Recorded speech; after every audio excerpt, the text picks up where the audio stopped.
When's the last time something moved you? Was it a flash of beauty? A twist of phrase? A bit of brilliance that blew your mind? What if you could move people like that? And what if you could do it with shapes, sounds, design, and movement?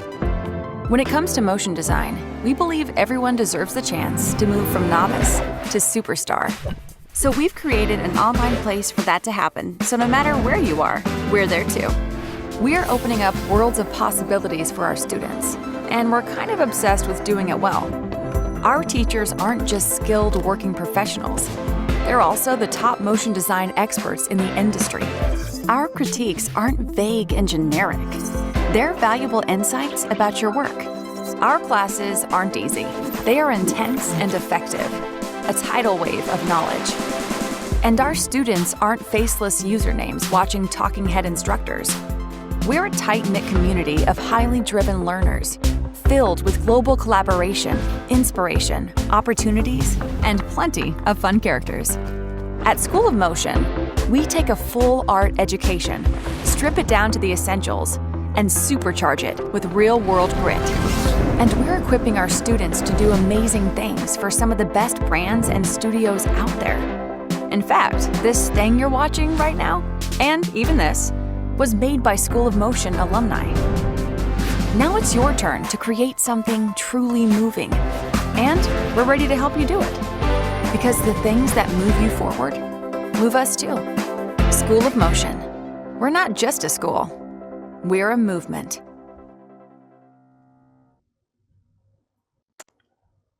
Hello, hello, hello, everyone. You should be seeing and hearing me now. Hi, I'm Kyle. I'm senior motion designer here at School of Motion. And we should also have Ryan with us, it looks like. Yeah. Hey, everybody. How's it going? How you doing, Kyle? Feeling good? I am doing fabulous. This is a live event. So I'm okay saying to you right now, if at any point you have problems hearing or seeing us, let us know. We have several of our School of Motion teammates with us in the chat, and they can help let us know. And so we want to make sure everything sounds good, looks good, all that. So feel free to give us the feedback. Or maybe this isn't live and this is all an elaborate ruse. We'll plan a mess up in here somewhere. I'm going to come in and say hi to myself just to prove there you that go. it's actually Perfect. live. Just pay attention. It'll happen. Okay, so just to address the already most asked question, which I anticipated, yes, this is being recorded, as you probably had to click a little OK when you came in, maybe. And we will make this available later. I don't have that exact information right now, but obviously, if you're here right now, it's because we emailed you a link to this, and we will be following up with you again later to email you information on how to rewatch it. So fear not, we've got you covered. Next up, I want to just kind of introduce you. If you've never done, this is technically a Zoom webinar. And the biggest thing that might be different from you've done like a meeting before is that we have a Q&A pod. And I know several of you have already found this and are asking us questions. But if you have questions that you want to make sure that we see, make sure you use the Q&A link instead of just putting in the chat. Because as you're probably seeing, I'm watching this chat just go like this. And that's going to be really hard to keep up with. So make sure you drop questions in the Q&A pod. And some of them Ryan and I will answer live. And some of them our teammates will help us take care of. So, but as we go, if you have any questions about what we just did, or, just questions about life, obviously not all of them are going to be appropriate to answer on here, but we will do our best. Yeah. Life, fonts, keyframes, secret of what's the secret number for life? All of it. We're here for all of it. The chat's a great place for any of your puns, saying hello where you're from. It's awesome to see people from all over the world here. That's really exciting. And I see a lot of you here right now. Very cool. I see Joey in there. So if you're here for the puns, make sure you open up the chat, because I'm sure there's going to be an endless stream of them. Yep. That is his role here.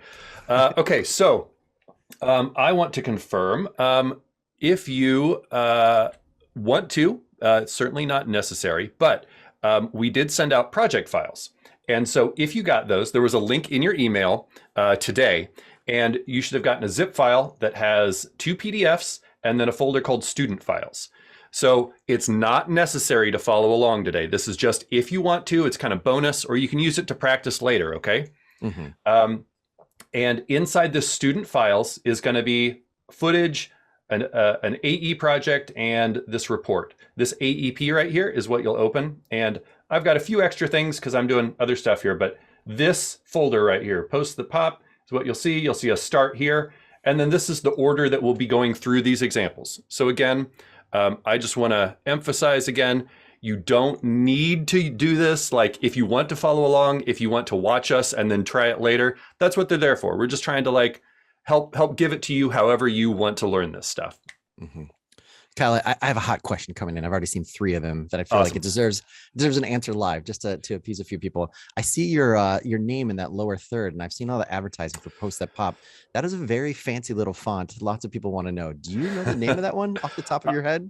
I do. It's Belly or Bely, Bely display, and it is available on Adobe fonts. That was the follow-up. Can I get it right now in my hands? Great. You can. If you have a Creative Cloud account already, you can get that font, Bely display. There's like a non-display version of it too. That's not quite so jazzy. That also makes me realize I never gave you your lower third, Ryan, so you don't get to be fancy like me. No one needs to know my name. That's all right. Okay, so who is hyped to get started on this? I am. I want to learn all about After Effects. Good. I think Ryan knows a little about After Effects. One more note before we start.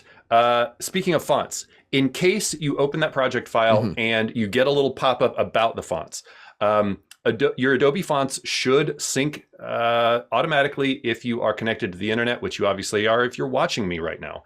But just in case it doesn't, sometimes you might have to like close After Effects and restart. This should be the same as in other Adobe apps, but just in case you get an issue there. Also, if for some reason you can't sync the fonts, it doesn't really change anything about these project files. They'll just look a little different. Yeah, you can always swap them out with a local font that you love already. Totally. I did want to give a shout out, obviously, to Adobe, who helped us put this event on, which is awesome. And I'm sure a lot of you are here because you saw this on Adobe channels. So we love Adobe. We're good friends with them, and they make the software that we're going to be talking about today. So, and I also want to give a shout out to Unsplash, which is a website that has a ton of Creative Commons images, and several of those are what we're using as some of the demos in here. So if you ever need images for a project, Unsplash is a great place to get them. They're free, and Creative Commons attribution is always nice, though not necessarily required. So I'll try to point that out when I can, but a lot of them are sort of embedded, especially in your project files for smaller size. Okay, that was probably enough rambling right off the top, right? Well, you give me enough time to just answer some questions, so I really appreciate that. Perfect. Okay, so as I said, we're going to be hearing from more School of Motion teammates throughout this, and while it would be fun to pretend that this is all totally seamless, I'll pull back the curtain a little bit and tell you that we do have a few pre-recorded videos as part of this, just to help mix things up. And we're going to start off with a word from our fearless founder, Joey Korenman himself. So let me just get that fired up here, and we will hear from Joey. You ready? Let's go. You ready? Hi, I'm Joey, and I'm the founder of School of Hi, I'm Joey, the founder of School of Motion, and I wanted to thank you for coming to this workshop. Our goal by the end of this presentation is to make you feel excited and maybe even a little bit comfortable using Adobe After Effects to animate your designs for social media. I'm guessing that you're here because you are, in one form or another, a designer. And I can't overstate how important that is in the world of animation. A lot of what we do here at School of Motion is teach artists the fundamentals that they may have missed along the way in their career. And for most people who use After Effects on a daily basis, what's missing is design. I believe that you cannot create good work without good design, no matter how slick your animation skills may be. So what does that mean for you? Well, it means that you've already done the hard part. You've learned how to wield design in a professional setting, and thus, you are really, really close to being able to not only animate in After Effects, but create good work in After Effects. There's a difference. The same way a simple but well-balanced composition can be striking to look at, well-executed and simple animation can be very effective. In fact, One of the many things you'll learn today is just how simple animation can be when the design is doing most of the work. Now, I also remember learning After Effects earlier in my career, and so I can appreciate that it can be a little daunting to wrap your head around if you're used to doing static design. It can be a little, quirky. But here's the thing. You don't actually need to use 95% of After Effects when you're starting out. And we're gonna show you only the things you need to know to start animating. And if you wanna go deeper later, you'll have a foundation. You won't have to go doom scrolling on YouTube for tutorials anymore because you'll have some of the basics under your belt. And I do want to stress that the basics are, at this point, all you need. I'm serious. I've spent most of my career in the world of motion design, where we tend to put a premium on fancy animation with lots of cool transitions and beautiful, complex movement. And if it turns out that you really enjoy doing animation, you can learn how to do all of those things. But the beauty of being a designer is that you don't really need to make your animation work that hard. You can take a great design, use a few simple techniques like the ones you'll learn today, and get a really compelling result. Here's a few examples. This is a post from Headspace, a very popular meditation app. Their brand is really fun, vibrant, and filled with cute illustrations and designs. Here, they've posted a 1-minute guided mini meditation and done some incredibly simple animation to make this post stand out and to engage the viewer. Notice how little is actually going on here. By the end of this training, you'll be able to animate things like this with ease. This example from Chobani Yogurt is also really simply animated.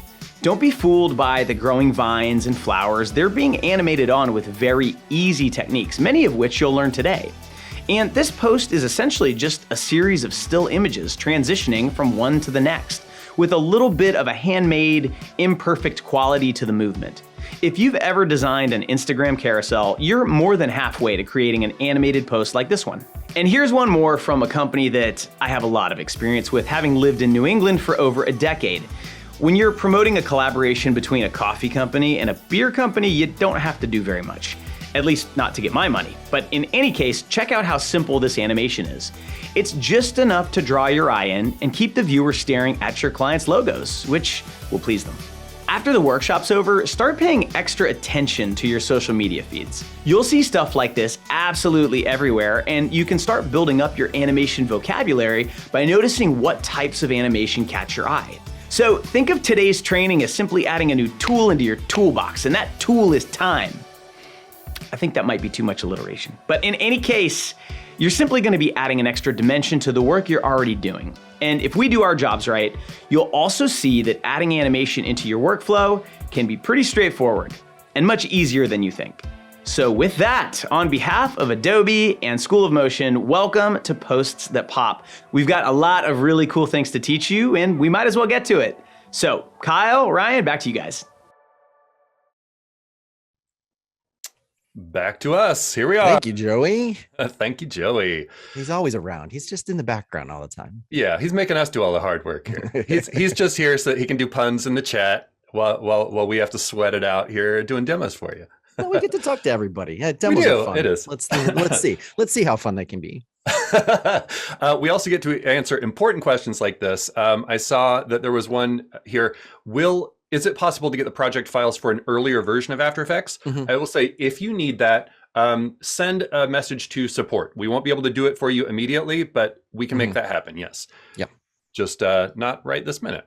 I can always say too, also, if you played with After Effects at all and you have a version you just love, you can download the newest version of After Effects 2022, and you can start to like reverse engineer it. You can save it back to a previous version.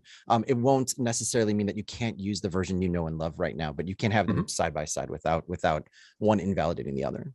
Totally.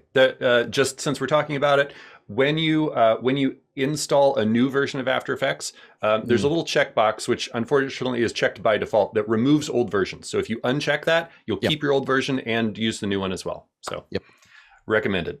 Okay, so I think it's probably time for us to start diving into these examples and teach people about After Effects, because I know probably a lot of you have never really used this, or maybe you opened it a couple times and kind of freaked out because it looked like a lot.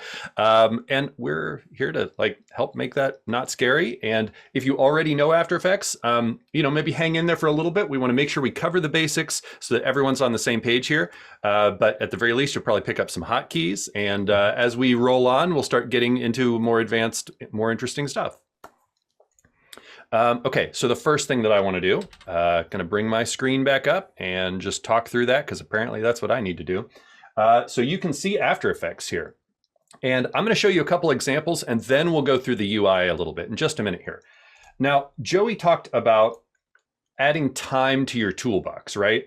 And if you're coming from design land, you may not have ever thought too much about what time does to the things that you've created.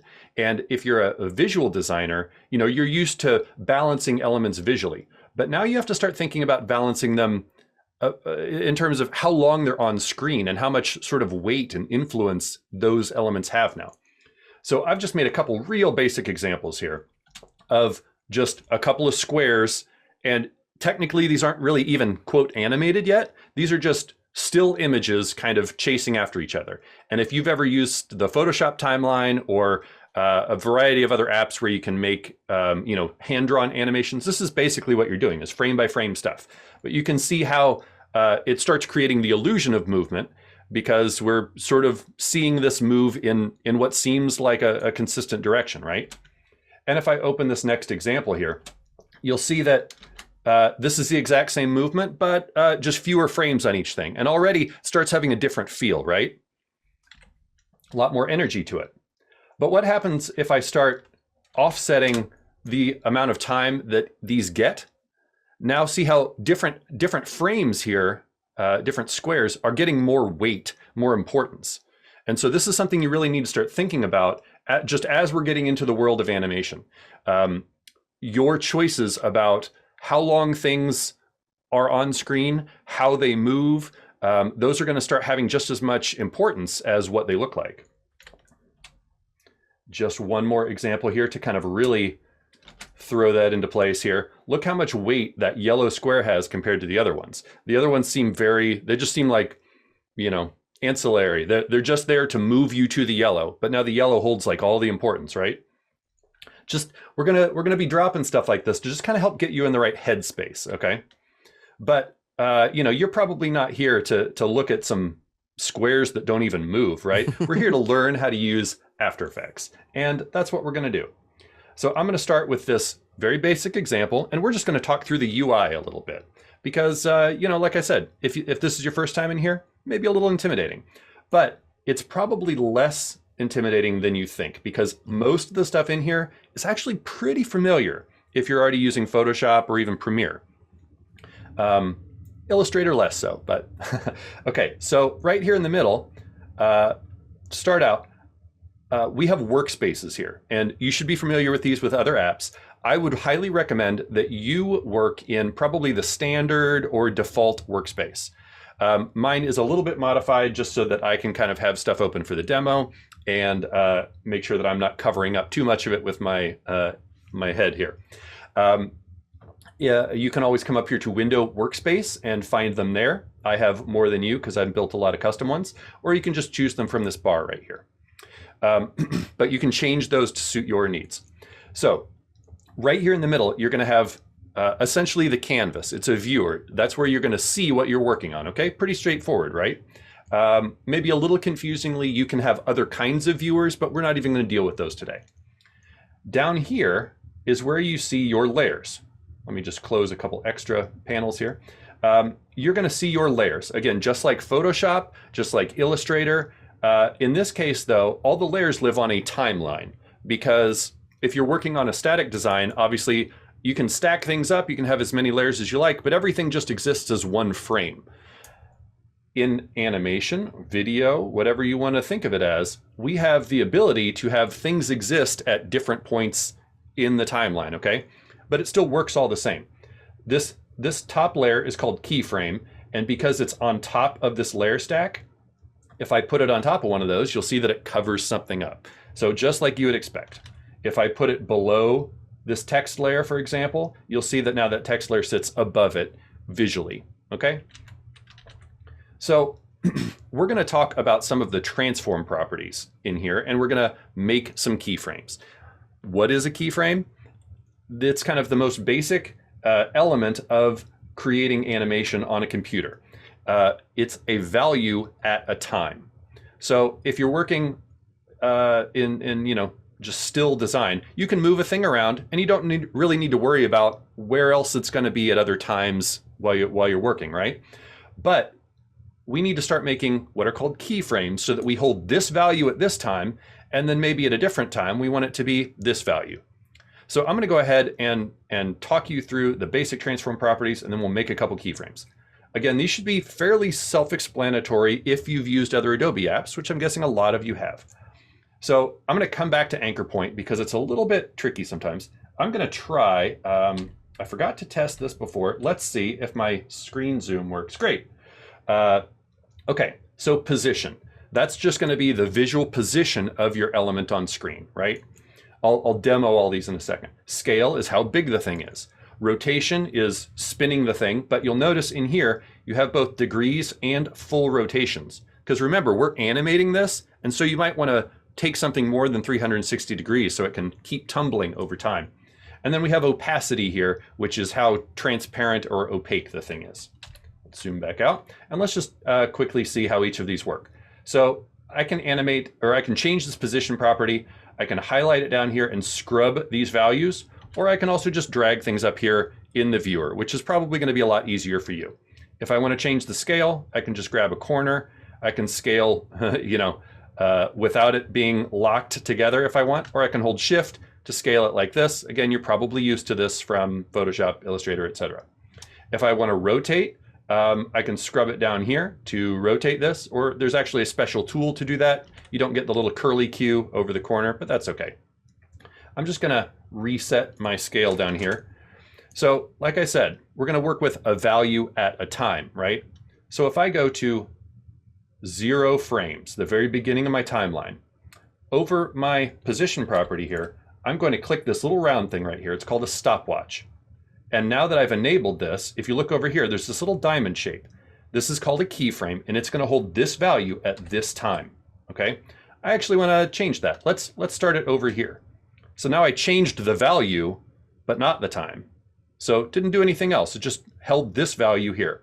But if I come up to, I don't know, 3 seconds here, and I want to give this a different position value at this time. Now I move it here. You'll see I have these 2 diamonds here. And now I have this value at this time and this value at this time. And in between we have animation. Ta-da! This is the basis of all computer animation that you're going to do, unless it's frame by frame. This is pretty exciting, I know. Here's the thing. So if we want to change something about our animation, right? We can change either one of these values or the time at which it occurs. So if I want this same move to happen faster, I can just drag this keyframe back to about 2 seconds. And now if I check out my animation, same thing moving faster. Maybe I can move this back to 1 second. Same thing, just moving faster. Okay, that's all it is. A lot of this is just making yourself a couple values like this. And then, a lot of this kind of stuff is, does that feel good? I don't know, maybe I'll have that be faster. There's a lot of playfulness, a lot of exploration as you're doing this kind of work, okay?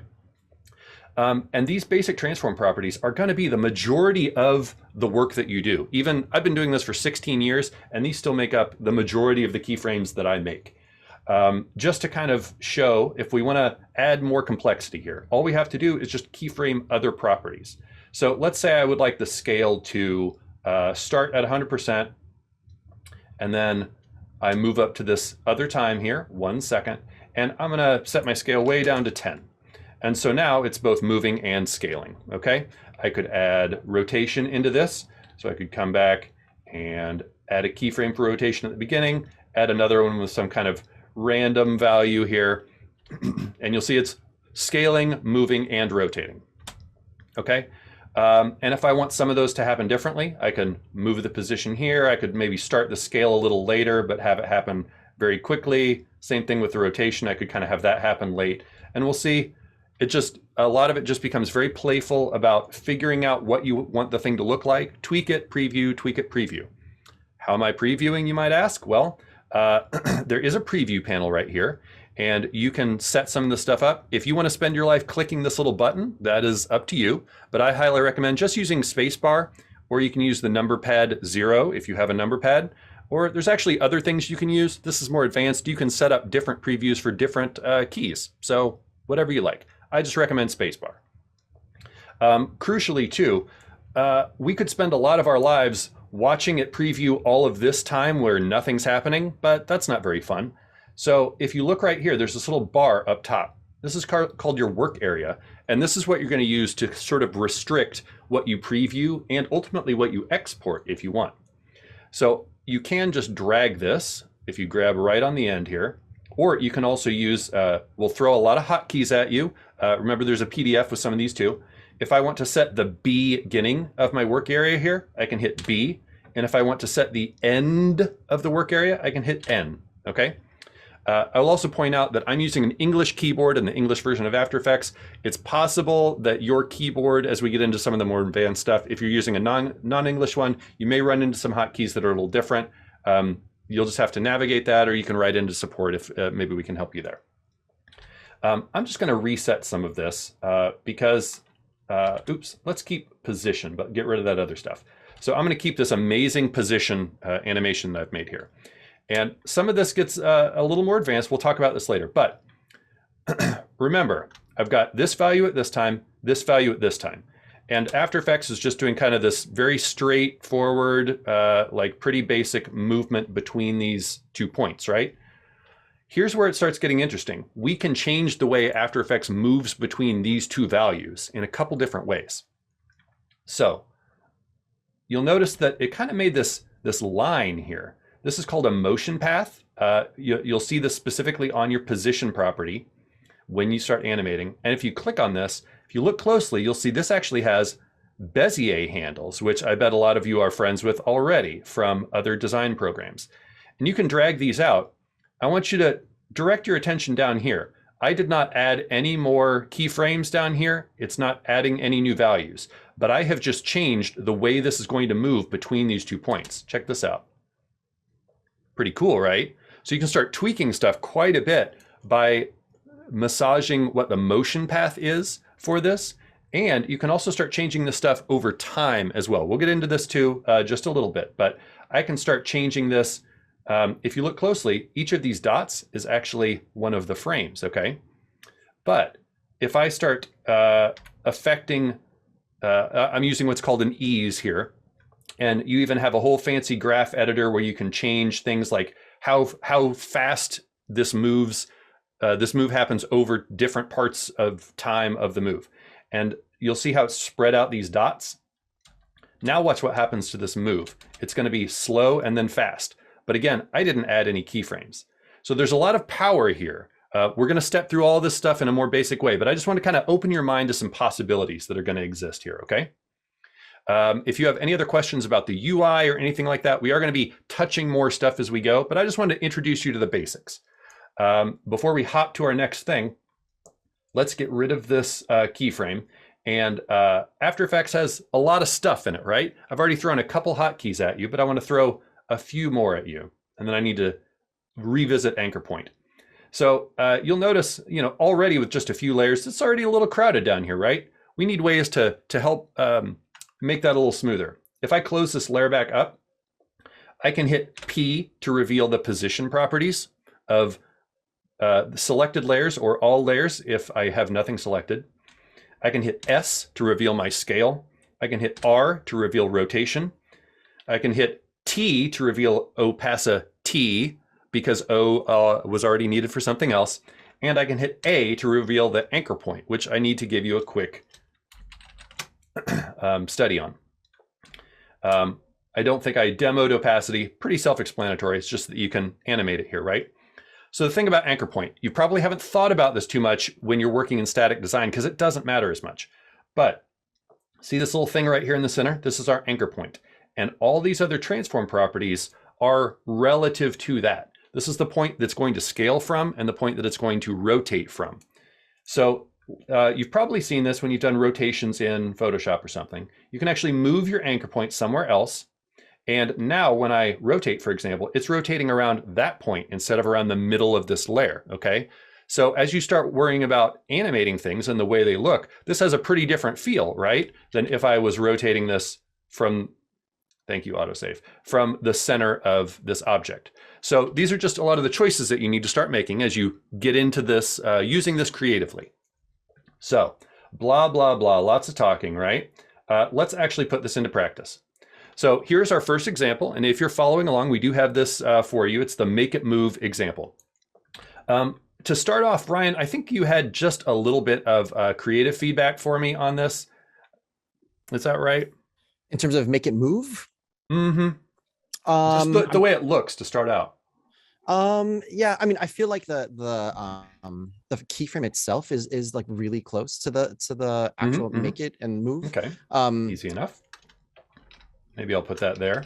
Yeah, just kind of nudging this around with my arrow keys right now. Yeah, just to separate a little bit. Sometimes it's, you know, it's so nice doing this discussion with designers, because I feel like a lot of people who haven't struggled through things like kerning and tracking and leading don't have the natural instinct for visual hierarchies, or have the understanding of like, oh, you know, like if you had the E and the I too close to each other, it might make it feel like it's one word. I see that so many times where people will put a graphic element in, and if they haven't been trained as a type designer, that like that very small, simple thing is a very easy mistake to make, that until someone like an art director or creative director walks by and is like, oh, move it over. Just nudge it a little bit. Was there anything else? I can't remember if there was something else that I feel like you wanted me to make this move pop a little more, to like really emphasize it. Yeah, play it again for me. Play it again. I want to see it. Well, it's there's not animated yet. Well, then for definitely. I mean, this is one of the things that's also really great about being able to add animation to your toolkit. Sometimes we try to stay away from like say stuff, right? You know, like, but in a situation like this where we're trying to grab someone's attention, the type is asking you to make it move, right? It literally is.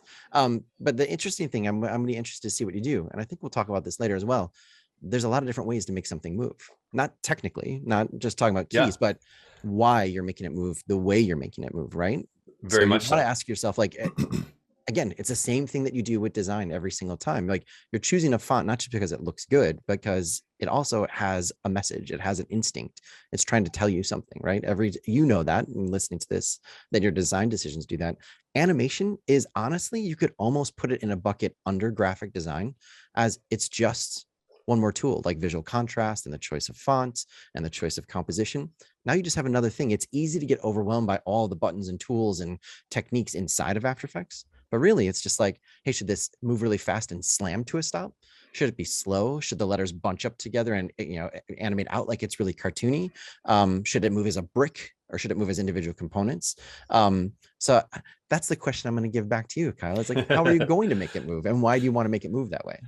Totally. Well, those are great questions. I'm probably going to keep my moves a little more basic here, since you know, some of these folks might just be starting out. But I think, in my opinion, move, like, it already has a lot of visual weight, but I'm going to see if I can make that pop even more. And it's a good opportunity for me to show you a couple new panels that you're probably already friends with.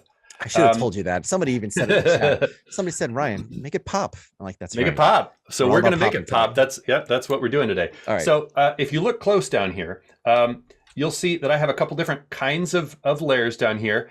These are text layers, right? A lot of these, again, if you're familiar with Photoshop, a lot of the stuff probably doesn't look too different to you. We have a couple different text layers. These are called shape layers. We're going to talk more about those later. And here's my move layer, okay? So I'm going to select that. And then right up here in my type panel, there's that belie or belly display that you were asking about.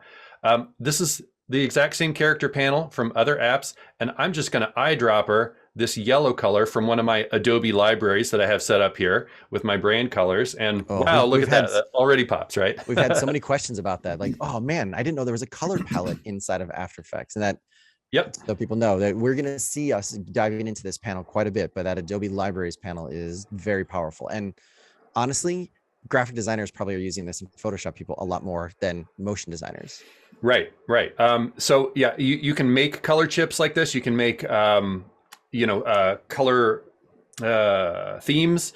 You can add images in libraries and pull them right into your project. So if you're already using those, It's kind of a one-way street to After Effects. It's more a place to get stuff. But if you're already using those in your other projects, you can bring a lot of that in here pretty easily. I won't go down the rabbit hole, but there's also mobile apps that you can literally take a photograph through the Adobe kind of Creative Cloud system that you can say, oh, I saw this really cool poster, pull the 5 color chips for me, and then sync that up into your library and have it sitting right here in After Effects. I'll name drop Adobe Capture. I really love it for exactly what you just said. Okay, let's make this thing move. That's what the people are here to see, right? I was about to say paid to see, but this is free. Hi. Okay, so we're going to make this move. And, you know, like Ryan said, you want to think about why you're doing this. Some of these, honestly, the reason I'm going to make some of these choices is so that we can use all of the transform properties we just showed you. But that's as good a reason as any right now, right? Okay, so, but we are going to make some creative choices as part of this. For example, would it make sense as we bring this in to have move be the first thing that we see? Probably not. We want people to read this in the order that people normally read, right? And we also need to kind of decide like, well, how important is this keyframe? Is that as important as the words, more important than the words? So these are going to inform some of the choices of how things move and the order in which they appear, okay? So I'm going to start off by animating make on screen, and then we'll, you know, start just working from there. I'm just going to animate the position. So I'm going to hit P to open up that property. Sometimes when you're bringing something on screen, it actually makes sense to sort of think backwards a little bit. I don't want to necessarily make my first keyframe here because my first keyframe is actually going to be off screen. And if I did that and then started animating, now I'd need to kind of like come back and try to get it into the same spot again. So I'm just going to undo a few times. I'm actually going to go up in time to, we'll say 1 second. We'll just see how that feels. And I'm going to make a keyframe right now. You'll see it exists. Then go back to 0. And now I'm going to move this off screen, okay? You can see I'm just dragging around. I'm using shift in this case just to make sure it stays perfectly horizontal. I'm going to preview and, ooh, pretty amazing, right? I feel like that could probably be a little faster. So I'm just going to scoot this over. I don't know, that's not a bad start. Okay, we'll try that. We'll see how that works once we start getting other stuff in here. Let's go ahead and figure out what we want it to do, okay? I think for that, I'll also do position. Let's maybe have it come off from the other side so that they can kind of meet in the middle. So I'm gonna do the same idea. I'll go maybe just a little bit after the first word lands, create a position keyframe, and then kind of come, I don't know, over here. And this time I'll drag the position from over here. You can see up in my canvas, I'm getting it just off screen, right? Let's see how that feels. Make it. Not too bad. Make it. Okay. We can adjust this as we go. I think this keyframe, maybe let's have it scale. I'll hit S, and then if I hold shift, I can open up other properties too. So I'll hit R, and now I have scale and rotation. You're always free to just twirl this open as well, okay? Don't feel like you're restricted to just doing what I'm doing. I'm just showing you hotkeys. I'm gonna make some keys for those, and then move back just a little bit here. And let's set, I don't know, we'll rotate it some, and then set it to 0. Let's see how this feels. Spacebar to preview, make it move. Okay, make it move, not too bad. I'll maybe scoot these over just a little bit here so that they're not interfering with that quite so much. Make it move, okay, feeling good. Now I think move needs something a little different. You know, it's the main word. We want to like give it some emphasis from the way it moves, right? But I think I'd like it to scale on. And I want to make sure that my anchor point, which is normally going to be, you know, like here when we create a text layer, maybe here, I would like this to maybe, I could scale it from one of the corners or from the top. I don't know. Let's try this bottom right corner here. I'm just going to kind of zoom in using my mouse wheel and get this like right on the corner of this. I'm actually using a different tool right now, which is called the anchor point or pan behind tool. And then I'm going to click back to my selection tool to do that. So this is right here, or you can press the Y key to get that anchor point tool to move it around, okay? Check back to my selection tool. And now if I scale, remember that anchor point dictates where a thing scales from, okay? So let's kind of make that land maybe just a little bit after everything else. So it'll land at 100% scale, and we'll come back to, I don't know, somewhere like this and set it to 0 scale. And so now let's preview this, see what happens. make it move. Okay, pretty good. Let's zoom out, make it move. That feels pretty good. You'll notice I'm just stopping my preview here, but again, we've got all this dead space here. So I'm gonna hit my N key to trim off the end of that workspace. We'll watch the whole thing, make it move. Not that there's much to watch because after everything lands, it's just kind of static, right? Okay. You know, I think this is not bad for a beginning. I would like this to be loopable though. So let's maybe just open up the background. You'll see that it is actually, you know, there is a little bit going on with the background here. Let's see if we can make that seamless. I'll make a rotation keyframe at the beginning and then a rotation keyframe at the end for one full rotation, 365 degrees. And then just to make the loop perfect, I'm actually going to move this one past our last frame here. And so now if we preview this, it should actually make a seamless loop on that background rotation, but then our text will kind of pop. We need to get rid of that. How about we come about here? I'll select all of these layers using Shift to select multiple things. And I'm going to hit T for opacity. Let's make a keyframe on all these at 100%. Come up to the end here and set those to 0 so they fade off. Look at this. We've animated something and used all our transform properties in the process and made a seamless loop. This is a little bit basic, but like I said, honestly, most of the stuff you're going to do is just variations on this and adding additional layers of complexity to things as you work through your animations. Okay. Hey, Kyle, awesome to see that. And I think there's a lot of people who got caught up with the same thing I used to get caught up with. How did you make that loop? There's multiple people in the chat was like, oh man, I've struggled with that all the time. And that one little just scoot of the keyframe is super counterintuitive because you're like, oh, I started here and I need to go here. Could you just either explain that or just demonstrate that again? Because I think that's going to catch a lot of people.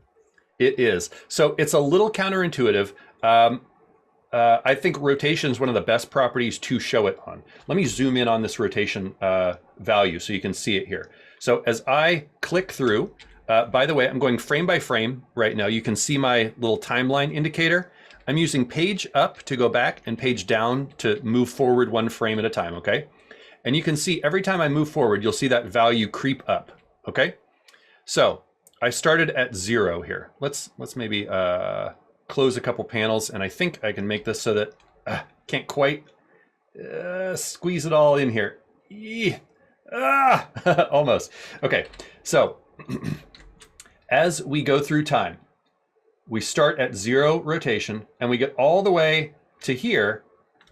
If we actually end at 1 full rotation, we're going to see that value on this frame and this very last frame. So I know this is a little bit brain bending, but what you actually want, if you want a totally seamless loop on something like rotation or some other property that can sort of loop back on itself like this, you want to take that value that's, if you think about it, actually the same as this, because it's 1 full rotation. You want to move that 1 frame past so that you're not actually seeing this frame twice, which is what you would get. Hopefully that makes sense. It's one thing, it's a little easier, you know, if we were maybe looping the keyframe here. I could make us a quick duplicate of the keyframe and we'll look at only that as it rotates, just to kind of like point that out again, because that is a good question. I'm going to scale that up. So I'll make a keyframe on rotation at 0, and then I'll make a keyframe on our last visible frame here for 1 full rotation. And then if I do a preview, you're actually going to see it kind of, let's see if you can even see it. Just a little bit of a hitch there when it like, boop, right there. A little slowdown. Boop, right there. But if I move it 1 past, you'll actually see that it's totally smooth. And maybe the frame rate of this, you know, may not show you, but. It's good. It feels like butter now. Yep. So, but a lot of this, you kind of saw as I worked through this, it's kind of just feeling it out. You'll get a feel for a lot of this timing as you go. But we have make it move, right? And then it fades back off, everything's seamless. But, you know, I'm sure a lot of you are probably here to make things that look a little smoother than this. And like I said, we'll kind of talk through this. I do have a more refined version of this that we can look at. Here's some of those eased keyframes that I talked about. Look what a difference this makes I added a few extra keyframes here to add what's called anticipation and overshoot. And these are more advanced concepts for, learning more about animation.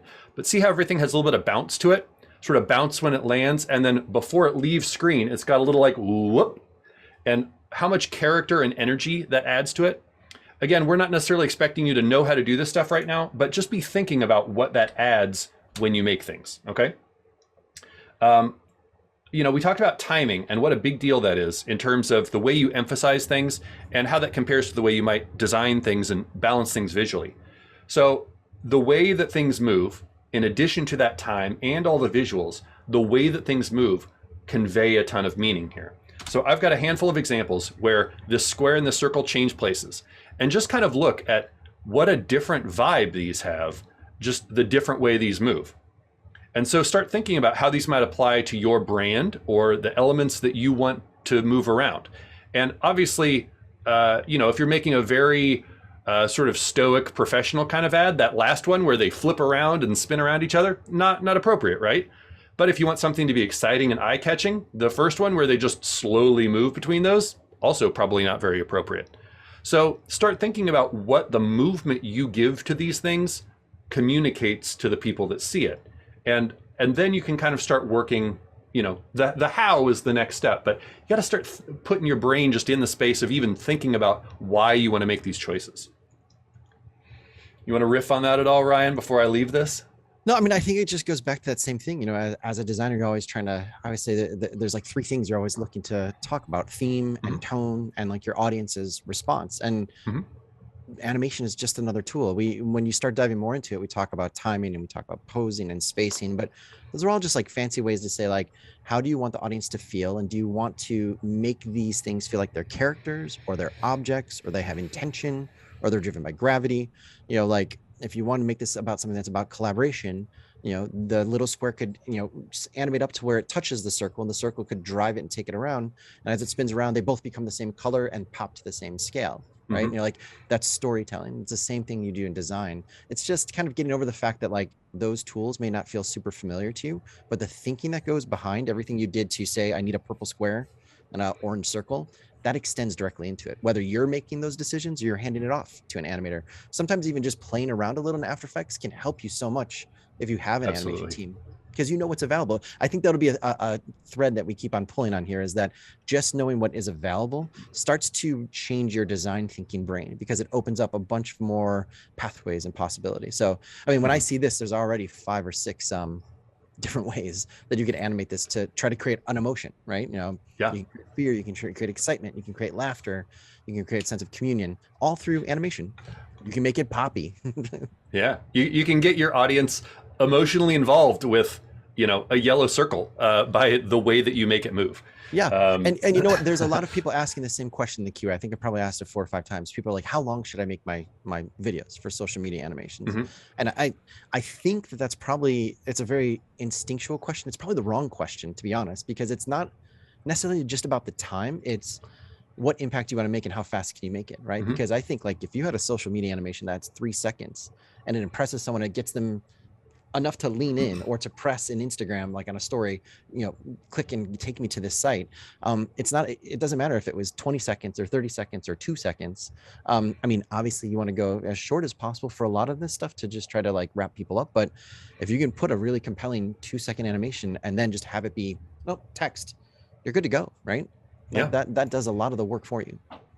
I think the stuff you were just talking about is a great segue into what we're going to do next. We're going to be hearing from Carla, who is here at School of Motion as our senior social media strategist, and thinking about what things work best for social media. Like, obviously, we got you into the program a little bit here. Now we're going to step back, give you a little brain break on the technical stuff, and remember that the main point of all this is thinking about what works. Like, from an animator's perspective, sometimes making a thing look cool is honestly what we end up striving for, but that's not always the point. You want to make sure that it's meeting your objectives and all that.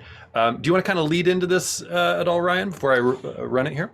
I mean, I'm just super excited Carla's able to come on here, because I feel like she's a very good kind of reflection of the audience we're hopefully talking to a certain degree, is that there's probably a lot of people who are designers that, maybe they're scared of After Effects, or they've touched it once or twice and they need to know more about it.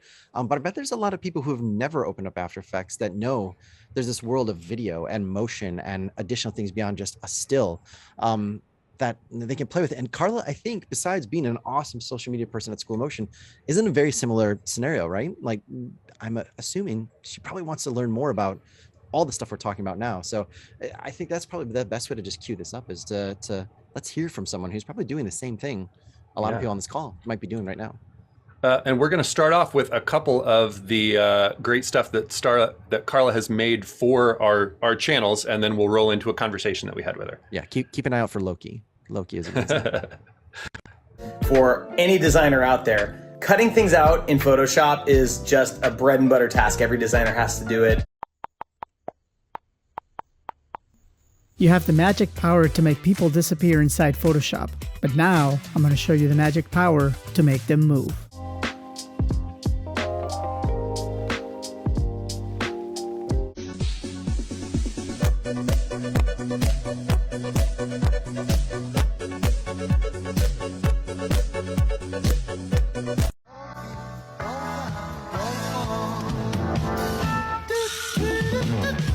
If you could go back in time and see what the social media for School of Motion looked like before, it kind of just felt like it was a bunch of people's personal kind of accounts, and it's changed. It's leveled up it like dramatically.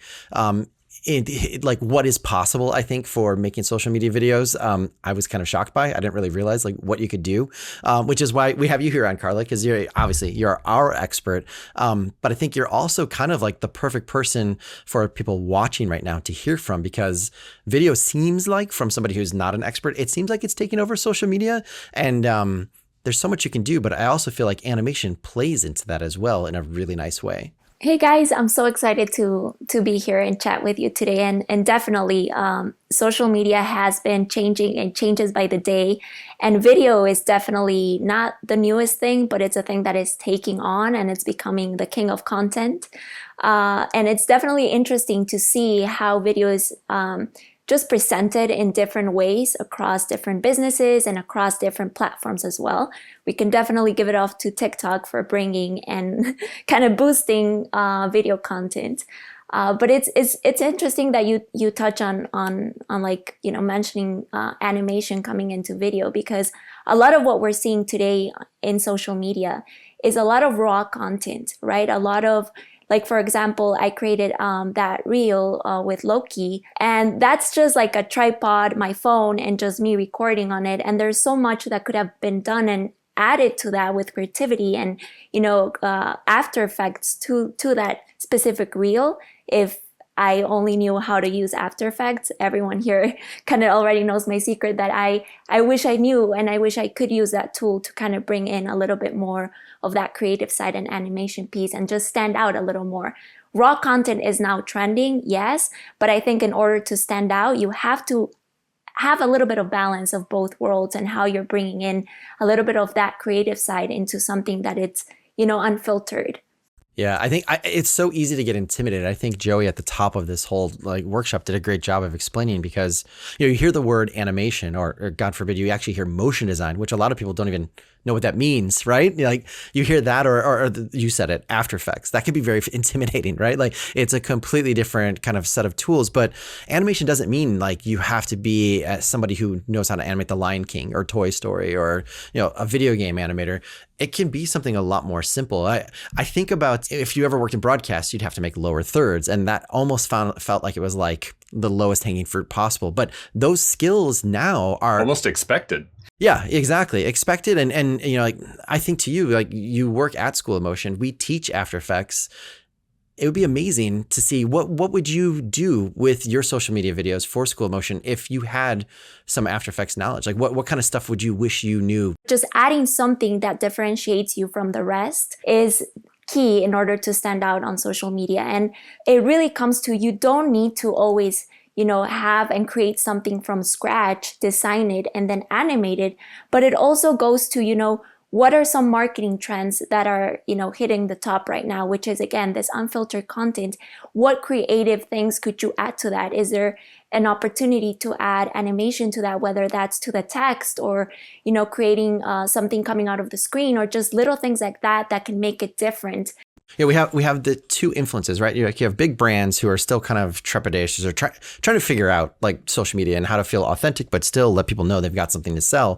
But then you also have influencers who are slowly, I wouldn't even say slowly, really quickly becoming their own brands and are looking to designers like the people that are watching this now to help express their brand. Like I feel like you're getting the, not pressure, but you're getting the interest for this kind of custom social media animation from both sides, right? So wherever you live in a design world, if you work at an agency, you work on your own stuff, you're making a YouTube video, you're doing something for Instagram on your own, this stuff can kind of come into play if it's your personal work or it's your day-to-day job as well. Is that right? Yeah, honestly. And let's talk about influencers and content creators, right? There are thousands of them and everyone is on social media right now, right? And we consume so much content from so many thousands, if not, hundreds, if not thousands of creators and influencers. And so how does a brand pick an influencer or pick that creative designer or animator to work with for that specific project? Having that animation background, having that knowledge of what is needed and what is shifting and what is trending in marketing right now,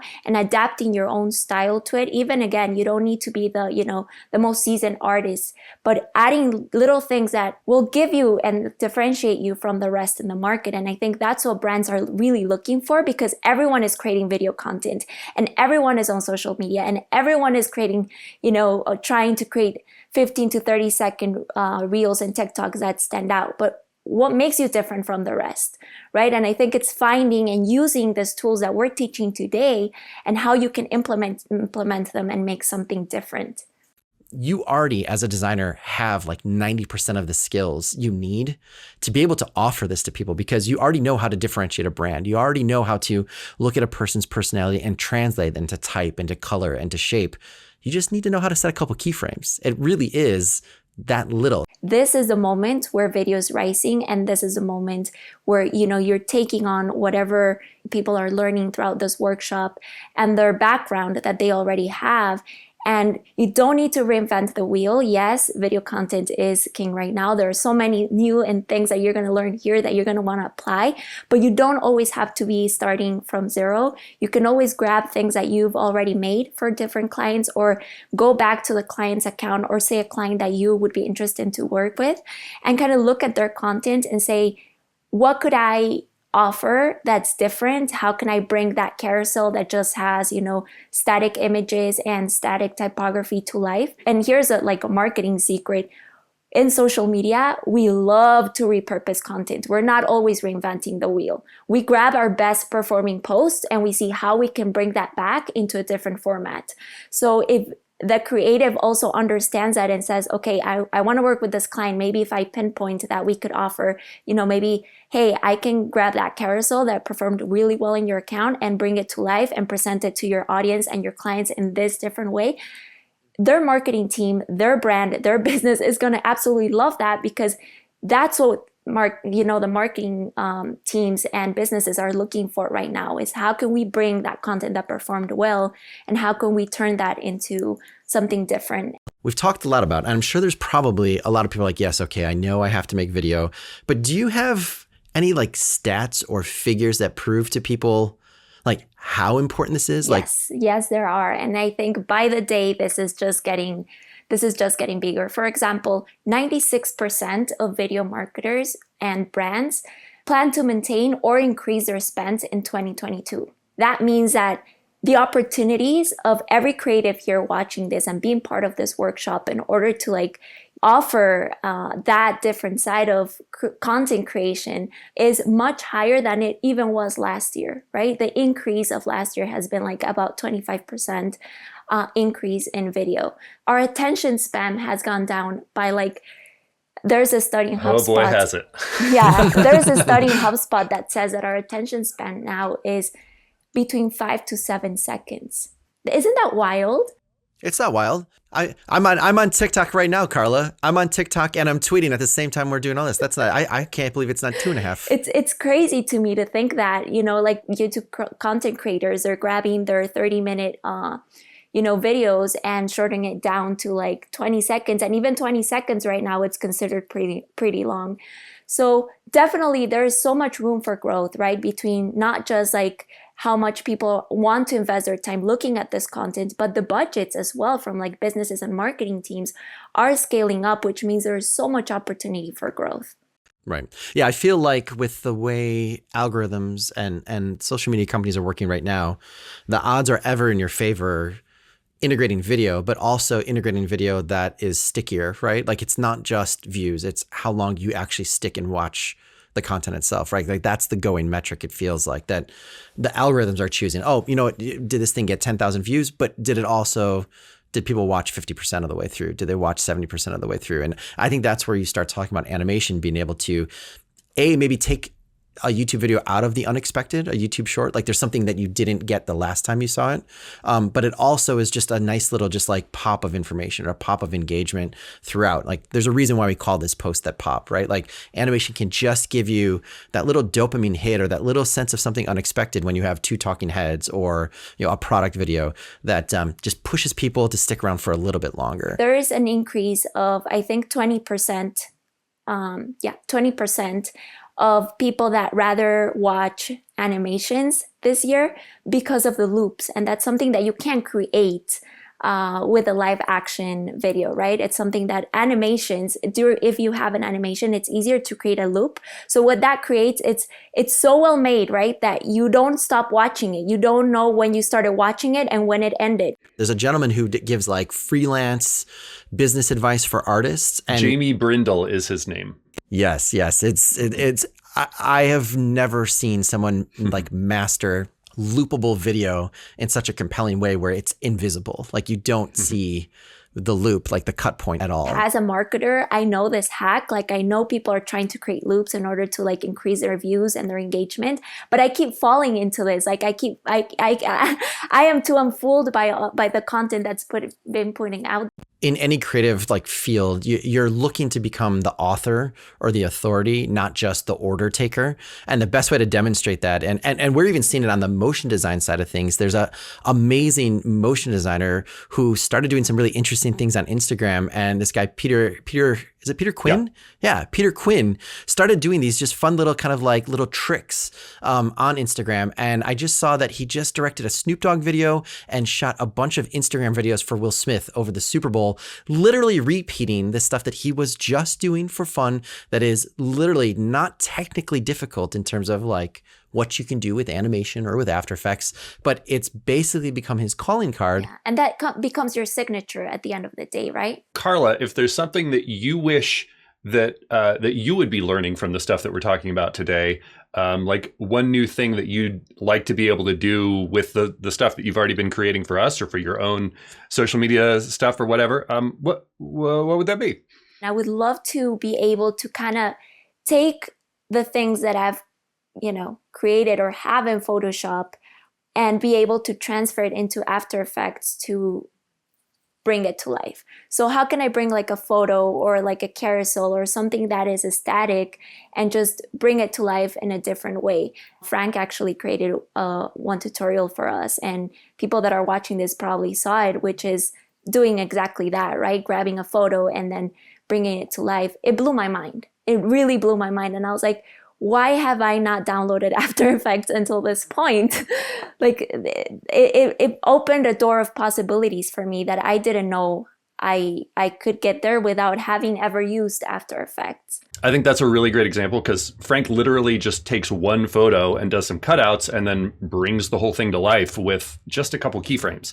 And that's not too dissimilar from some of the stuff that we're going to be showing you today. I love that you mentioned carousels too. It's a pretty convenient segue into the next thing we're going to show, actually, is bringing a carousel to life.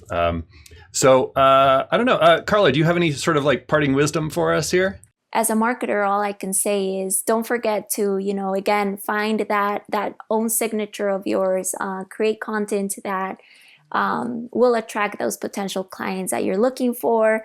And yeah, I can't wait to see all the content that's going to come out of this, and like me, including myself. Well, I'm really looking forward to seeing what future Carla creates and what each of you are going to create. So let's hop back into it. Back to you, live Kyle. There we go. How about that? There's live Kyle. Really organic transition. I think I know a lot of people are probably like, I'm here to learn After Effects, but like we said, we're trying to help you think about the reasons why you're learning this stuff and what you're going to do with it. And so I think that conversation was really important to be thinking about the reasons that you're making stuff move in the first place, right?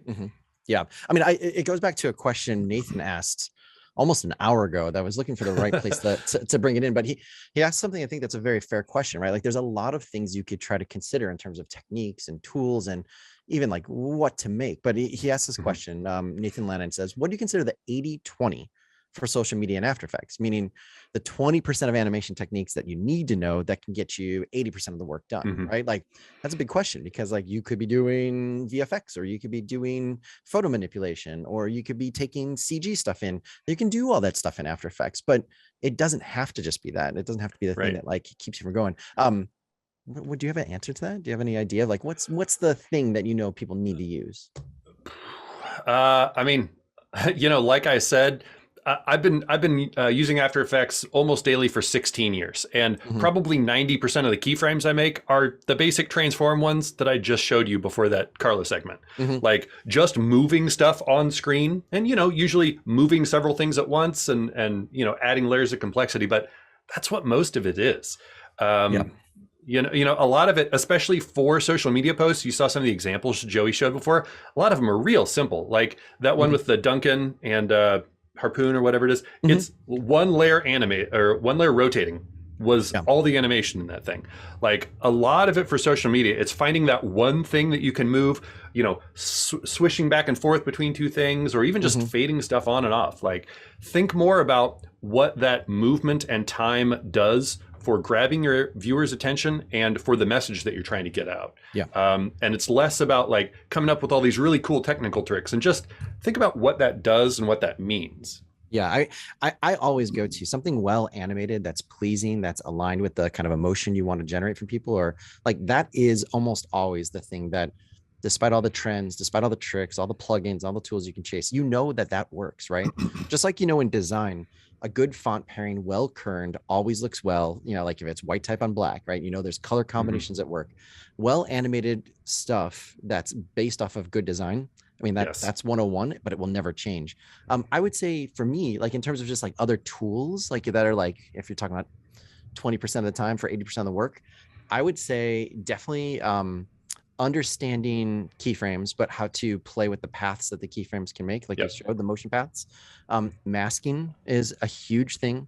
I think we'll talk a little bit more about that because you can just do so much with just a mask itself. And then I think we'll probably show just like little bits of it, but working with type, like just understanding that, like there's a way to work with it in Photoshop and it's very close to like what it is in After Effects, but there's a couple little like unique eccentricities. And then there's a very powerful tool set just underneath that called text animators that you don't have to get into the like the vagaries of all the individual controls, because honestly, they're it's really deep. weird. It's deep and a little weird, and it's not gonna, your Photoshop brain is not gonna have a one-to-one connection. That said, though, there are a ton of text presets that you can just start playing with, and it really will do a lot of compound, crazy amounts of animation, doing multiple things between position, rotation, scale, transparency, but it'll automatically drop 2 keyframes, and you can basically change the time, and you can go so far in terms of making something cool quickly, and also lighting the fire to start to maybe dive in and twirl down those 5 or 6 twirls and start to understand it. So I would say those things: the animation presets, masks, type tool, motion paths, and keyframes. all those things. You're good. All those little things. But we're going to talk about all those, I think, too. Like they're not anything that's that difficult to kind of get your head around. With like what we were saying, simple things that are 5 seconds long. It's never going to break the bank. It's never going to hurt you to just play around in that scale. Totally. And to one of the points that you made, the next example we're going to roll into, and Carla talked about this too, like let's say that you have a carousel that you made for Instagram, which is a series of images, right? And you already know that it performed well. And so you might be looking to like, could I bring that to life? Maybe reuse it, grab people in a different way. So let's take a look at this example here and boop. So I'm in Photoshop right now, and you can see I have a couple of artboards. And it's just 3 still images, and this is, designed to be an Instagram carousel. And, it works fine if you want your viewers to be driving that motion themselves, which is essentially what you're doing by giving them the thing in the Instagram carousel format, right?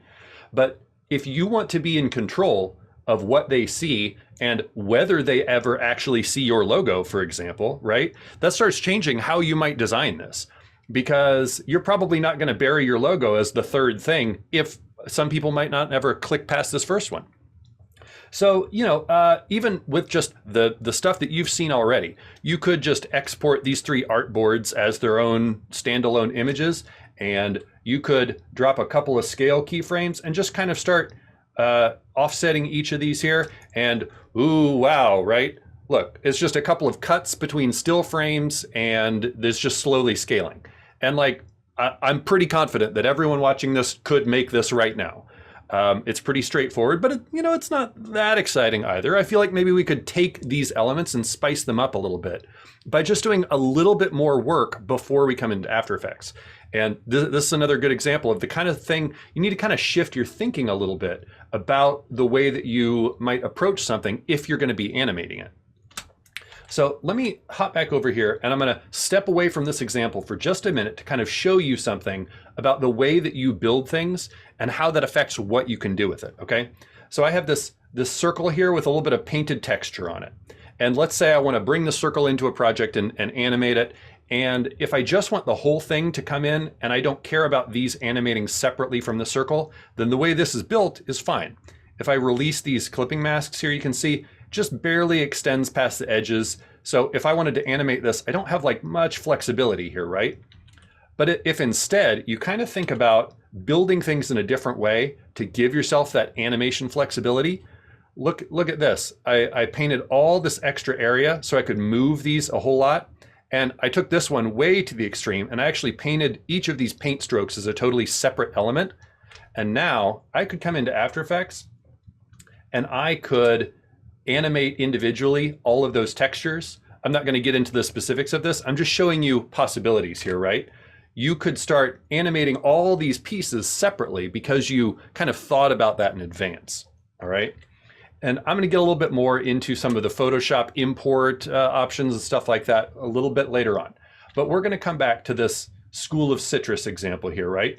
And this is obviously designed in a way that's going to flow seamlessly across this carousel. So why don't we just do that same thing in animation, but then we're in control of what your viewers see. So if you just take a second and think about, well, instead of these 3 standalone things, what if we just designed one long background plate? And now we can actually do that same movement ourselves, right? So let's come over here, and I've imported this in a way, this is an example that you have if you want to follow along. I've imported this in a way that probably looks kind of chaotic and crazy right now. But if you kind of look at it, we have our background. And if I zoom out, you'll see I have that whole long background here. Now I have all this capability to move it around within my frame, right? And then on top of it, I have that first text bit, rich in vitamin C, low in calories, and then I have our logo, okay? So we're just gonna animate this side scroll ourselves.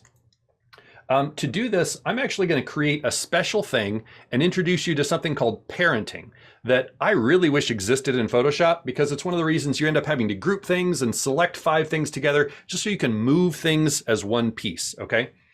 Now I'm going to turn these off. You'll notice with this little eyeball switch here, I can just turn layers on and off and control what's visible, okay? I could parent all of these text layers to my background and move everything like that. But I actually want to give my background a little bit of extra motion too. But just to kind of show you this, first of all, I'm going to, you should have this little parent and link column and this little kind of curly Q thing. You can select these from the drop down as well, but I really like this. If you just click and drag, I'm going to point this to my background plate. And now if I move my background plate using position, see how that text follows along? Pretty cool, right? But this text, P for position, can also move or be animated on its own, okay? So you can start setting up these structures like this, and this is gonna stay pretty simple, but it becomes a lot easier to move things together, which is a pretty common technique. I'm actually gonna undo this because I wanna use something else to drive all of this, okay? I'm gonna create a new kind of layer. If you right click somewhere in the empty area, or you come up to your layer panel, new, null object, okay? And this is a special kind of layer that only exists to move other things, really. I'm just gonna rename this by hitting enter and type mover, okay? And now I'm going to parent my background up to that mover. And let's just kind of start. We know what our 3 main frames are here, right? I'm gonna animate the position of this mover property and not the background. We'll say we want like 1 second, or a little less than 1 second. We'll create a position keyframe, go up using my page down key to move forward here. I'm just kind of ballparking this. We could be exact if we want. I'm going to scrub this value until we get to our next framing, right around there, right? And then I'm going to come up a little bit further, create another position keyframe. This actually has the same value as that one, so it won't move in between there, right? And then I'll move up about that same amount, probably around 10 frames or so. And I'm going to move this over one more time. If I hold shift, you can move faster here. So now we've got our 3 main frames of the background. I'll do a quick preview. Whoosh, whoosh. The sound effects do help, by the way. That feels pretty okay. I might just adjust those a little bit. I'm going to go ahead, highlight these, and easy ease these so they have a little bit smoothness. If you right click on one of your keyframes, you can choose Keyframe Assistant, Easy Ease, or just press F9, which is what I recommend. And now these will just feel a little more swishy and smooth. Okay, pretty cool. So we've created that side scroller look already here. But we need to get our text happening, right? Because right now it's just this big chaotic jumble of text. So let's kind of think about what we need to do in each part. This one just needs to exist for this first bit. So if we parent it, if we kind of find this area of the timeline where we want this one to be visible, and now we parent this to our mover, now it's going to go along for the ride. See how that says mover? If we come up here to these keyframes, you'll see, whoop, follows right along. You can actually still see it off screen there, right? And so we want to then come up to the next area where we want our second text. And if I turn that one on, our low in calories, great. I'm just going to grab that pick whip, come up here to mover, and now we can kind of check that. Yep, that scrolls off just as it should. Great. So we've got this nice little kind of side scrolly thing. I will point out that the thing about parenting is you have to make sure you do it when you want it to happen. So if I parented the School of Motion or the School of Citrus logo right now, if I parent it here, you'll see that's not where I wanted it to be. But that's okay, because I can actually move that into position now. Just adjust that manually, right? Let's watch through this animation.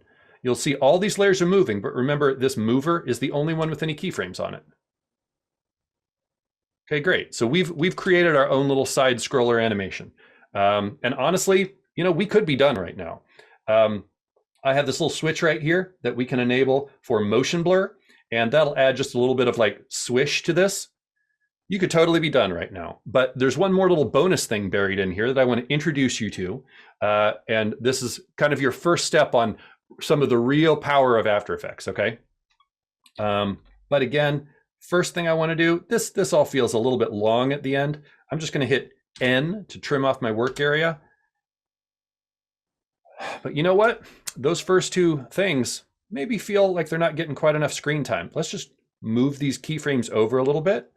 Move these first ones over a little bit too, because you want your viewers to have enough time to read this thing, right?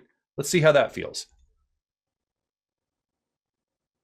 Is that about right? Maybe. I could play with this for a while, but you know, I think we're close enough. This is the part where you sit here and watch it 50 times and kind of decide exactly what you want. But let's dive into that logo like I talked about. If you look down here at these icons, you'll see this is a Photoshop layer, and then this has a different icon, this School of Citrus logo. This is actually what's called a pre-composition, which is very similar to a smart object, okay? And if I double click on this, you'll see that this actually has several layers inside it already. And so we can nest lots of layers. This works a lot like a group as well. We can nest layers inside this, and we can also do animation inside this. And now we'll be able to like nest animation within other animations, and it brings a ton of power. So you'll see that I have actually already isolated the grapefruit, the lemon, and the orange here. And we're just gonna simply animate those so that our logo kind of comes to life. I'm gonna shift select each of these and hit the R key so that I'm working with rotation. And with all of these selected, I can just click one stopwatch. Notice how all of them become active, all of them create a keyframe. If I hit end, I'll go to the end of my timeline. And now I'm just gonna kind of, I don't know, scrub this up to around 90 or so. Let's just see how that feels.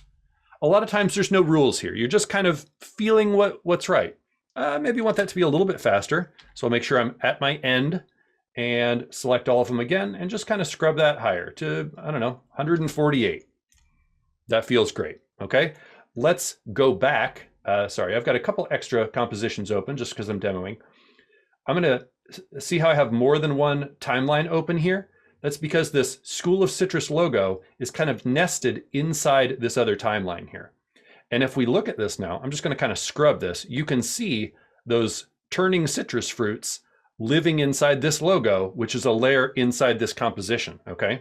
So let's zoom back out and just do another preview with the space bar. Rich in vitamin C, low in calories, School of Citrus. Feeling pretty good. I think we could beef this up just a little bit more before we finish, okay? Let's take a second, clean up this timeline because you know, we've got different things visible at different times and like it gets a little confusing, right? So how about we come up to this second keyframe. You can drag everything around like this, or if you want another hotkey, I can use J to jump to the previous keyframe or K to jump to the next keyframe. And using that, I'm going to select my rich in vitamin C, which is that first text that you can see is now off screen, right? I want to trim that so it's not visible after this point anyway, and that'll also help me keep track of my timeline.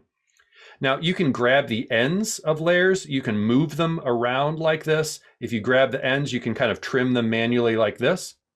But I'm just going to undo quickly. I can also hit Alt or Option and the close bracket, and that will trim off a layer right like that. Okay, and now you'll see, even if this layer was still on screen, it wouldn't be visible here because we've trimmed it off. That also starts making the timeline nice and tidy. So let's do that same thing. I will Alt open bracket and Alt close bracket. See how I trimmed that? And I could do the same thing on my logo here. I'll come to this keyframe right before that comes on screen and Alt open bracket. And now look, it's very easy to see looking at your timeline what's present when, right? Let's add just a little bit more punch to these. I think let's maybe scale these a little bit while they're on screen. So let's make a scale keyframe here. Let's maybe say like 95. And then I'll come up here to where it's already off screen, but that's okay. And we'll set it back to 100. And now it's got just a little bit of creep while it's there, right? Bring some life to the thing. Great. I want to repeat that on these other ones, but I don't want to make all those manually. Let's work smart. I'll just click on this word scale, see how it highlights both of those. Let's Control C to copy, or you can come up here, of course. I'll come right here and I'm going to highlight this other layer, the low in calories that's about to come on screen. And I'm going to paste or Control or Command V. And now I just added, if I hit my U key to reveal all scale keyframes or all keyframes in general, you'll see it added those same keyframes to this one. But there is a little issue here because this one actually stops scaling right before we move off screen. So I'm just going to adjust that over a little bit just to kind of hide that. So it keeps scaling until, you know, when it becomes off screen. Let's check those out. Little push, swish over, great. I want to do that same thing. Copy, come right here and paste. And now this has the scale keyframes too. See how we're still just basically just making a fancy animated carousel, but we control what's happening, right? One last little touch I want to put on this is bringing this background to life just a little bit more. I bet we could do this very easily. Hit P for position. I can add some position keyframes to this background so that it has just a little bit of kind of creep to it. I'm just going to kind of favor a little bit to the right at the very beginning, make a position keyframe, come to the very end, and then favor just squishing that a little bit to the left. And now as we animate, that mover is doing the big swishes, right? The text pieces are scaling up a little bit while they're on screen, and then the background is going to have just a little bit, kind of a smooth creep the whole time. And look how much life we brought to this thing compared to the original version of it here that we made just with a couple of stills. Like, what a difference this has in terms of grabbing people's attention, right? And helping you decide what gets emphasized when. Yeah, I don't know if I have any amazing ending thoughts on this. Ryan, do you sort of have any, any feedback on this? I mean, it's been really great to see. Like, I think people are really excited to see how, there's a direct analog to smart objects in After Effects, right? Like, there's probably even some more advantages to a smart object. I think the big thing that I just love about this is that anybody who's a designer has had to make a carousel, right? Yeah. Like, yeah. That's probably, it's almost as common as an animator making a hand pressing buttons on a phone, right? Like, we've all done it.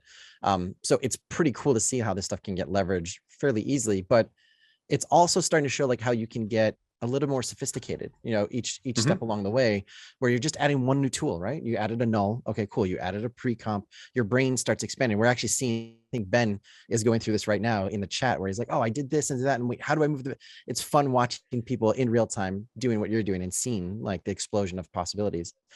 Someone did ask, like, what if I just wanted this to be a continuous smooth pan across rather than it being like chunk words. And I'm sure you have a great answer to that, but I think that's just the power of keyframes in the sense that, like right now you're just moving something and doing something called a hold keyframe, essentially. Like, you're telling it to stop and hold until you tell it to start moving again. Yep. That's more of just a case of like, you just have a keyframe at the beginning and a keyframe at the end, and you just need to figure out how slow or fast. But I don't want to break your setup, but is there a way to show that fairly quickly here? I mean, I could certainly make this one continuous scroll. I think probably the easiest way to say this, it might be boring if it's one continuous scroll. I'm just going to quickly make a duplicate of this so that we can kind of play and not explode our other one. But let's say instead of these two like swishes that we're doing here, right? We just want to move. This is actually a great question. So this is one value, right, at one time, and this is another value at another time. We have a start point and an end point. And I can just get rid of these two middle ones, and I could move this end point to, here, and move our beginning point to here. And let's see what this looks like. I mean, obviously there's some other stuff we need to worry about, our layers trimming and stuff, but like, see how it's a little harder to control like the visibility of that middle section here. In this point, in this project, I had three very specific points that I wanted to sort of hold on. And so that's why I animated it this way, so we could make sure our viewers get to see each of those. If there were a reason, maybe there's some kind of chasing element. Maybe we don't have this middle piece here, right? And coming off of rich in vitamin C, there's like a little arrow or something that brings us over to School of Citrus, something that makes our eye follow this piece as it moves across. That would be a great use case here. That would make a lot of sense. Yeah, I think it just shows, again, I think it's just super powerful. I think people are starting to get their brain around, okay, well, why wouldn't I just connect all the type to the background and just move the background? And like, do I have to use a null? And that, I think that's a normal instinct of like, oh, there's a new tool. I know already how to do it. But what it does give you is it gives the ability to say, oh, you know what? I think you were starting to show this. Actually, my boss or my clients can say, I actually need the grapefruit to be scooted over 10 pixels. But then if you do that, we have this thing in animation we always talk about where you're fighting the animation. You're trying to counter something that something else has already been done. If that type was parented to the background and you need to move the background, then you have to counter animate the type, and you're in a whole barrel of things you don't want to deal with. But I guess the big thing to think about this is anytime you're animating, you want to deal with the fewest amount of variables as possible for each action, right? There's an action of the background moving. There's an action of the scaling. There's an action of what do I want to do with my viewers, kind of like attention. give yourself controls, simple controls to Yeah. be able to adjust those independently. Now, there's almost always another solution to it, right? Like I don't want to go down the rabbit hole, but there's even an effect, which we haven't really shown too much, that's called transform, that allows you on an object level to also kind of give yourself a second set of tools. But you always want to try to do your work as simple as possible and as clean as possible while you're setting things up. Because otherwise, I think I mentioned this in the chat. This happened to me. I'm sure it's happened to you, Kyle, Frank, Sarah. There are many advanced After Effects animators that you'll open up their file thinking they know what they're doing. And A, layers won't be named, but also B, you will see a daisy chain of multiple nulls because someone's like, okay, I moved all the position here, but the client asked me to scale everything up. I don't want to pre-comp it. So I'll parent the null to another null and name it scale null, and I'll scale the null up 10%. And then eventually there'll be like just this chain of comes this spider web of stuff. Yeah. And you try to keep track of like, well, what did I do where? Because you almost don't want to erase and backtrack. So if you want to avoid that, you try to do as much as you can to think of ahead of time. And obviously you can't predict everything, but separating those controls early on, like the background scale is independent from the type and the background can be controlled by something separate above the chain in that. It's hard to get your head thinking about that right off the bat if you're coming straight from Photoshop. But you figure it out. I think somebody just Joey's like a second stand-up comedian just doing his set while this is going on. But friends don't let friends over null is a good point, right? You don't want to have I have a great example here. I'm going to bring us back real quick to this make it move. Okay. I got rid of the opacity keyframes at the end of this. So right now we have this animated and they just stay on. We need to get rid of them somehow. Okay. So here's the thing. I could animate all of these. Let's say I want this whole chunk to move up off the top of the screen. So I could create some position keyframes on these two that didn't have it already, and create some more keyframes on these layers. And now I need to I need to make that go up, and then I need to move this one up, and I need to move this one up, and I need to move this one up. And now let's preview that. And I bet they're going to kind of fall apart like it sort of works. Oh man, now I need to be real careful. I could move all of them at once with all the layers selected. Make sure I do it that way. They'll move cleanly, but look at this. Now I've got keyframes on 4 different layers, and if I want to tweak this, now I have 4 layers that I have to worry about. So this is a great use case for one of those null objects, right? Instead of moving 4 different layers, I could create one of those, and I'll just make it a different color so we can see it better. By the way, all you have to do is click on a little color chip and boop, new color. I'll call this mover. And now I've hidden some of my panels because I was getting rid of stuff, sorry. If I just take make it move and keyframe, highlight all those, pick whip to that mover. So kind of like you just saw, now I can use this one layer here and just use that to move all of those. And so isn't that much cleaner here than worrying about getting this crazy move? Obviously it's a very simple one, but if you have a more complex move, great example of when doing a little bit of extra structure makes your life so much easier here. Yeah, there's one caveat. I mean, there's always a caveat, right? Of course. Parenting, it's important to remember that parenting includes translation tools, which are your position, rotation, your scale. It does. You feel like it should also include opacity, just because naturally those are one of the 4 or 5 parameters using all the time, but it actually you wouldn't really want it to do that, right? Like you'd want to be able to control them separately. So your transparency or opacity does not come along for the ride when you parent something. It's just, I think an early stage thing. You're like, wait, it's hard to get your head around sometimes. So do we have any other questions that we need to get to? We're coming up on, we're going to have a short intermission here that gives all of you a little break, gives us a quick break. Any other Q&A that we need to touch on before we, roll into that? I mean, I've been manning the Q&A while you've been working along with a bunch of our other School Motion peeps. Sarah and Frank and Sheena are all in there. I think we've answered like 91 questions already in there. Wow. And I know in the chat itself too, people are still asking questions, but this is probably a good time if we're getting ready to transition to start thinking about those. If you want to load up the queue with any of those kind of questions, like we can come back and kind of take a quick look at them as well. Exactly. So we're going to roll into this about 10-minute intermission in just a minute here. So after this, we're going to be looking at some more advanced techniques. We're going to be building on the stuff that you have seen here, which is why, we needed to make sure that we laid this groundwork so that everybody can come along later.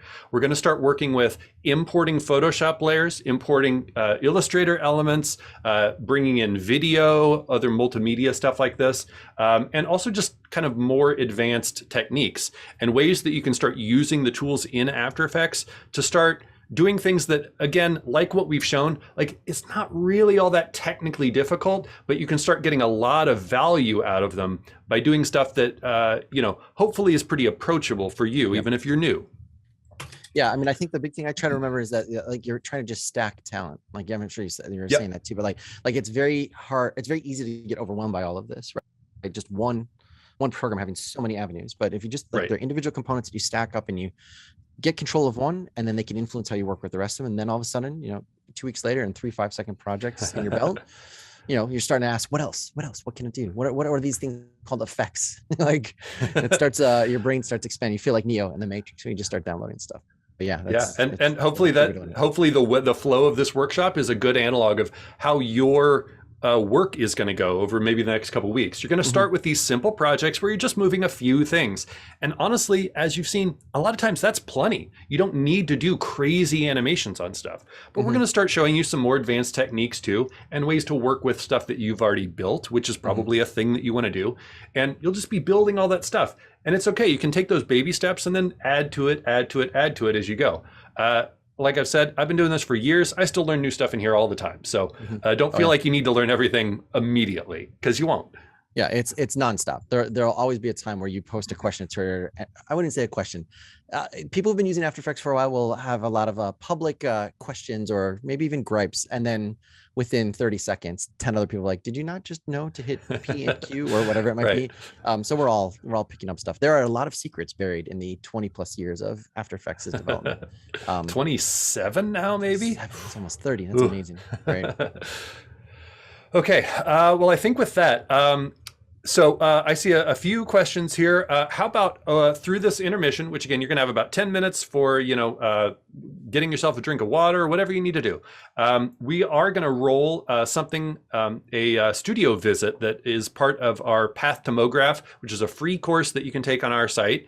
If you want to check out the full course, it kind of introduces you to the world of motion graphics, motion design. But if you want to stick around and watch it, that's okay too. And now you have something to do.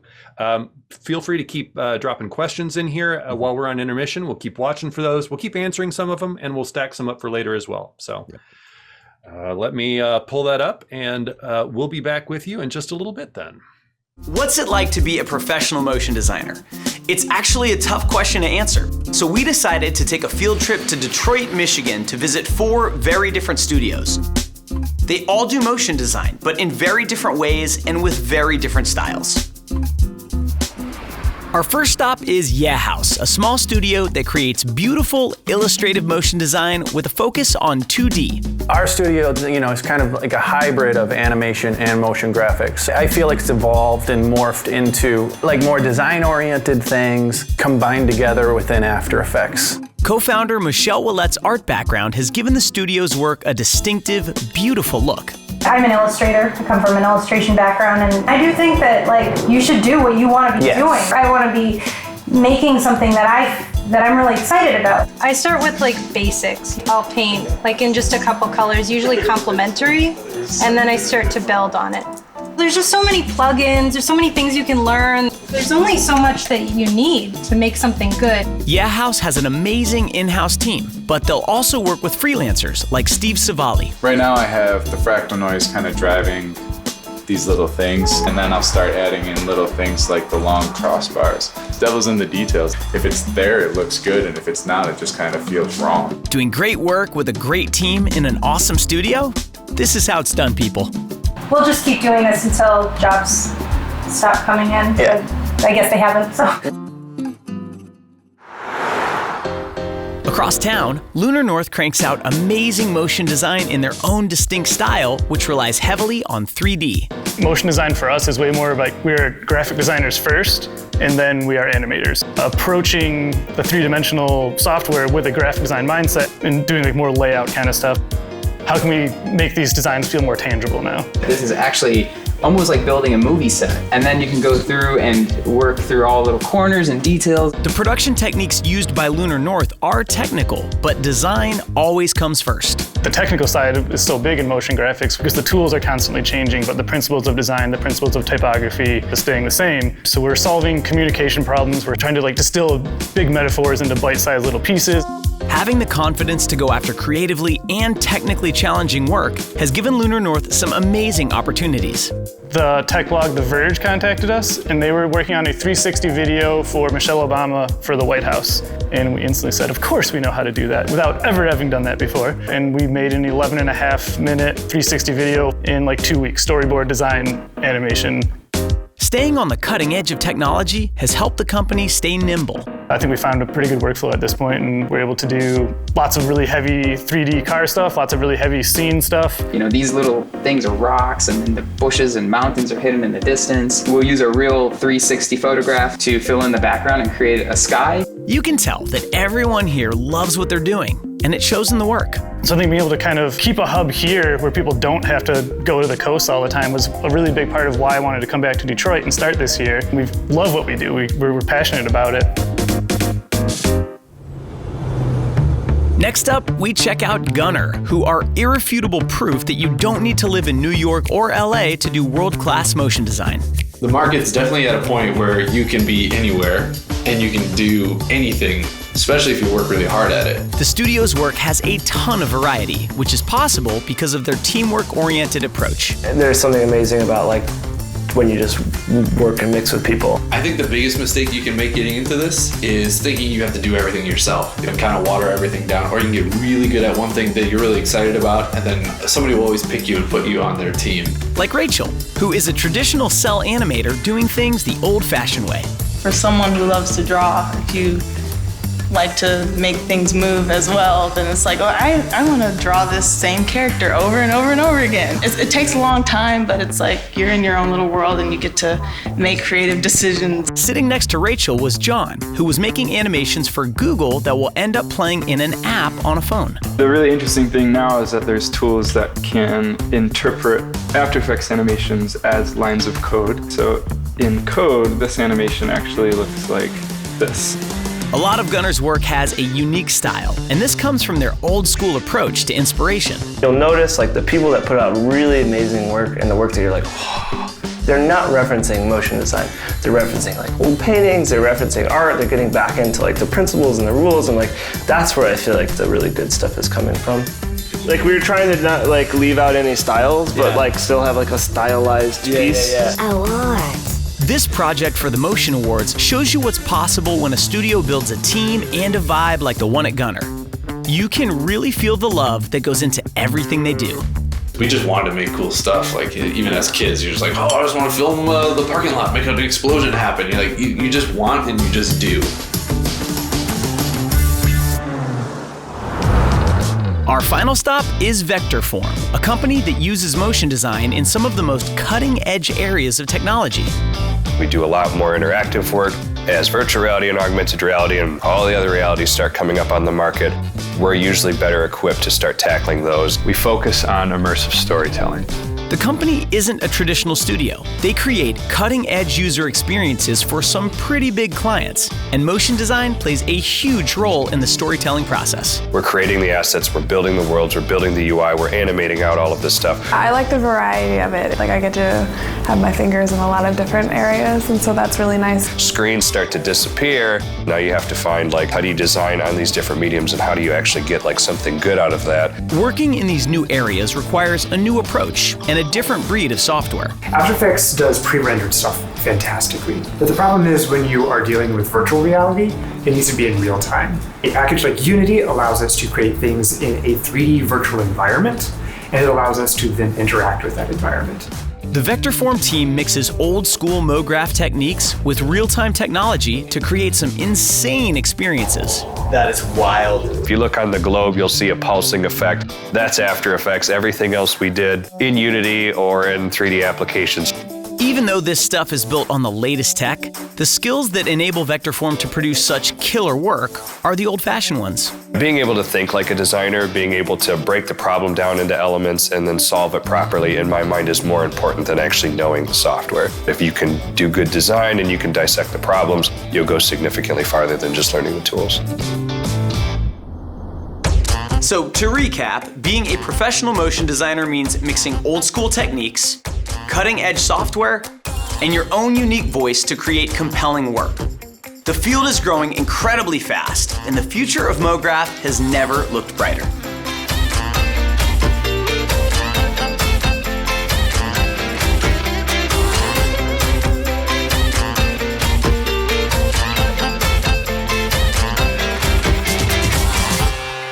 At School of Motion, we give you the tools, knowledge, and network to achieve your motion design goals no matter what stage you're at in your career. We pull out all the stops to make our lessons as fun and informative as possible, going to insane lengths to make sure material is presented in the right order, with the right real-world examples, and with the right support. You're signing up for more than just access to content. At School of Motion, you also get individualized feedback on your work. Your personal teaching assistant will ensure that you get all the technical and creative support you need. And you never learn alone. In each course, you'll go through the curriculum with a group of students from all over the world, completing projects based on real-world briefs. You'll experience what it's like to create client work and beef up your portfolio. And when you're finished, you immediately gain access to our huge and growing alumni network. We'll use our industry contacts to help you find your path into the motion design industry. School of Motion. We're not just a school, we're a movement. Hey everybody, we are back. Glad to see that you're still with us here. Hope you had time to get yourself a drink or a snack or whatever you need. It's probably a lot easier for you because you just have to watch. But I see Ryan had a wardrobe change while we were away. What are you talking about? I'm just showing demo reel dash, what you can expect from it. All the hats you can see as we go. I see, maybe she's been here, but I see a Michelle Galina has entered the chat here. Hi, Michelle. That's a great segue to what we're going to get to in just a second here. Just before we roll into our next bit, I want to make sure, especially for the folks who joined us a little bit later, if you are using the chat, make sure, if you want everyone to see it, make sure that you choose there on Zoom, choose everyone, because sometimes you might just be sending it to hosts and panelists and then only we see it. It makes us happy, but maybe not the intent that you're after. But if you have questions for us, make sure you put those in the Q&A pod, and then we can kind of keep those separate from the chat. It's a lot easier to manage, and we can answer your questions and also make sure that we will answer some of them live too. Speaking of, do you want me to throw some questions your way and see if we can answer? Yeah, let's do a couple questions before we roll into the next thing. Somebody, I think a couple of people said this. We probably made the break video too compelling because a lot of people just ended up sticking around. So they're in about 30-45 minutes. There might be another bathroom break that might be needed. Fair enough. But, someone mentioned, and I think it might have been Vector Form, or I forgot which studio it was in Detroit, where they were talking about how they take animation and turn it into code. And I don't know if they're specifically referring After Effects or if they're talking about Cinema 4D or talking about working in Unreal or Unity. But I do think there are a couple tools that people use, especially maybe even in like UI UX, that you build things in After Effects with a couple of kind of parameters, and then you can send it out. Do you know any of those like off the top of your head that you could reference? Well, Lottie and Body Movin is a plugin for After Effects that pushes things to Lottie, which allows animation that you created in After Effects. There are some specifics you have to be aware of, but you can then push that out to play in browser or in apps. So there's ways to use After Effects as a creation tool and then send it out in a variety of different ways. We're going to do some different. I actually meant to show you exporting before and I didn't. So make sure that I export this example, Ryan. Definitely. But you can export things as videos, as image sequences, as still frames, as code like that. There's a variety of different ways to approach that stuff. Yeah, and the cool thing about code is, it's not just about trying to keep a file small, but it also can start allowing for interactivity, right? So if you're used to doing little looping animations, or you're trying to do something with button presses or UI, and you want something to be live, you want somebody to be able to actually press the button and your character turns into the logo and then comes back. Those are really interesting things that are worth looking into, especially even if you're just doing the basics that we're talking about here, right? Like if you just add shape layers to your toolkit, which we'll probably talk just maybe a little bit, or at least show you where they're at. that, like that, even just having that plus these little bit of keyframing skills, you immediately could, start looking at a lot of your body moving, and wherever you work or whoever you work with, that's a new service that you offer, right? Like you could be sending stuff to the people in development, and become much more valuable potentially based on like the organization you're working at. But yeah, and it's super cool. I mean, I can't wait to see like when we start talking about real time and After Effects in the next couple of years as well, because someday that's going to become a thing as well. So it's good to get in the ground floor now with animation tools because they're not going away. I hope.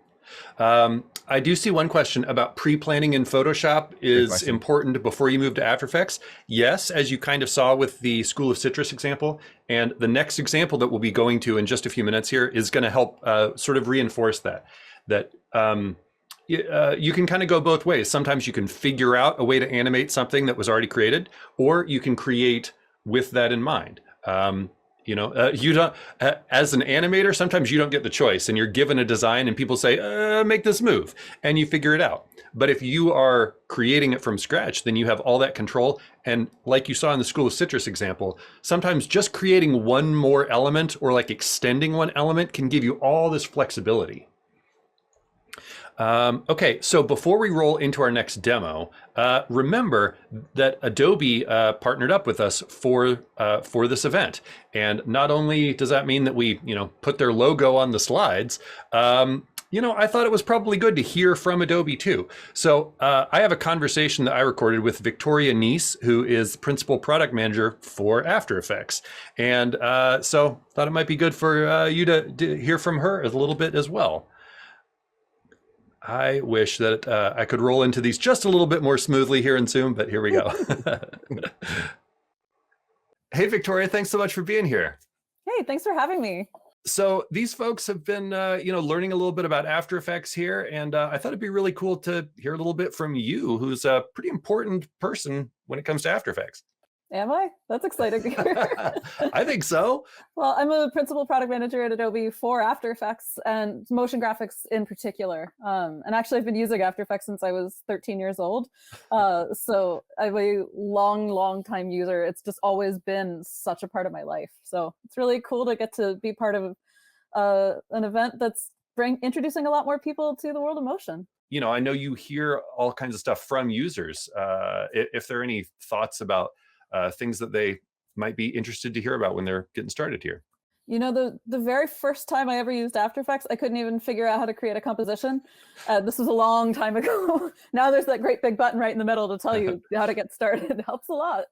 And I'd say that you can do almost anything in After Effects, and it's one of its superpowers. But that also means it's a little bit intimidating to think, where do you even want to go first? And when you get in that spot, like there's so many tutorials out there. There's so much good training out there. There's interactive classes. There's tutorials online. There's also a really great Learn panel built into the app. And the thing that's great about that is it actually gives you assets to work with as well as step-by-step projects. So there's all kinds of different things, and you just search for what you want to do. And there's somebody out there, I guarantee it, somebody's made a tutorial. There's so many more resources than when I was learning. And that's the stuff I really wish I had. Yeah, we had to learn out of books, which was rough. VHS tapes if you were lucky. It's a lot friendlier than it used to be. And personally, I think, if you have sort of a base in Photoshop or Premiere or something already, like it's not really that hard once you kind of figure out, there's a few sort of terms to translate and stuff, but you kind of start realizing you have like a good start there. Yeah, that's really true. It's if you're a designer or you're a video editor, you're kind of halfway there already. You have half of what you need. You either have the layout skills and you know what looks good, and you just need to bring that into motion, or you're really great at making things move and you really just want to take your videos to that next level with visual effects and graphics. And so it's really about adding on to the knowledge you already have. You already have most of the pieces. And so it's about that next step going forward. And that's the part that's really fun about After Effects is almost nobody comes to After Effects who's totally new to Creative Cloud. Everybody's been using other tools. They have that knowledge. A lot of these folks, are probably coming to this with that kind of experience where they're probably looking to have designs that they've already created and start making them move, or, add to videos that they're making for social. Do you have any, any specific thoughts about, for social specifically, ways that you've seen people using After Effects or just trends that you've been seeing? I mean, I'll say that After Effects is everywhere. all over social and all kinds of different platforms, because there's really no better way to stand out than motion. And especially when you can combine the video with graphic design and all the other things you can do, you can bring all of your elements together and make something that, as this class is titled, really does actually pop and stands out in a really busy space. Because the challenge with social media is you've got to get somebody to stop scrolling. And this is one of the best ways to do that. Capture that interest, capture that attention. So do you sort of have any parting thoughts before we take them back into After Effects here? I'd say it's important to think of motion as part of your overall brand design. It's a key piece of your voice and your style and your technique. And so thinking about how it fits in with your colors and your marketing imagery and all of these things that you want to use to stand out on social, motion is just as important. And you can build elements that you can reuse again and again. It doesn't have to be all one-offs, all built from scratch. You can build up a library of tools that you can reach for, and then you can deliver things more quickly. You know, that's such a great segue, because we're going to talk about some of that exact stuff in a few of the demos that we've got coming up. So thanks. Yeah. I just want to say good luck to everybody who's part of this, because we want to see you in the future in After Effects. Man, I'm so stoked you got to talk to Victoria. She's been such an amazing advocate for the wide range of people that use After Effects, right? Like I sit very firmly in the I am a motion designer and animator, but I tend to forget that there are people who come from such wide backgrounds using After Effects, right? There's editors, there's social media people, there's designers, there's content creators, there's people who do VFX, there's people who are just like, I have Creative Cloud. What's this thing? I want to see what it is, right? Photographers, right? Like there's a moment for them to even start playing with After Effects and start to dive into. So she does a great job representing the full suite of people that approach the tool.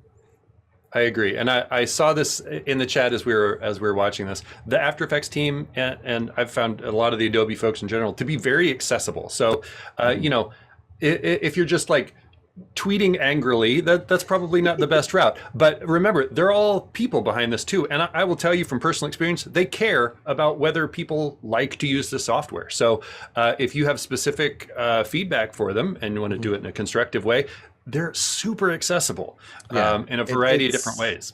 It's almost shocking, to be honest. It wasn't always this way, but between Twitter, between several Slacks that's kind of focused on motion design, I cannot speak more highly than the new beta program that Adobe's put in place in terms of giving you kind of almost daily, if not weekly, drops of where it's coming from. And the Adobe team is actively asking, what do you think? How would you use this? They just dropped 2 new features a day or 2 ago, to After Effects, and they're actively looking to see, how does it work? Does it work the way you'd want to? That's not the norm in the types of programs we work with day to day.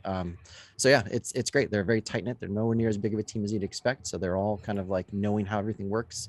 So yeah, you can definitely find them. You can find Victoria. You can find a lot of people out there. Yeah. And a couple of them are here in the chat with us. I don't know specifically just because it's hard for me to watch it, but hi to all the Adobe folks that are watching with us. Okay, so we're going to roll into our next demo here. And I'm going to show you how to bring a layered Photoshop document into After Effects. And after that demo, you don't have to listen to me hardly at all anymore. So if you're tired of Kyle, just strap in for a little bit longer here. Okay, and Ryan, help make sure that I export this one. Yes, I'll make sure. Call it out at the end. Yeah. Okay, so I'm going to roll back to my screen here. And before I start my next project, I'm going to show you these other examples. I already had them created for you, right? Because I didn't want to throw too much scary technical stuff at you when we were getting started.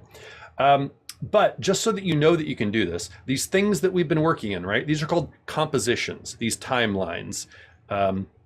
These are compositions, and you'll see as you look in my folders and your folders, right here, you have all these compositions. There are these places where you put images and video and sound and anything that you want to mix together into a cool animation, or even not an animation. Sometimes you could just arrange stuff in here if you want, right?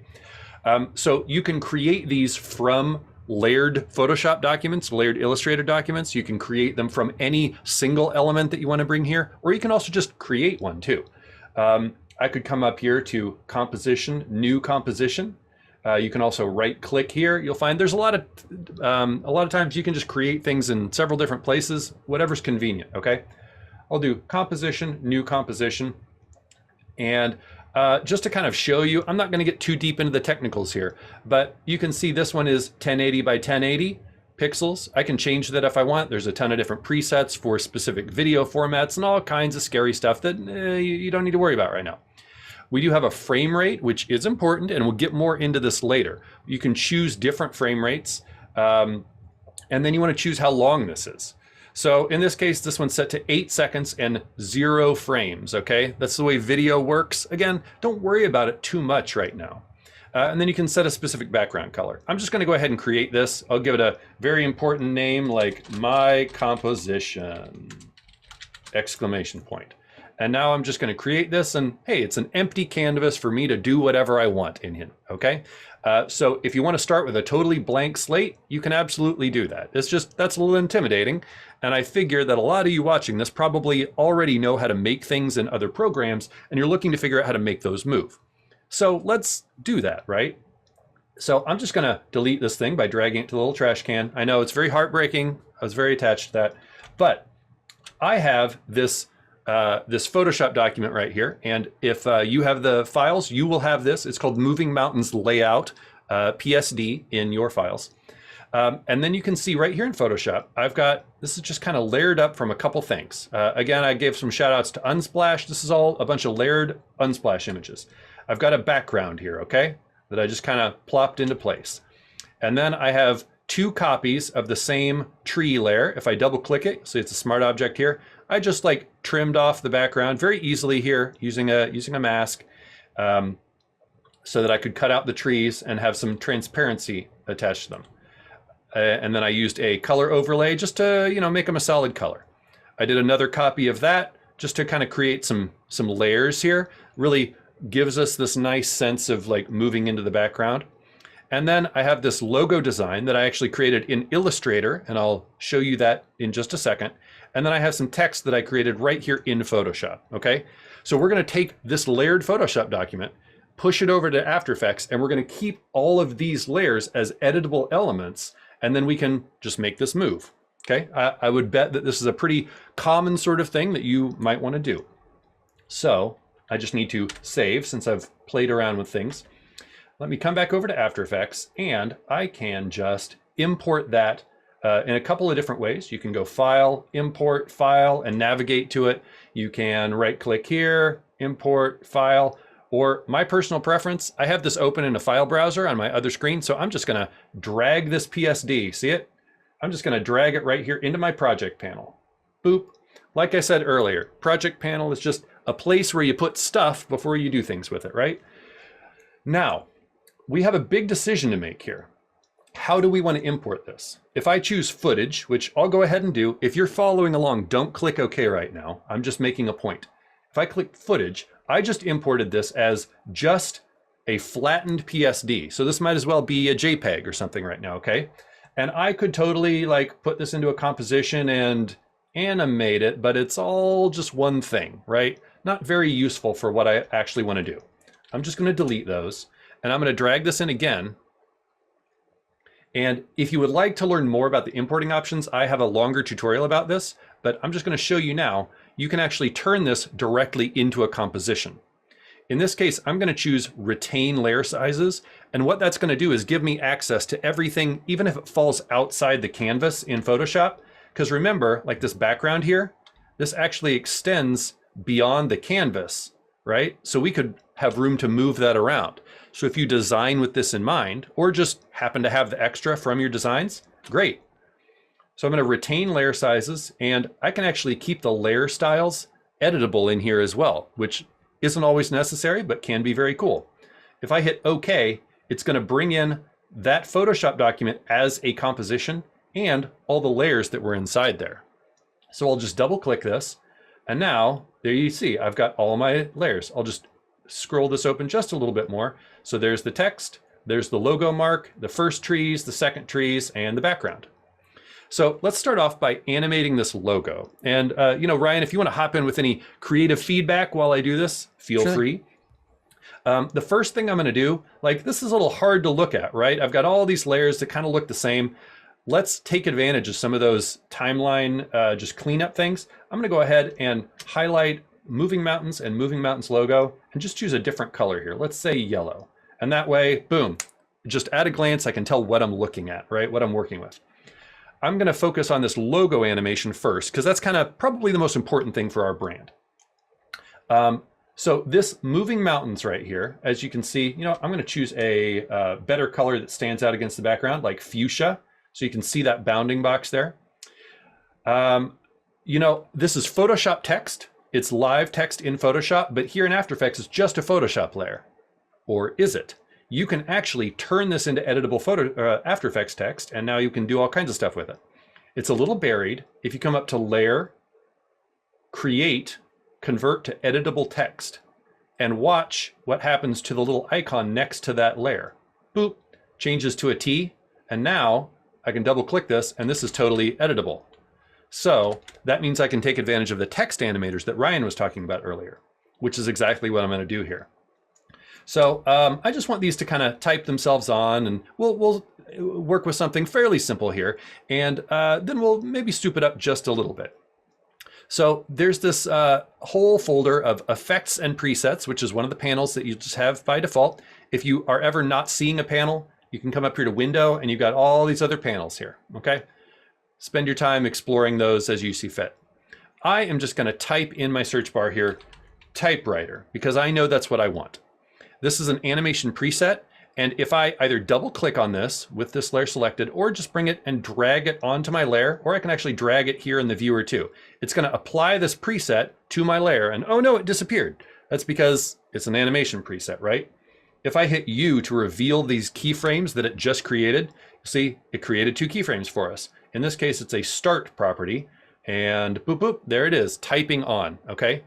So remember, keyframe is just a value at a time, so let's preview this. It's pretty slow. Let's just drag the second one up to, I don't know, around 112. That's probably better, okay.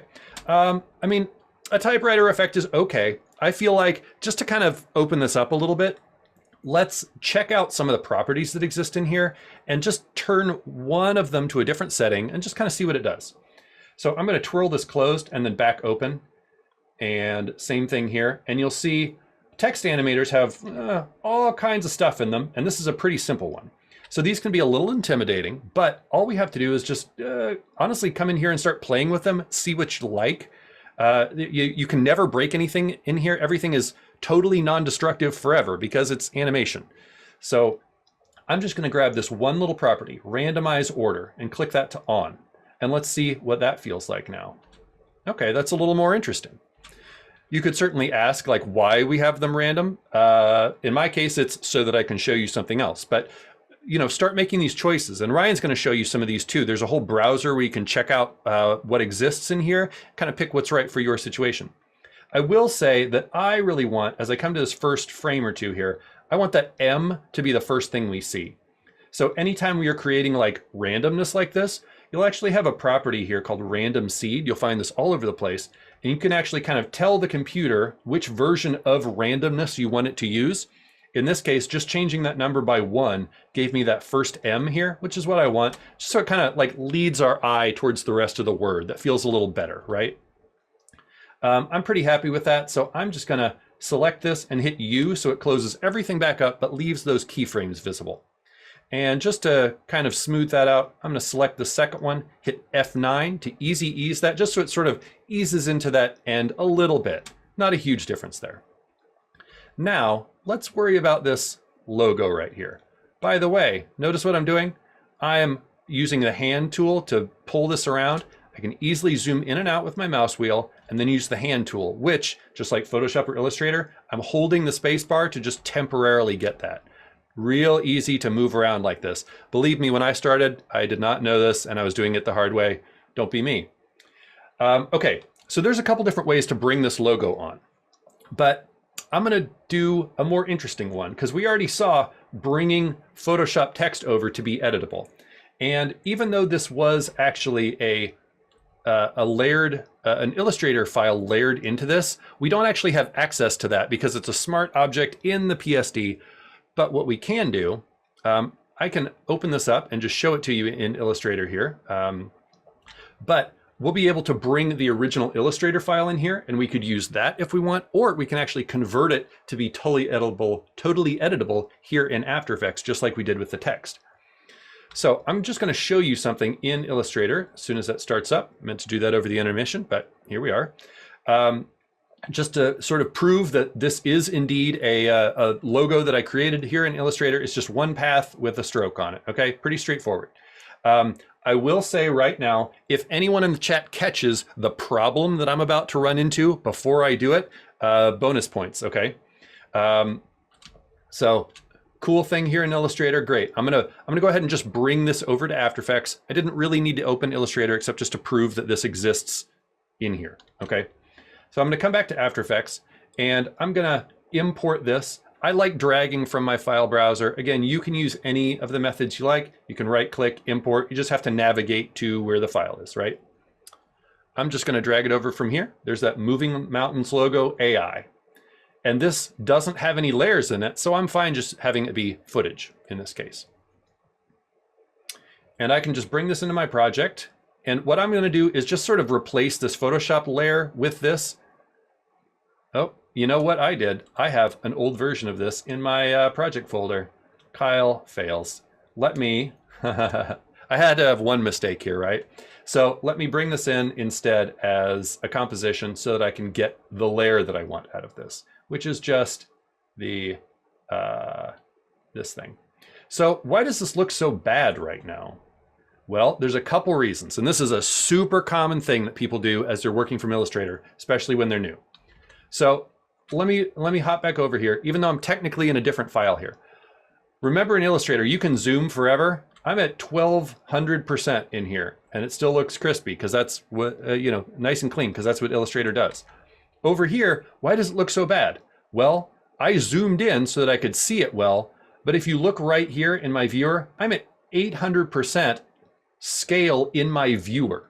So After Effects will take vector files, but you're still working in pixels in here. So you need to be very mindful. If you ever see something like this and you're like, why aren't my vectors clean? It's probably because your viewer is set on the wrong size. You want to make sure, actually keep that at 100, and you'll see I actually just built this way too small. But that's okay because we can scale it up in here. But I thought it was a very good like accident to make. So let's come back to our Moving Mountains thing here. And I'm just going to grab the logo part of this, bring it in here, and I'm going to kind of replace my Photoshop layer with that, okay? I'm just going to drag this scale to kind of match this, and oh, it still looks bad, Kyle. You said it would be clean. Well, it is. I just need to click one little button. See how Photoshop layers, text layer, Illustrator layer. There's this little magic button here, kind of looks like a sun. It's called Continuous Rasterization. And even though this is at 532% scale, if I click this button, bing, now it's nice and clean. Perfect, right? So we actually don't need this old Photoshop layer because I've kind of replaced it with a what I view as a better version here. I'm just going to turn that off and maybe set it to none, okay? We'll worry about that later if we need it. But I'm going to take this, and I actually brought this in so that I could convert it to something that's more editable here in After Effects, because we have the same, for an Illustrator layer, we have the same kind of create editable version, right? You saw me go to the layer menu before, but I can also do it right in here. I can right click on a layer, create shapes from vector layer, okay?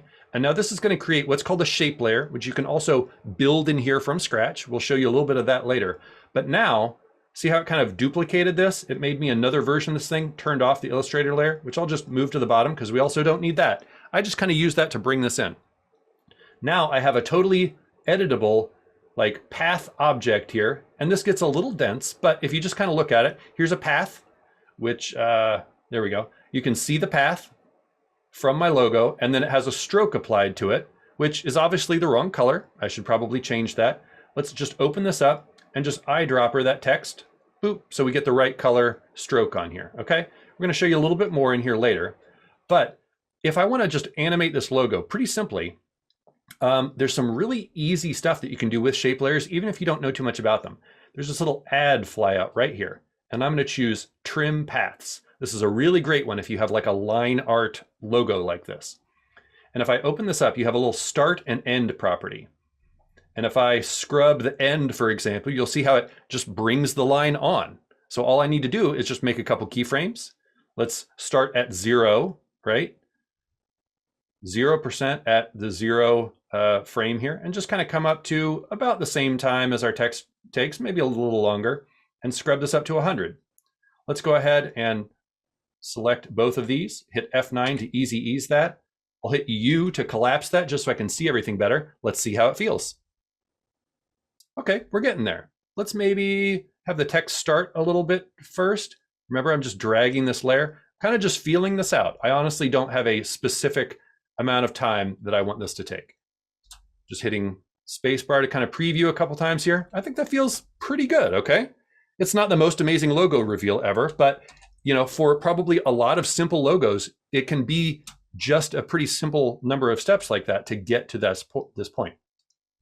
Now, I like this, but I'd like to do something a little bit more interesting to kind of take advantage of the way After Effects works to give us some more visual complexity without doing much work, because I'm kind of lazy, honestly.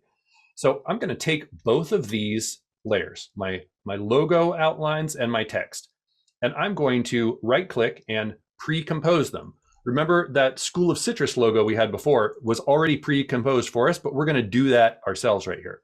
So I'm going to pre-compose that, and let's call it, you know, Mountains Logo Animation. I'm just abbreviating. Okay, so it kind of collapses those into one layer here. If I go in here, you'll see, if I make that transparent, you'll see that it still has all that animation in here. It kind of grouped both of those layers. Now they just function as one layer in this composition that I'm working in, okay? Which means that I can do something cool like duplicate it. Let's go Edit, Duplicate, where you can see Command D. I'm gonna make 2 copies, so I've got 3 copies of it now, all right? I'll come up here to 0, and I'm gonna hit Page Down, Page Down, Page Down, so that I'm at frame 3, and I'm gonna just scoot this layer over a little bit. Let's go 1, 2, 3, and scoot this one over a little bit. Now, right now you can't see anything different, but I have 3 copies of this thing. But if we start giving them a different color, which we could do with an effect like fill here, I'm just going to grab this fill effect and drop it on the bottom copy. Boop, you'll see that one turns red. And then I'm going to drop that on, boop, this second copy. So both of these, if I hit E to reveal effects, or I could just twirl this open, you'll see that we have this fill effect that gives us an eyedropper color, and it's also controllable up here. I think for the second copy, let's just kind of grab, I don't know, like this orangey color. That looks kind of nice. And then for this first one, I can eyedropper from the timeline or up here. Let's grab one of these purples. And now we made one animation of our logo, and with just a little bit of time offsetting and duplicating, we made like a couple kind of chaser colors of it. And look how much more complex that is with very little work, right? And these are all totally editable. I could decide that I want the black one to come a little later. I can just kind of scooch it over a few frames and look what a different, you know, vibe that starts having, right? So let's go ahead and close these down. We need to animate these background layers still. I think we haven't really worried about this yet, but I think this animation actually only needs to be about 5 seconds or so. So I'm going to hit N just to end my work area there. This timeline happens to be 8 seconds. If you want it to be that long, that's fine too. I'm going to go ahead and animate my tree lines and the background, okay? And I'm going to do that trick where I kind of set a keyframe later and then come back and move them off screen there. So I'm going to hit P to animate all the positions of these at once. Click this stopwatch and does all of them here. I'll hit home to go back to the very beginning of my composition. And now I'm just going to start kind of dragging these off until I feel like I need more. See how I'm kind of at the edges of my background here? It's about to start showing, you know, at the edges of my canvas. Can't have that. So I'm going to go ahead and get rid of that selection of everything. Kind of scoot the second one until it's all the way off. Scoot the first one farther, just so we're kind of creating like some parallax here. Let's preview it, see how it feels. There we go, that's working out. I think that first set of trees needs to come down even further at the beginning to like really play up that parallax feeling.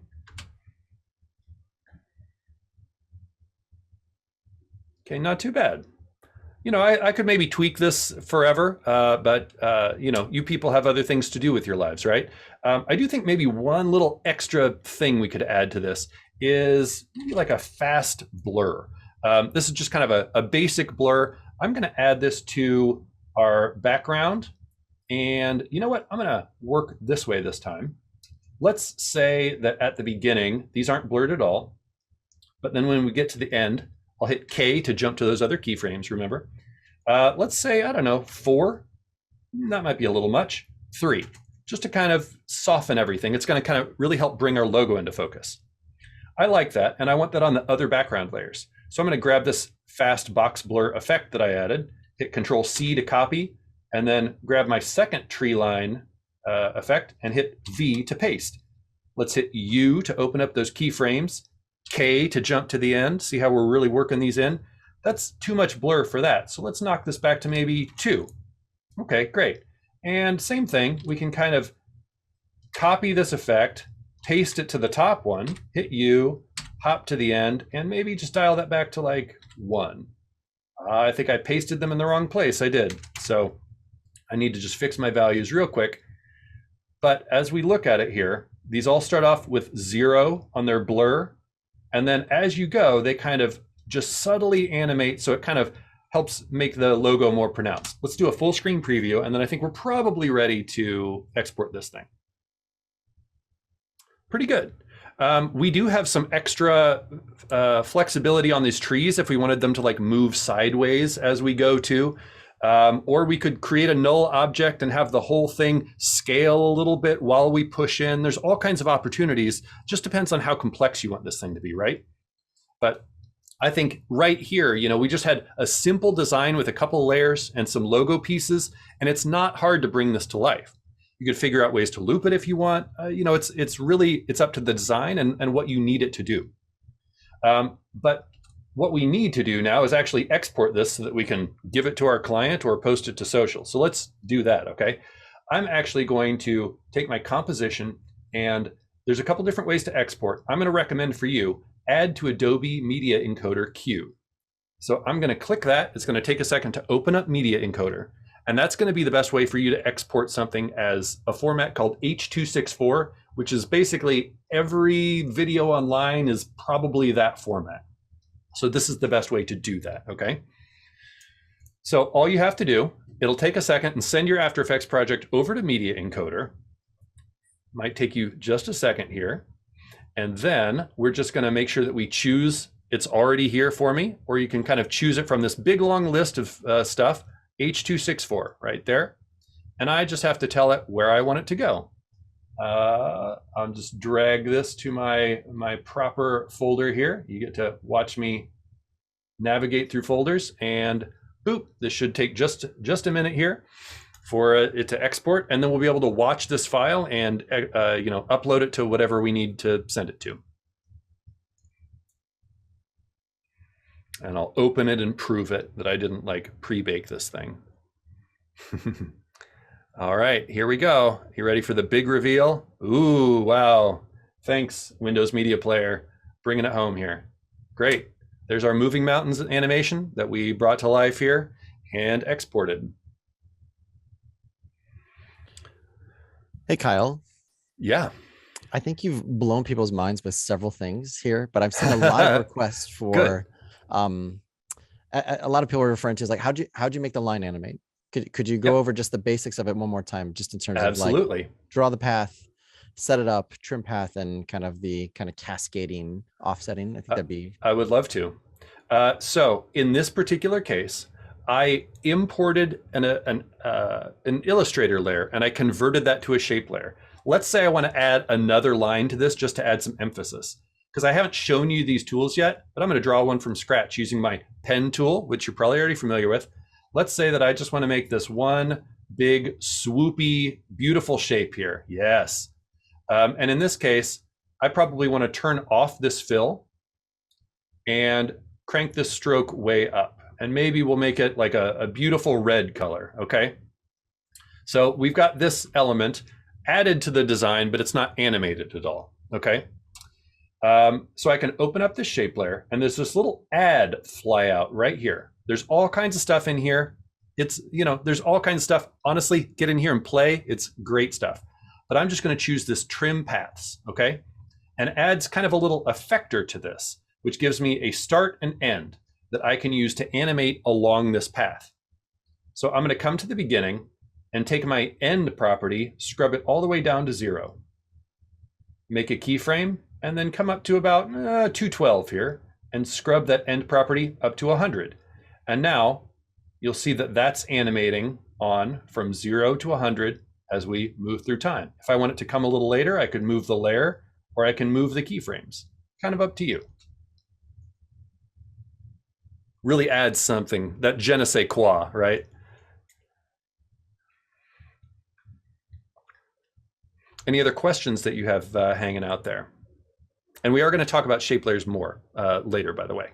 There's one question about how did you recolor the pre-comp that came in across the board? Yes. Okay, great. So I used a fill effect. Here, let me just isolate one of these. Isolate all of these. I'm going to use this little solo button right here. And now we're only looking at our 3 logo bits, okay? So remember that the original one was just black. I'm just going to delete these extra copies and we'll do it again. The original one was just black because those were the original colors of the design, okay? I duplicated this thing either from the edit menu or Control D, okay? And you're going to see some of these steps again later in other examples. I offset these a little bit in time just so they're kind of like chasing each other. And then I grabbed an effect from this list. I'm just using the search bar over here so I don't have to remember where it lives.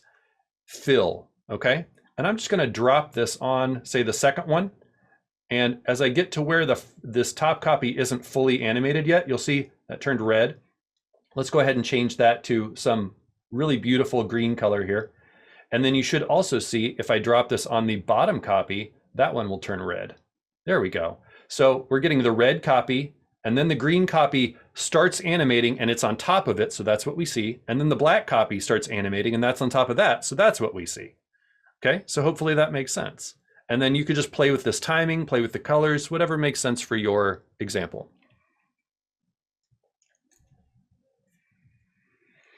That's perfect. That's the whole pod right now. I think people are just trying to quickly either take notes or I see some people are actually playing around with it in After Effects while they're doing it at the same time. Good. While you're going through. Well, I hope so.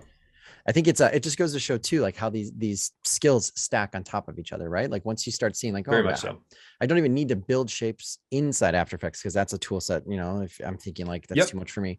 But if you know how to do it in Photoshop, it's very easy, just like type to be able to pull around, but then you get access to some of those animation tools. You can call them a million different things, modifiers, tools, but effects, but trim paths. I've already saw like how many people are like trim paths is the best. Didn't know it was there. Like people are coming across the board and it's super useful. And then, you know, it doesn't even necessarily have to just be for what it says, you know, on the tin, like trim paths. You can start doing it with type.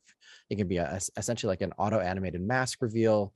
You can start adding in motion blur and it can start doing a lot more with it. And again, putting more effects on top of that, you'll start building your own recipes, right? Like that's the super cool thing is that, oh, this is now available. Now I got to figure out what I can do with what I already know with this new thing too. So these are all these little pieces that you just start stacking together as needed. And in fact, Joey had one of those examples from earlier that was the in the Chobani ad, right? And I actually just made a very quick little where did I put it here? Here we go. A little growing flower animation, much like you see in there, that uses all the stuff that you've seen already. Boop, boop, boop, boop. Let's dive into this. This is a pre-comp that I made, right? Okay, for this little flower. And look at this. So the stem is just one path using that trim paths that you just saw me do again. Okay, it's just one line using trim paths to animate on. Then we have this leaf, okay, right? Which is just a little shape that I drew, but it could be imported from whatever. There's a little bit of scale and rotation, just so it kind of looks like it animates into place here. Let me make that a little bit bigger for you. Okay, just a little bit of scale and rotation. And then we have a flower that comes on with, again, just a little bit of scale and rotation. Those are the only keyframes, just kind of comes into place. And then it's really just a question of kind of putting those together and timing it out to look the way that you want. In this case, boop, boop, boop. Now you make, you know, a couple different ones of these and arrange them around your frame and kind of do what you want with them. And then, you know, if you want to add even more life, sometimes once things are nested away as a pre-comp like this, a lot like how you might smart object something to kind of tuck it away and then you can add more effects to it. You can do other stuff with this. Like in this case, my theory is that the puppet warp or warp tool in Photoshop probably came from After Effects. Maybe I'm wrong, I don't know. But there's this cool tool up here where you can put these little pins, and I'm just going to put one pin here and one pin here. And now I could actually distort this flower and, of course, animate these properties over time to like use 20 copies of this flower and animate it in different ways and get all kinds of cool complexity here. And we're going to see some more examples with, ways to think about reusing pieces like this. Victoria talked about that too.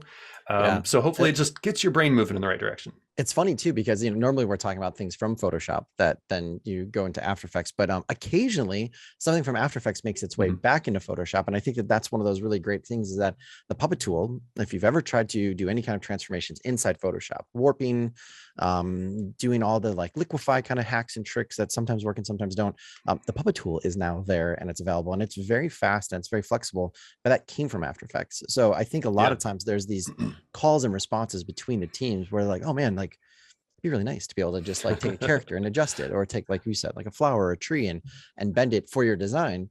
But now that that tool's there, if that tool is in Photoshop, it also comes to After Effects, and you're just, again, adding keyframes to it to bring it to life. It's shocking what you can do with a couple of well-placed keyframes with something like Puppet to do. There's a term from like 2D animation called keep alive, where you have something static and it animates from one position to another, but as soon as it stops and nothing else is moving, the thing goes dead.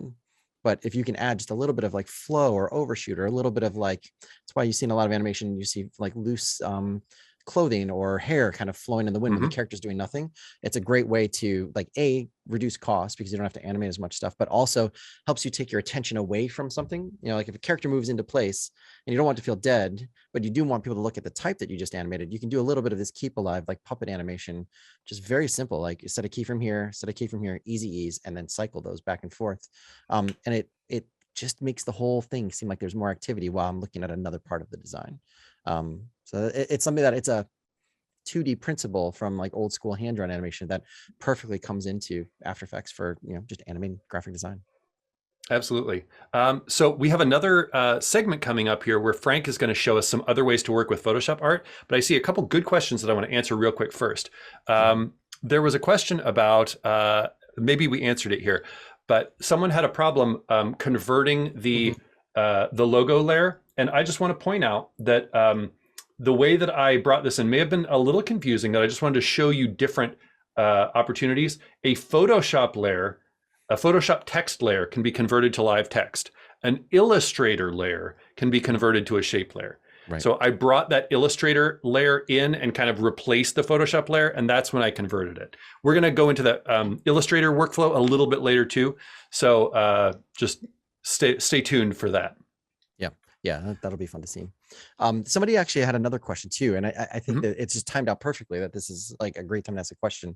We've kind of hinted at effects and all these cool things you can do once you start learning the basics, and there's always a lot of like excitement to start playing with that stuff. And we kind of try to temper people's like enthusiasm a little bit. But up until like recently, there wasn't really a great place to go and say like, can I just have somebody tell me how all this stuff moves? Yeah. But if you ever want to know what an effect does, there's a guy by the name of Jake Bartlett who teaches a course at School of Motion that very recently on his YouTube channel, he has literally gone through and made a video for, I think, every single effect. I think he's just about to finish the entire list. Yeah. And he takes you through just like actual literal like examples of like, here's what it does, but here's how you would want to use it. And also here's things that nobody understands about why it's set up this way. But that is a great resource for just like, oh, you know what, while I'm rendering something or I'm waiting for feedback, watching one of those is really like a neat thing to see, like, oh, this is what I can actually do with all that long list of native effects. Totally. Okay, I think we're going to roll into Frank's segment here. So we have a couple more demos, and Frank's segment is going to be pre-recorded because as we start getting a little more complicated with stuff, we thought it would be good to be able to like help reinforce those hotkeys, and sometimes just be able to like punch into parts of the UI. Just, you know, as you start getting layering more complicated stuff, sometimes it's better to be able to do that. And then we're going to have Frank on with us live for Q&A afterwards. So if you have any questions about what he's doing or what we've talked about, you know, keep stacking up those questions and we'll get to them in just a little bit here. So let me roll into Frank's. He's going to be showing us bringing images to life and a little bit of stuff that you want to do before you get to that point too, which I really love. My name is Frank and I'm with School of Motion. And today we're going to take a look at how we can take some of our designs made inside Photoshop and bring them into After Effects. But I actually want to start even earlier than that. I want to teach you how an animator will think about choosing some images to bring into After Effects. And so there's a couple of very simple tricks that I want to show you to look out for in your images. So when you're selecting them, you have an easier time to be able to bring them into After Effects. And then also how you can do some very simple animation that would add just some life to that design, especially when you're posting for social media where you want to have more than just a static design. You want to have something that's moving a little bit to catch the eye of your viewers. Now, before we even jump into Photoshop or After Effects, I want to talk about the first step in making sure that we start this process out correctly, and that is to choose the right images. We want to be able to choose images that have a good contrast when it comes to the foreground and the background element. That's going to help us to be able to make the cutting out process easier. It's going to be able to hide a lot of our imperfections. Lighting is going to be one of those tricky things that you have to be very mindful of, because you can start with an image that looks really cool and easy to separate, but there's a very distinct light in the image. So take a look at this image of a plate on an orange background. If you notice, it's probably lit from the top and the light has been moved slightly to one side. So we see the shadow kind of on the side here. But if you notice, the plate itself, the white plate, is very well evenly lit. So I am looking for even lighting when it comes to the image and the subject that I have to cut out.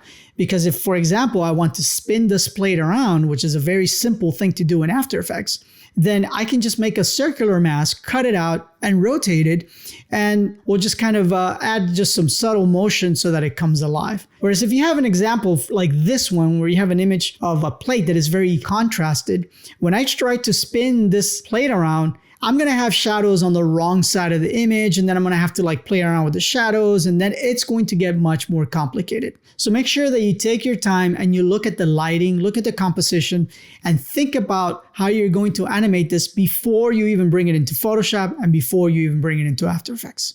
Okay, I got one more example here for you that I thought was kind of neat. I found this image of kind of this burger coming together, kind of like in a magic show kind of way. And I thought it would be neat to have these layers kind of floating in space. You know, I have each one move a little bit independently or maybe come together. I don't know. I just thought it was a good opportunity for me to be able to bring this into After Effects and add some subtle motion. So let me show you what the original image looks like. Essentially, this is the image, and we can see a little bit of the model in the background. We have a table over here, but I'm only kind of interested in the hands and the burger. So kind of like a, you know, this look going on where I've kind of isolated just the hands.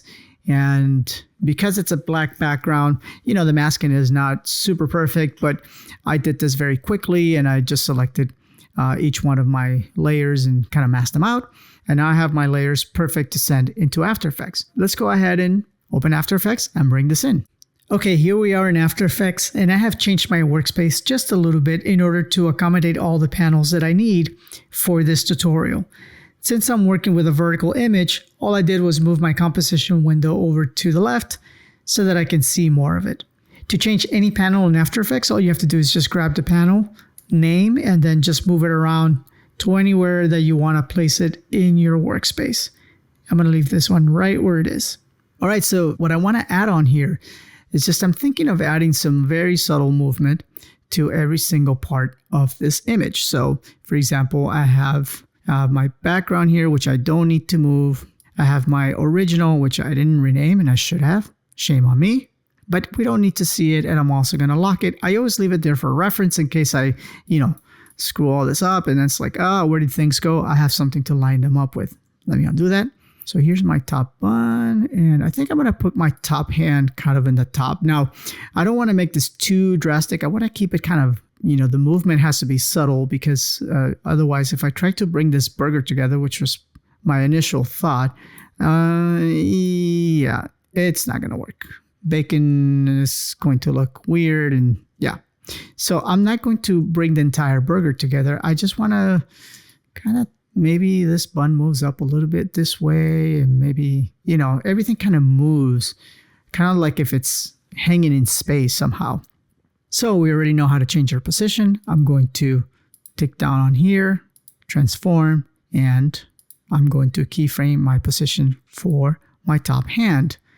I can come in here, go all the way to the end, and I want to move my hand up a little bit so that it seems like it's hovering up. See that? Cool.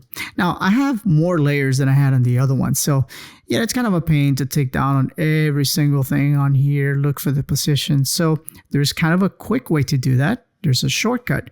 If I select all my layers and I hit P, that brings up only the position attribute for each one of those layers.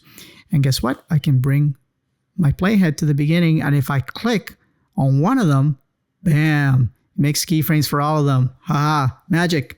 All right, cool. So now I can go to the end, and I'm going to just kind of click away, and I'm going to just kind of position each one of these where I sort of envision them they will end. And if I hit Shift, it's also going to lock it, just like in Photoshop, to kind of the axis that it's on. Let's move the position of my onions up a little bit. Seems like my onions had more pixels that they needed to have. That's okay. We're doing this kind of quickly. We don't, our client needs this by end of day, and they really want some motion because this is for a new ad for the Improbable burger. Yeah, that just floats in space. Oop, look at this. I have a duplicate here. Don't we do that sometimes? I'm just going to delete one of them. One lettuce is enough. That's enough veggies for me. All right, there we go. And finally, I'm going to move this bottom bun a little bit higher. Actually, not too high. And then maybe our bottom hand kind of moves down a little bit. Oops, there's some funkiness going on there because I had to clean up behind the hand. So I don't want to show all that. So I'm actually going to move the hand maybe higher. That way I kind of hide all those imperfections. Maybe put my lettuce here. And notice that what I'm doing is I just set the first keyframe, and now I'm at the last frame of my comp, and then I'm moving the last one. And now look at this. After Effects is going to do its magic. I'm going to hit space. Cool, huh? All right. So I have an idea. Maybe instead of our bun and our hand moving up, maybe the hand and the bun move down. So check this out. I can just select the two of them by hitting Shift, and I can just move them down together. And that way I hide kind of this funkiness going on in the hand. I'm also going to bring our lettuce down. So maybe that's a cooler idea. Maybe they're expanding at some point. All right, let's see how that looks. Neat. So it looks like it's floating in space. Now, one thing to keep in mind is that if I just leave my playhead kind of somewhere here and I start moving stuff around, without realizing that I have that I'm in the wrong place, then what's going to happen is that it's going to create some extra animation that we don't want. Unless you want your onions to kind of bounce back and forth in space, which probably is not what you want. I'm just going to delete that keyframe. So make sure that your playhead is on the right place. And look at that, with just a few keyframes, maybe our lettuce should move. It feels like our lettuce is not moving. So maybe let's move our hand. Let's just make this more drastic. Just really gonna push this down. I mean, this is the Improbable burger. Here we go. Let's see how that looks. All right, cool. All right, so I'm almost there. Let me just go ahead and fit this to the screen.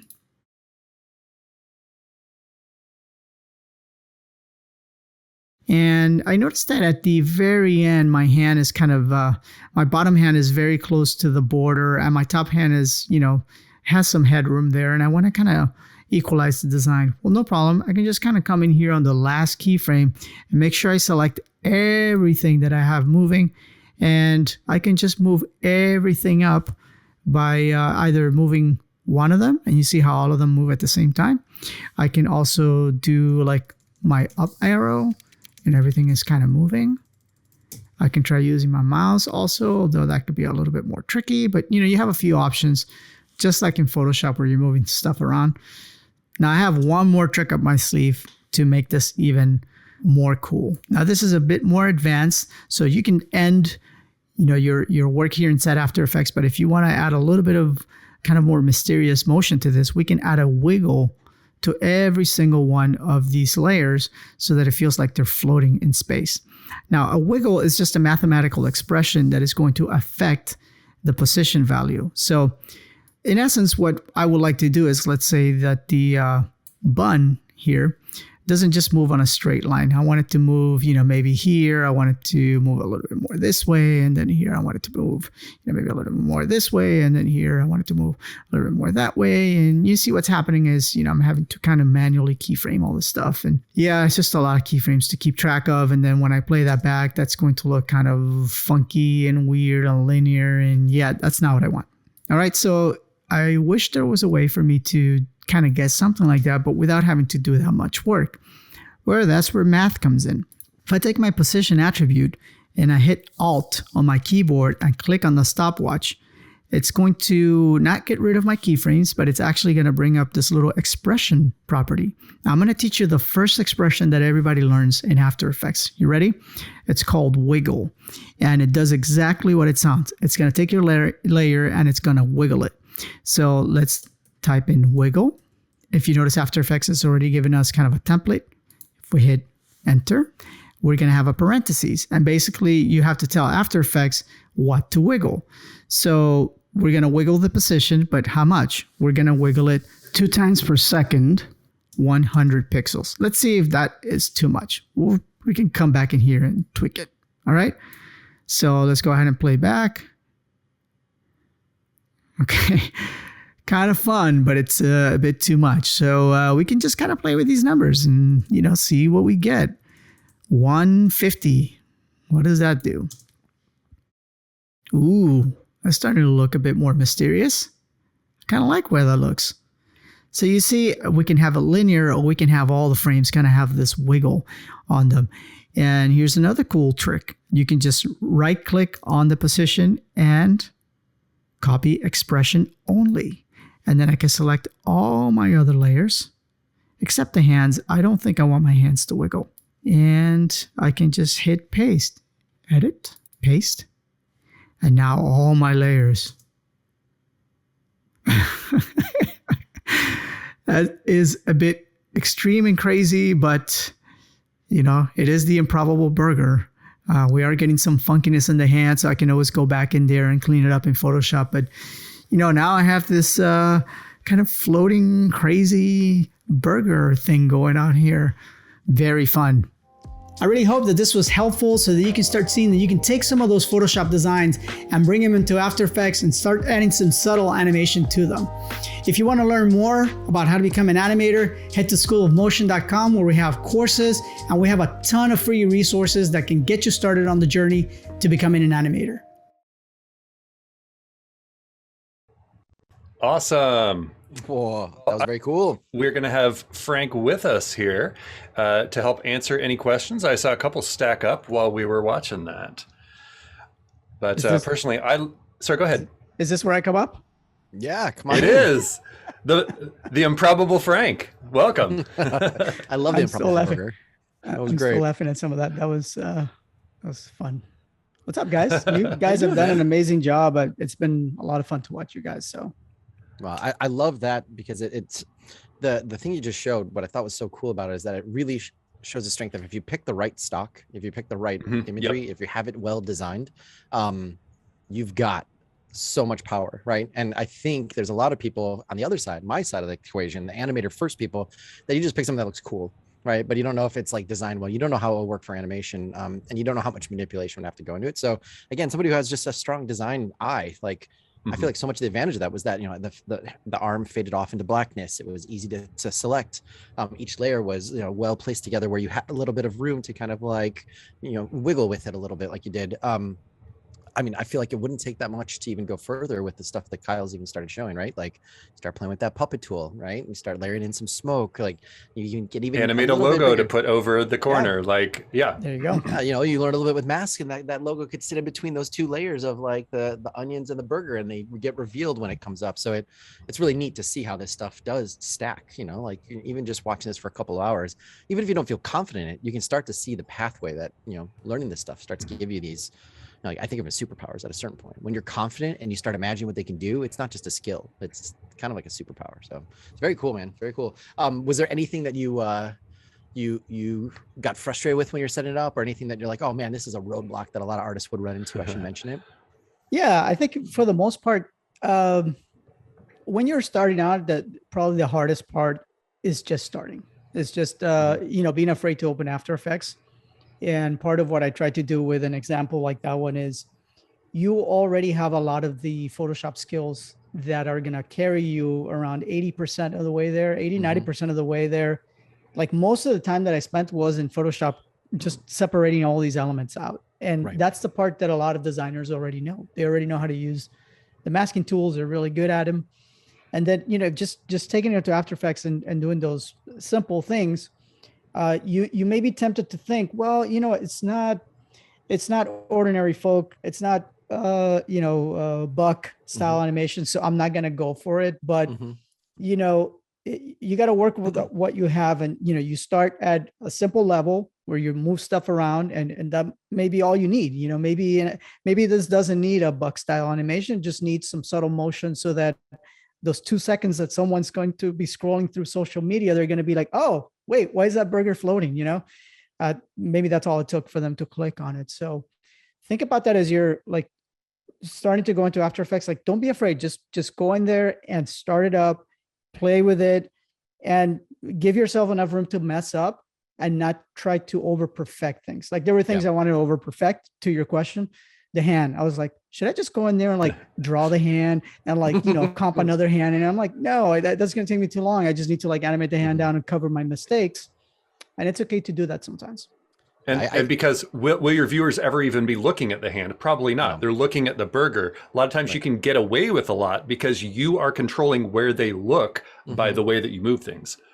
That's such an important point. I want to go back to like unpack something you said, Frank, that complements that, Kyle, is that so much of this, even if you do watch this stuff that we name drop, you know, probably too often, the Bucks and the Oddfellows and Ordinary Folk, you get wowed by everything that happens, right? But if you really just took like one shot and you just played it on loop, or you slowed it down, or you played it backwards, or you took screenshots and flipped through them, right?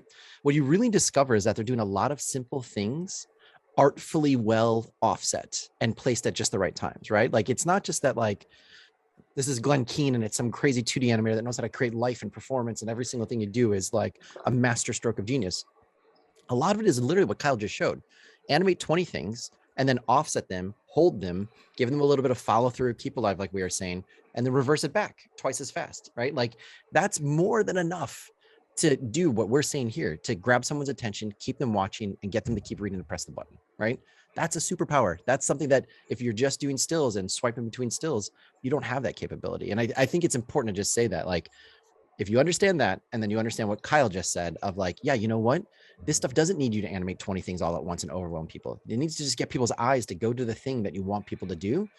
Animation is the greatest way to get somebody to support the call to action. And if it just matches their interest, they're off, right? But you're telling them where to look. You're not saying, look at how cool I am. You're saying, look how cool that is, right? It's a very big difference of like intent, I think. And I think that hopefully should like get people excited that like, you don't have to be this master character animator or 20 year in the industry After Effects person that knows every button to be able to make this stuff work for you. So yeah, both of what you guys said, I think is really important to connect those together for people listening, because it's really, really powerful.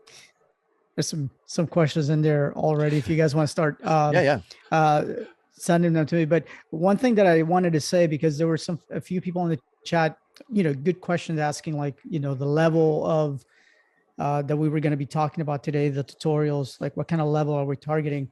And one thing I would say to advanced folks that made it this far and are still, you know, still here with us is that when you become more advanced, you kind of fall into this trap where you feel like it must be always show reel worthy for me to work on it.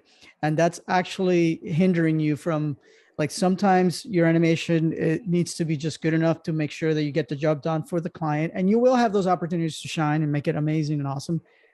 But talk to people in like top studios and they're going to tell you not everything's for the real. You know, some of them are for the bills, some for the real, for the real. And sometimes it's just, I got to get it done, do it nicely. But don't let that hinder you. That's an advanced tip. Like not everything's going to have to be your top quality, must make it to the real animation. Yeah, dude. I mean, knowing how to efficiently do this stuff. Yeah. And that starts with design, right? That starts from the design stage, right? Like if you aren't thinking of that, you can make this beautiful maximalist over-designed thing that then an animator has to go and like intricately animate all those things because you're designing with ego. You're not designing with the intent of the client and the audience in mind.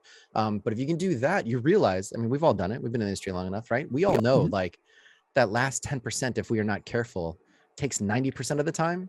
And no one except for the three of us would ever notice that last 10%, right? But it could be the difference between or actually, or to be honestly, like it could actually hinder, right? Like we were saying, right? Animation supports the call to action. If it is, distracting you and it's cool, it may not actually get somebody who needs 2 seconds to make a decision to make the decision. So I think those instincts that as a designer, I know I saw a couple of people like, yeah, we're perfectionists too on the design side. Well, if you're a perfectionist and you're doing that stuff, think about the animator that's then going to receive that and try to like do their kind of like, jazz on top of all that. So I think it's good to know that, like that, these simple basic tools a lot of times are done artfully, done masterfully, just the basics can be a lot more powerful than all the crazy stuff just thrown all over the place. So.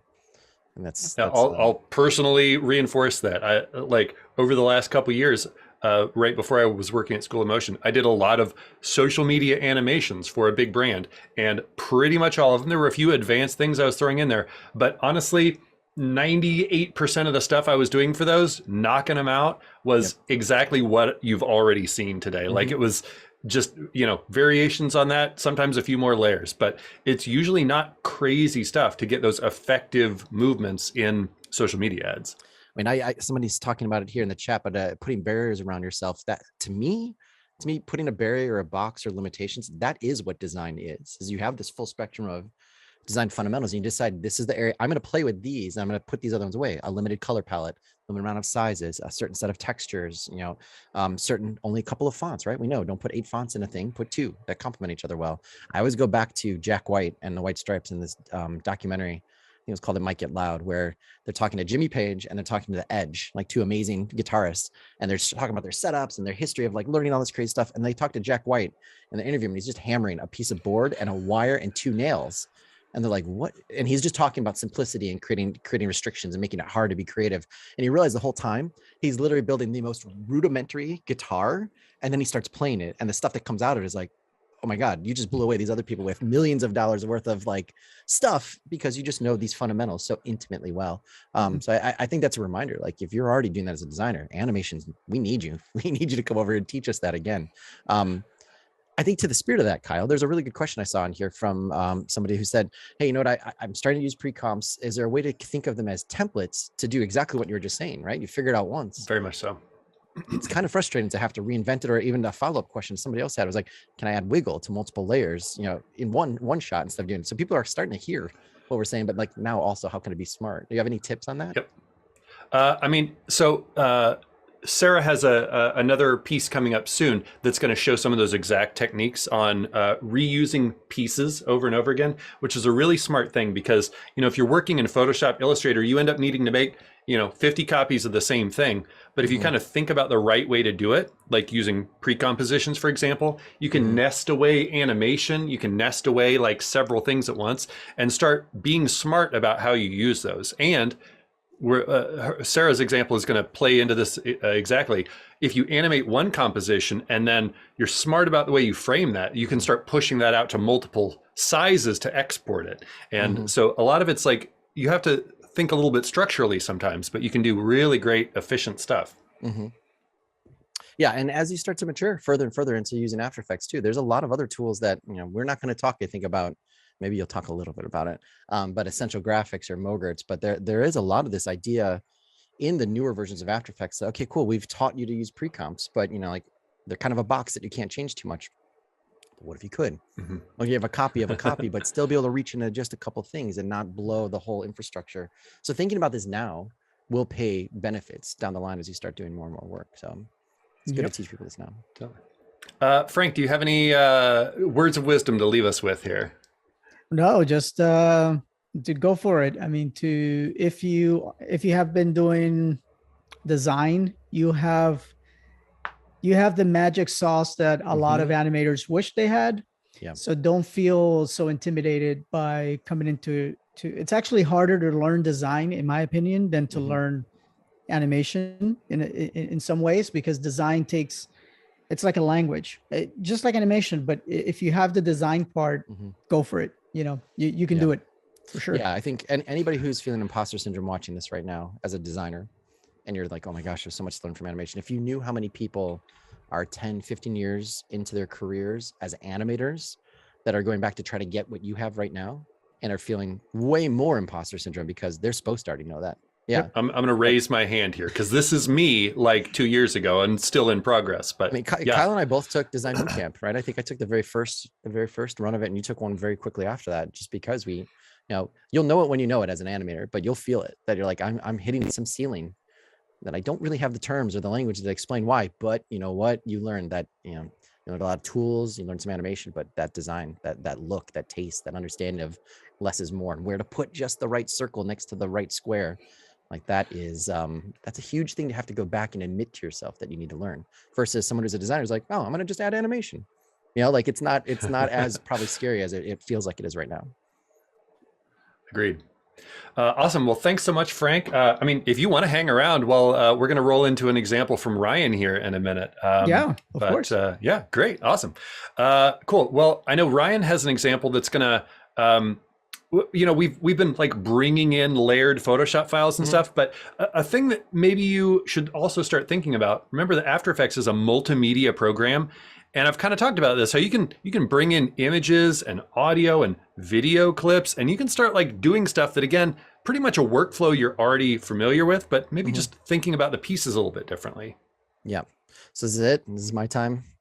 Do it. Frank, I'll see you on the other side, man. Yeah. Wish me well. Hang around and heckle if you want. Yeah, please. Yeah, let's see that. Okay, cool. So let me share my screen. And I think that's a good point, is that we've shown a lot of stuff that's very design driven and very Kyle, let me know. Does this look good? Can you see me? Yeah. Okay, looks great. Good. So like we've talked about a lot of stuff that's very design driven and a lot of things that are very I don't know, like shape layers and vectors and things like that. But I also have a little bit of a background of kind of like doing visual effects, or at least taking, footage and putting on more footage and trying to explain, how that still works with your design principles, right? Like if you've done anything with After Effects, you've seen things before, there's a certain amount of like, you can get kits and you can get add-ons and you can get texture packs and footage to throw things on there, but that might scare you, to a certain degree, to try to think about that in motion.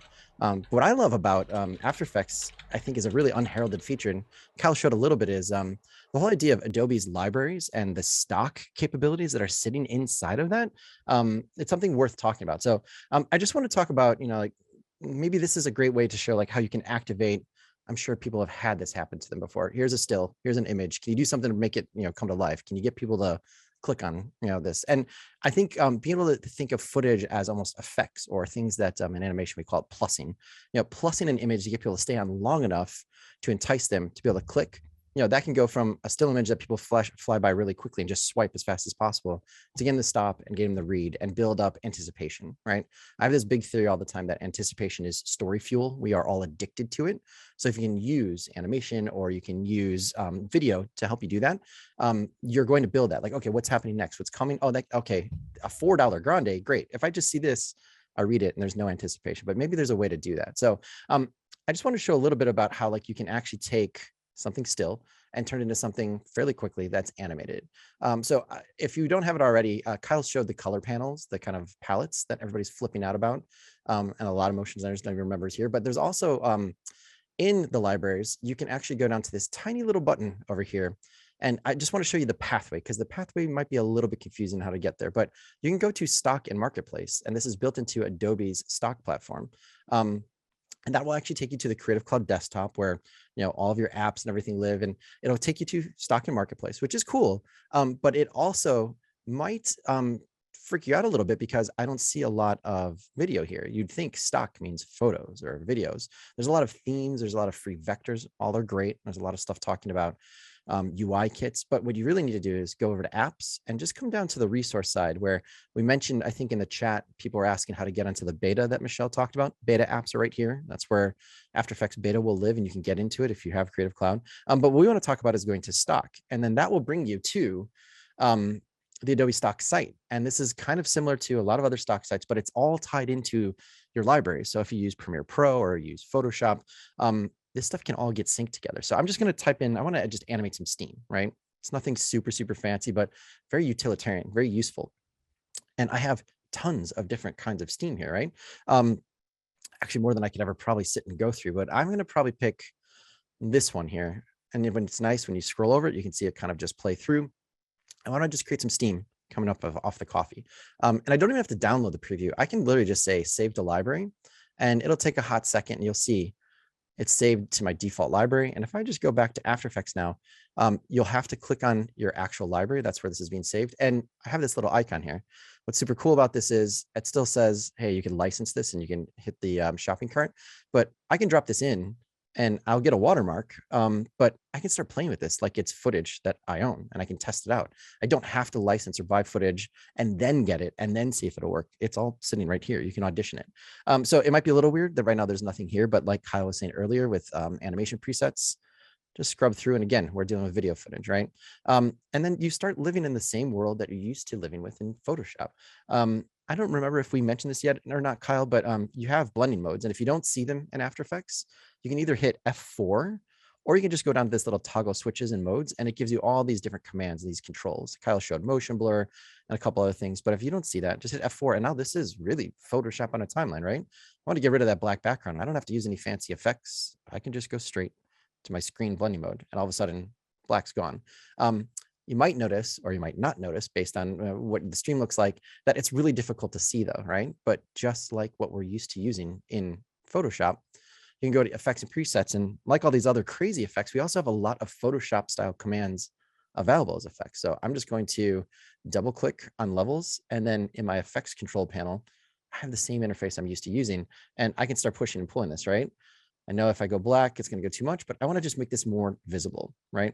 And I'd love to just not look at this watermark right now. So I'm just going to try and go to scale, and I could scale this thing up from the center, but I always try to remind myself that there's this little tool that if you hit the U button, I'm sorry, is it U or is it Y? I always mix it up. Y. It goes to this thing called the pan behind tool, but there's a hidden feature I think Kyle showed earlier, but I'd love to tell you about it. Right now, everything's scaling from the center, but I just wanted to scale down from this bottom point. If I have the Y button, but this pan behind anchor point tool, I can just grab this and drag. And if I hold down shift, it'll literally just stay constrained to the vertical. And now I just want this to drag. And now when I scale, it's scaling from the center, right? So let's say I want to scale this up, and then I'm just going to go ahead and switch to my move tool and push this up. And I'm not going to look at the Adobe stock as much right now. And that's great.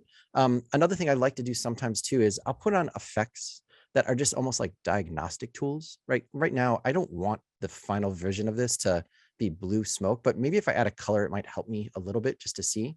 And I also have, hue and saturation, just like you'd have in Photoshop. And it's funny because I'm old enough to admit that I used to use Photoshop before there were adjustment layers and everything was super destructive. And if you change something too much with levels and you try to bring it back, you'd lose information. And eventually they added adjustment layers. That's essentially what effects in After Effects are. They're basically adjustment layers. But let's say I want to go ahead and like colorize this just so I can see it. And I'm going to push the saturation really high just so it can stand out right now. It's not going to be a demon cup of coffee in the end, but I just kind of want to see where my edges are because I notice right here that it's starting to obviously not kind of feel like it's blended into the actual cup. And that's where masks come into play. And they're really similar. There's basically a pen tool that you can go in and start drawing out exactly what you're used to using. If you're used to making vectors in Photoshop or Illustrator and you have the same tool, you can hold down the Alt and Shift button and you can kind of actually break the corners just like you're used to using in Photoshop. If you continue to just hold down Shift, it will kind of just make right angles, and then I can close this off. And you can see right here, it did the opposite. And you might think, oh my gosh, I've got to go and add an effect to flip that. But just like Kyle was showing with text and with shape layers, there's a bunch of other options inside masks. One being, sometimes this color is not the best color in the world, but just like layers, I can go in and make this something that might stand out a little bit better so I can actually see it. But there's an easy inversion right there, right? So immediately I'm like, okay, cool. I can see exactly what I've got. And the other thing that's really nice, I think Kyle showed this earlier too, but this solo button is really handy as kind of like a diagnostic or an animation support tool. And I can see like, oh, you know what? If you hit Control Shift and H, your on-screen commands go away. And I'm like, this edge is obviously super harsh. So you might think that you'd want to go in and, you know, in Photoshop, you'd actually use the blur tool to kind of paint this in. So you might immediately go and be like, oh, well, you know what? Maybe I should add a blur. And then if I start adding that blur, you can see that it's not just blurring the edge, it's blurring everything. And I want all that detail. So it might confound you on how to get that. And this is something that when you start using After Effects, you start almost wanting to have these tools back in Photoshop. But the masks themselves, you can actually add a blur. We call it a feather here, but I can go and add like a 50 pixel blur, and you can start to see like I'm blurring out that edge, the alpha, but I'm not blurring out the actual image itself. So that's probably a little too heavy-handed, so I can dial that in. The other thing that I really like about this is that if I unsolo it, maybe I actually don't want it to be right at the edge. I want it to be sitting a little bit higher up. And that's really easy as well because we have an expansion capability. So we can actually, in VFX terms, this is called eroding or dilating, but it's basically shrinking or growing. But I can kind of just like shrink this in really easily. And then I can say, like, oh, you know what? I just want to add a little bit more blur to make up that distance.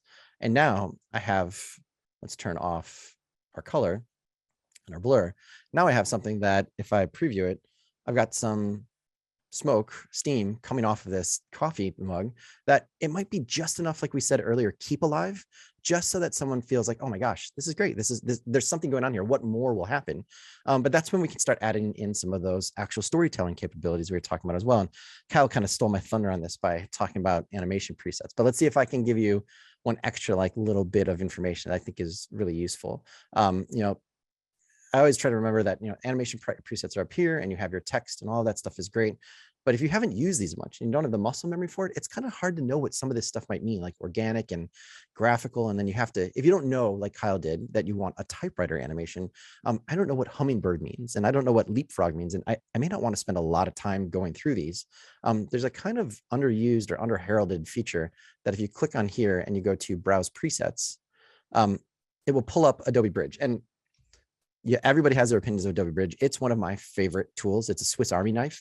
I actually have a function on Windows that when I start up Windows, Adobe Bridge starts up automatically like it's a browser or a navigator, because it does take a little while to get started. But once it gets started, it's an awesome tool. And the specific reason that I think is super cool is that, you know, I'm going to go, these are all my animation presets, right? This is all the stuff that gets installed: After Effects, support files, presets.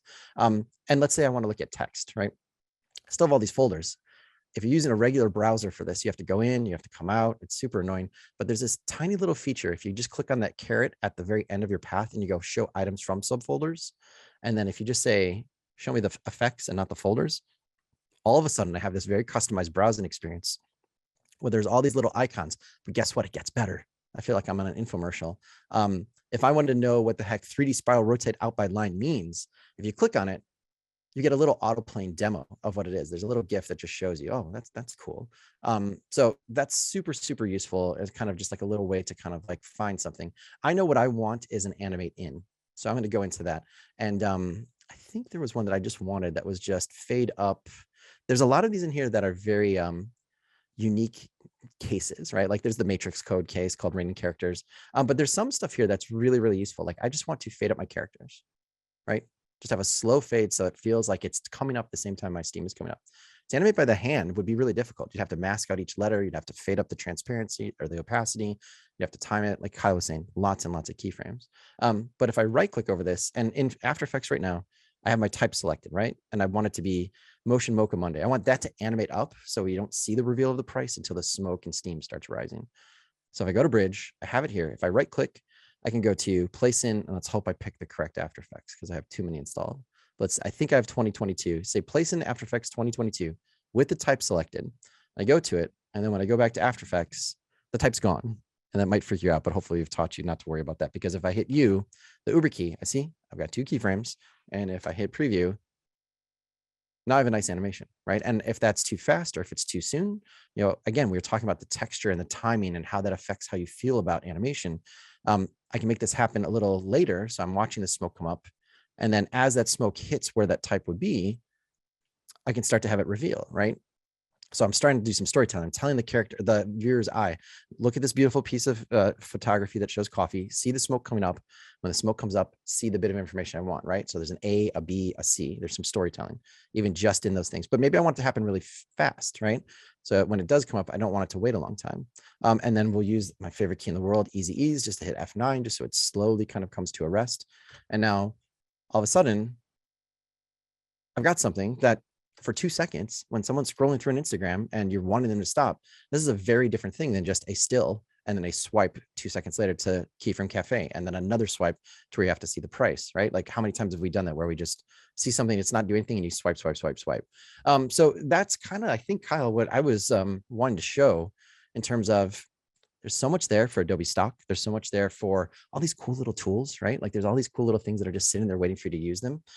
And there's also these just like complementary, like I love Bridge. We talked about Adobe Capture, right? As you start going into After Effects, I think After Effects is the perfect gateway drug to the rest of the ecosystem because it encourages you to get out of your kind of like comfort space and be like, oh wait, where am I getting all these colors from? Like where you see somebody else doing something, they're pulling patterns off of, you know, that thing that I have in the back here. Take a picture of that, pull that pattern, and all of a sudden have it directly inside After Effects. You can start making tileable backgrounds like you did with the School of Citrus, and all this stuff starts just ramping up what you can do. It honestly doesn't make you just change like Photoshop. It makes you change the way you look at the world when you start adding in mobile apps and capture and your libraries. Like it brings the whole thing to like another level, I think. Very much so. It's pretty rare to work only in After Effects and not touch one of the other apps as part of it. You really start seeing like that full ecosystem as part of this, and you might, you know, have projects that you're working in Illustrator and Photoshop and After Effects and Premiere and Audition and Character Animator and got colors from Capture and like drew stuff in Fresco, like, and wrapped it all into one big cool package in After Effects. You know, speaking of which, that I didn't even mean for that to be a segue, but here we are. So we've been talking a little bit about reusing pieces, right? And Sarah's demo in a minute is going to show you how to kind of like think about that within After Effects. But a thing that a lot of people want to do is, and again, even if you just get from this that this is possible, there's a feature called motion graphics templates. And this is one of the ways that you can save a thing that you create and find a way to reuse it, but in a very controllable way. So maybe you want this Keyframe Cafe ad that we just made to be something that, you know, you like it, but here we go. There we go. Make sure I get my quality. You really like the animation that you have, but you don't want to have to keep coming in here to After Effects to make the new version for every single day, or maybe your special changes every week or something like that, right? But maybe you're already working in Premiere for some other stuff, or you just want a little bit easier, simpler way to deal with this, okay? So I have my own version of the animation you just saw Ryan make. The keyframes are in a little bit different spots, but it's the same thing, okay? So all that we have here is just a couple layers, but let's say that we want to be able to easily change this tagline, all right? So we can actually open this one special panel and it will allow us to create just a few things that a Premiere user could then update. And that Premiere user can be you or someone else on your team. So I'm gonna come up here to Window and choose Essential Graphics, okay? And that just opens up a new panel where I can kind of put a couple properties that I want to be accessible to someone else. In this case, I'm going to twirl this open and I'm going to grab the source text property from my tagline layer. That's this one right here, right? I'm just going to drag that up here and I'll rename this tagline. Spell it right, because I am that kind of person.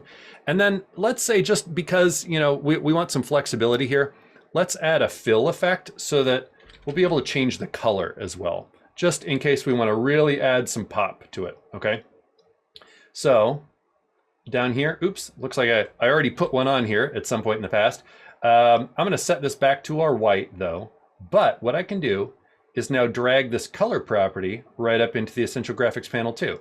I'll rename that tagline color, just so that I really know what it is, okay? And so at this point, I can be done with this in After Effects, and I can export this motion graphics template right here. I want to make sure it has a name. You can look more into the capabilities of this. I just want to show you that this possibility exists, okay? So I'll export this, and it'll take a second. But I'm actually going to go ahead and flip over to Premiere because I already pre-baked this. Okay. So here is the Keyframe Cafe ad that I already exported, and I can just grab this from the Essential Graphics panel here in Adobe Premiere, and I'm just going to drop this onto a timeline, and it comes in here just like one clip. If you're not a Premiere user, that's okay. Just understand that this is a possibility. And if you look over here, my Essential Graphics panel actually changed, and now that tagline and tagline color are the only properties that came up because that's what I sent over to here, right? I made just these controls. So I created a very simple template that could be updated in Premiere without even touching After Effects, without even having After Effects installed on the system that's doing this, by the way.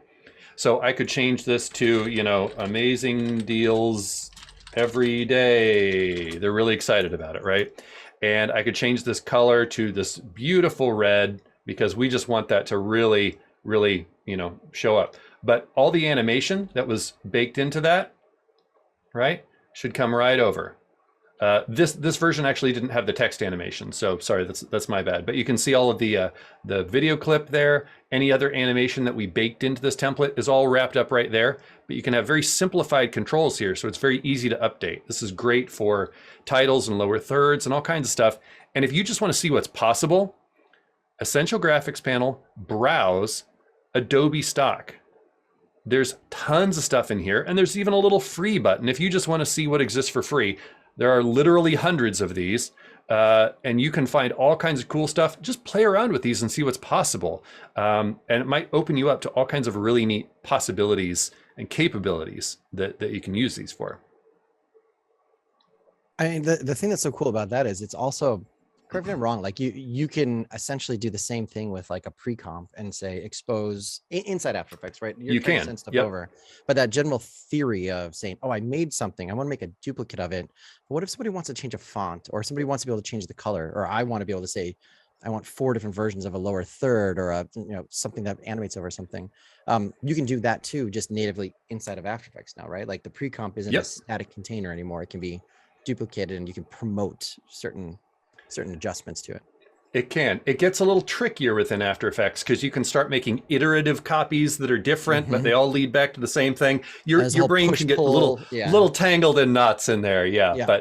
But yeah, this can go really deep if you want it to, but it can also be pretty simple and straightforward, and just, you know, even if you see it as nothing, as like an easy way to change text without having to open up the hundreds of layers of a complex animation, it can be just that simple. Do you, Kyle, this is the most important question we're going to answer today. Do you know who or why it was called a Mogrt? It's been a mystery to me forever. I understand it's an acronym. Graphic. Yeah, the motion graphics templates. Honestly, I want to say, I believe Adobe was initially not super hyped about calling them Mogrts, but some of us that were using it early on started calling it Mogrt like yogurt, and they relented eventually, or decided it was fun or something. We've got Michelle here winking and nodding that she knows why. She holds a secret. But she'll never tell. She can't tell. She personally loved Mogrts. Well, there's your answer. What Michelle wants, Michelle gets. Oh, she personally liked Mogrts, not Mogurts. Mogrits, but no one else liked that. I think people I'll always take Mogrits for grits. Yeah. Yeah. Put enough cheese on grits and I'll like them. That's good. Cool. Are there any questions we need to touch before we roll into Sarah's demo? I feel like we nailed almost pretty much everything. There was one question, I think, in reference to something about bringing in Photoshop elements and then pixelizing or getting kind of like rough compared to, like, you know, a vector. You continuously rasterize and it's gold, whatever you do. Are there issues or ways or workflows that you find that make it easier to avoid that? You know, something in blurry or pixelized or anything like that? Yeah. And Frank, if you want to hop in on this too, feel free. I mean, really, the best answer is keep things as big as you need them or bigger, but it starts becoming a balancing act, because you don't want to bring in like a, you know, 10,000 pixel image, because if you start splitting that up and animating it, After Effects is going to start chugging a little bit. Yeah. But, you know, you might think, well, maybe if I want to scale up some of these elements, don't make it exactly the 1080 by 1080 square that your final design is. Maybe make it double sized or 150% sized. Yeah. Because remember, you can scale things down in After Effects, but once you start going above 100% with pixel-based art, it's always going to be a little chunky, no matter what app you're in. Yeah, I find myself sometimes. Sorry, Frank. Sometimes I'll, especially when I'm dealing with like character animation, where I'm doing a puppet, and there's additional props. I'll build everything knowing that it's going to be at least HD. I'll build it like 4 times, like 4K. But then when maybe my main character elements are going to be still that size, but everything else that's around it, I'll save out another version that's half resolution, and that's when I'll import. So that if for some reason my director or someone says like, "Oh, we need to zoom into the sword the character's handling," I can always swap it out, and the puppet tool will propagate through it if it's done as a pre-comp. So I just reserve it for, like, you never know when something's gonna happen. Somebody likes a part of it, or a logo needs to be made bigger. We've all heard that 1,000 times. So you kind of just you plan for it without having to load all that like heavy data into After Effects, knowing you can call on it when you need to. And Photoshop does a great job at dealing with really, really big images now. But After Effects still has to, you think about it, has to process it in every frame, plus every effect, plus every keyframe. So it starts stacking on top of each other. Yeah, and I was gonna say, this is why, like at the beginning, when you're doing simple animation, planning is important, but it's, you want to think about like what your resolution is going to be that you're going to deliver at. The more complex that your animation starts to get, that's when planning becomes crucial, because that's when you need to know things like, I need to make a storyboard, and I need to be able to like pre-plan my shot so that I don't run into this issue of like, oops, I needed to zoom into my character's face and I have a character that's 800 pixels. Now I have to go back and remake that face. So this is important as you're getting, if you're planning to go the animation route and you want to learn more about animation, you're going to need to know how to plan for that. It isn't just like going into After Effects. You're going to need to make a storyboard. You need to think and plan through. And there's always going to be, that curveball thrown at you. So you want to be able to up-res a little, kind of future-proof yourself, if you will. But don't overdo it, because then you start getting into problems. Like we said, like at the beginning, you don't want a 20,000 pixel comp. That's just going to crash your computer. We've all done that.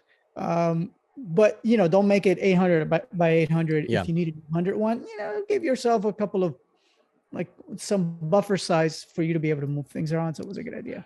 I feel like we're dancing around this because of our preferences software-wise too. The other answer is learn Adobe Illustrator. Yeah. Like, not that I love Illustrator. It doesn't solve everything, because it does have its own After Effects has its own expectations of the way you set up the files. And I have spent a good part of like character animation time taking someone's Illustrator file and reworking it and cleaning it up so it can be animation friendly.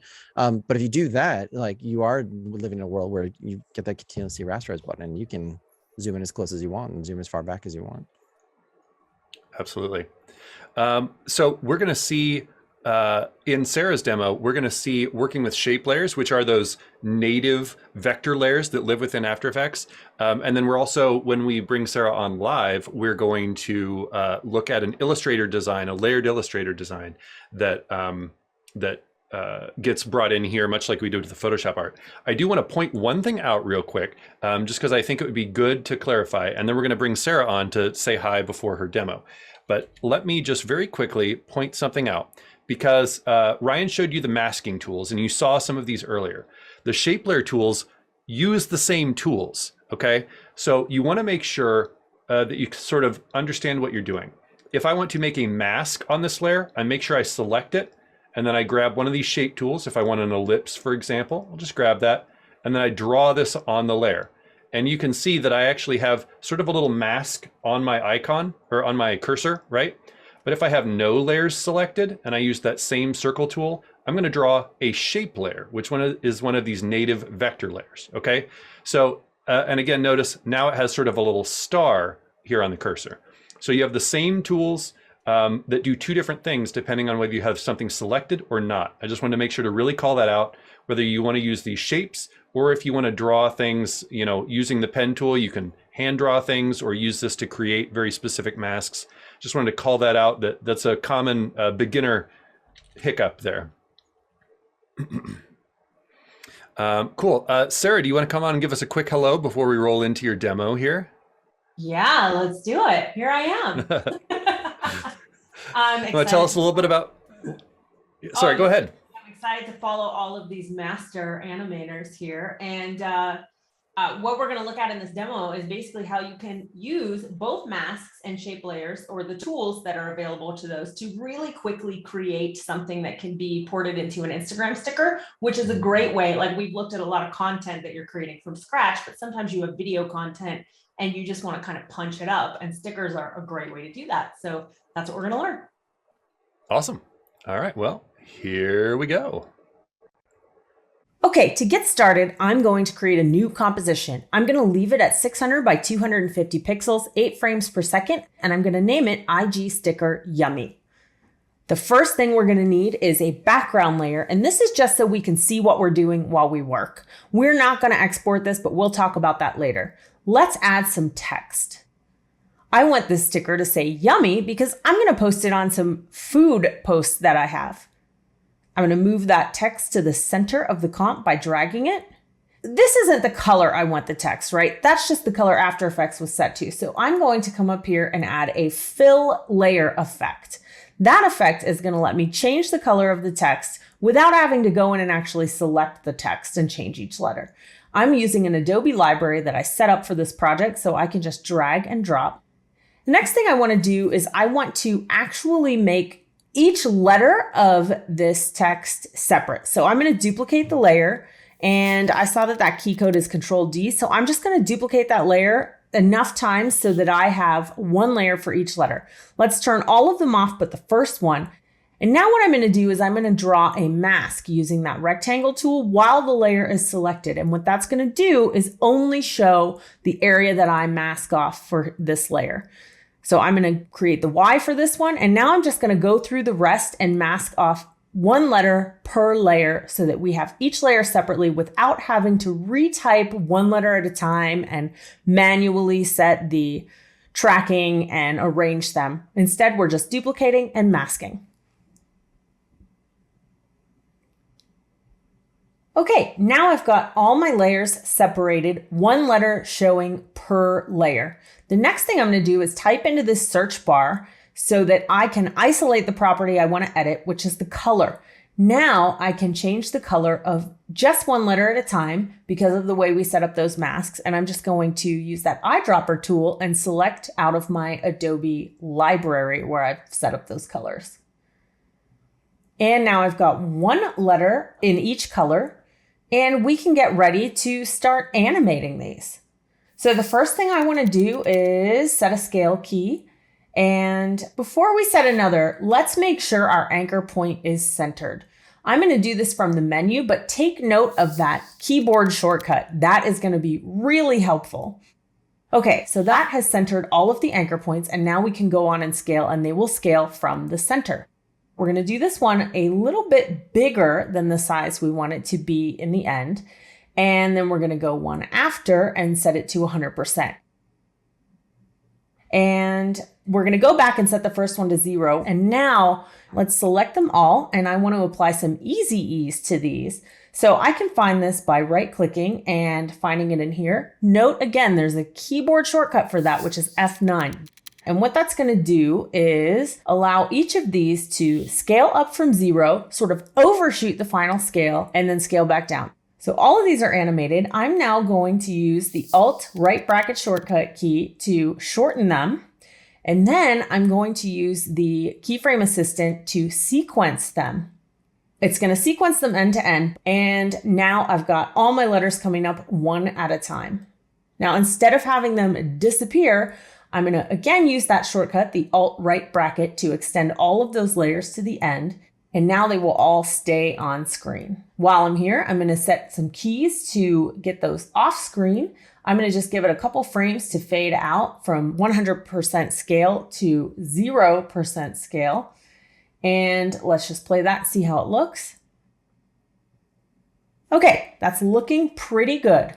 I'm pretty happy with this so far, but it feels like it just needs a little something more. I'm going to use that shape layer tool, and now with nothing selected, it's actually going to create a new shape layer. Now, shape layers are pretty cool and pretty complex. There's a lot of different choices. We used, again, that square rectangle tool to create our masks, but again, with nothing selected, it's created a new layer. This layer is a star, and I'm just going to edit the star so that it has a black outline. I want it to have a white fill. I'm going to adjust that size of the outline. And finally, I'm going to go back into those polystar settings, and you see a lot of stuff here. We're just going to adjust that inner radius so that it looks a little bit more the way we want it to. And now the reason we set this up like this is so that we can eventually change the color of it after the fact. So I'm going to call this star, and let's go ahead and animate it. I want to animate the scale, rotation, and opacity. So I've set 3 keys right on the beginning for these things. Now I'm going to go just a few frames forward and set another scale key. And I want it to have an opacity key that basically what I want this to do is I want it to go from completely opaque to completely transparent, but just over the sort of end of its animation. And I want it to go from 0 scale to 100 scale.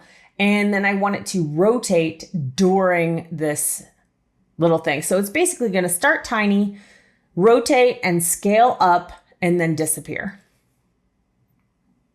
Okay, we've got our little animation started here. Again, I'm going to just kind of adjust these keys a little bit so that the timing is a little bit more what I had envisioned. And again, I'm going to grab all those keyframes, F9 to easy ease. And Alt right bracket to shorten that layer. And let's just see what that star looks like spinning up. It's very quick, so we've got to catch it right at the beginning. And now that I've got this all set, I'm just going to make one more adjustment so that it's on screen a little bit longer. Now I'm going to pre-compose it. And if I were to duplicate this pre-comp and use this star in a whole bunch of places, there's only one spot inside that pre-comp where I need to change the animation. I'm going to add a tint effect to this. And this is why we set it up to black and white. The tint allows us to change the white color differently from the blacks. Okay, so I've changed it to blue, but now it still has that black outline, which is exactly what I want. So I've got a star, it's animated, and I've got a tint effect on it. So now what I'm going to do is I'm going to actually duplicate this pre-comp and make a whole bunch of stars, and I'm going to adjust the color of each one using that tint effect. Again, using that search bar, which makes things very quick, right? And in this case, I'm going to type the map white 2 because that's the only part I want to change. Dragging this up so I can see more of them at a time. And again, using that eyedropper tool and just eyedroppering from my library. Got all the colors set. I'm just going to hit that U key to collapse those layers, make it a little easier to work with. And now let's take care of the position of each one by dragging them around screen. Oh, and look at how big that layer is. You can see the outline of it when I was dragging it. So let's pop into that pre-comp and use the region of interest tool. I'm telling After Effects, the region I'm interested in this pre-comp is the star, and then I can crop that comp to the region of interest. And now you'll see that that star is much more easy to drag around because it's more appropriately sized. So let's go ahead and place all our stars.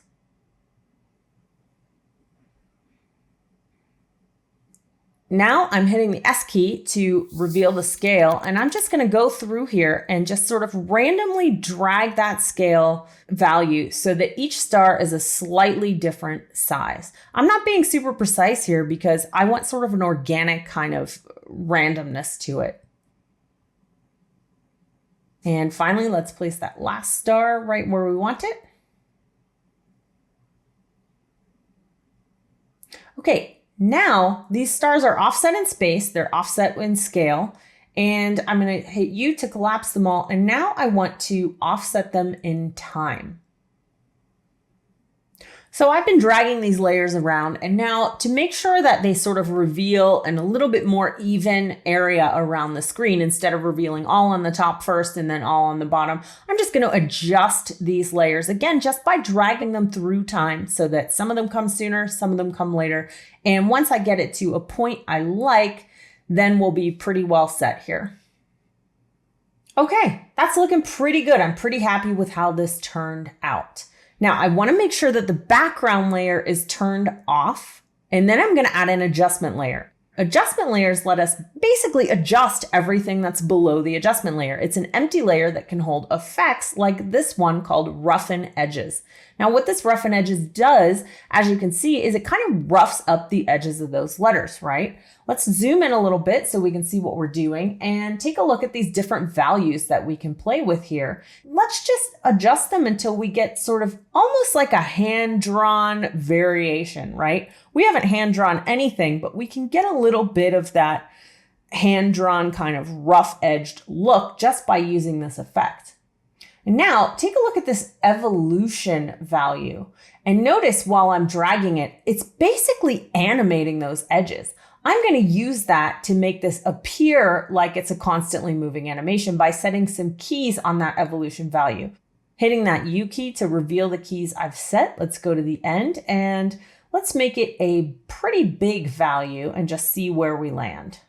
Let's move that key right out to the very end and let's play it and see if it's as wiggly as we want it. Okay, those edges are not quite as, they're wiggling a little too slow for me. So let's see what we can do about that by, again, adjusting that key. So let's just drag it back here and let's just type in a really big value and see what that gets us.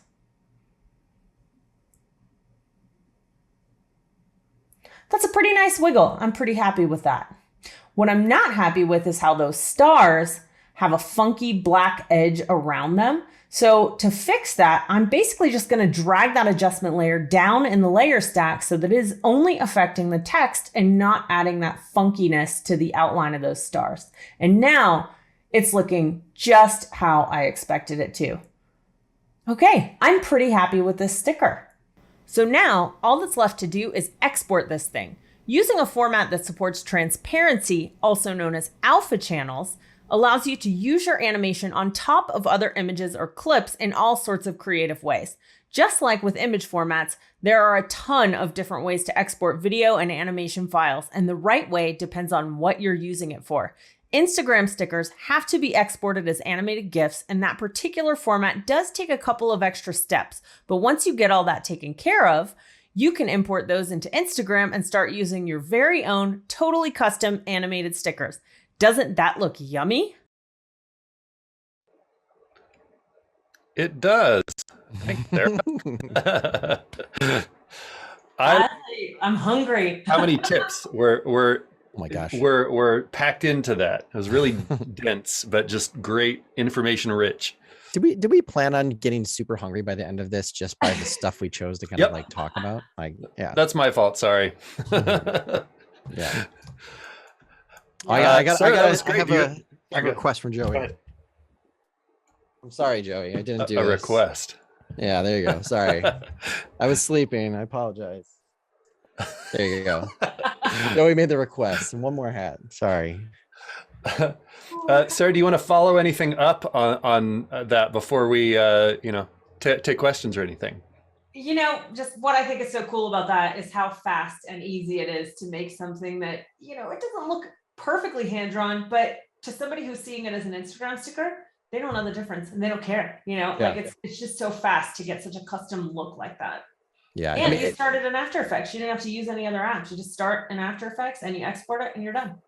And it goes back to that whole thing, like for the effort you have to put in for the amount of time people need to see it to do the thing it's meant to do, versus if somebody did hand draw it, actually, like, there's no reason why you would ever actually do that for a 2-second thing that's just trying to push people to something, right? Like, but this gives you, if it gets you 80% of the way there for a fraction of the amount of time, like that's amazing. That's what you want your tools to do for you. Yeah. So I see a question. The more people we get in here, the more the more we'll step on each other. I saw a question, and I anticipated this might happen. I do think maybe that's a good future tutorial to go through exactly the steps. 100% honesty, as we were putting this together, we kind of realized that the exact steps to get it from After Effects, and then you have to actually run it through Photoshop because of the specific way that GIFs work, and it's a format restriction. It just seemed like a little much to pack all that technical stuff into here. But I think that would be a good thing for us to put out as a tutorial sometime soon.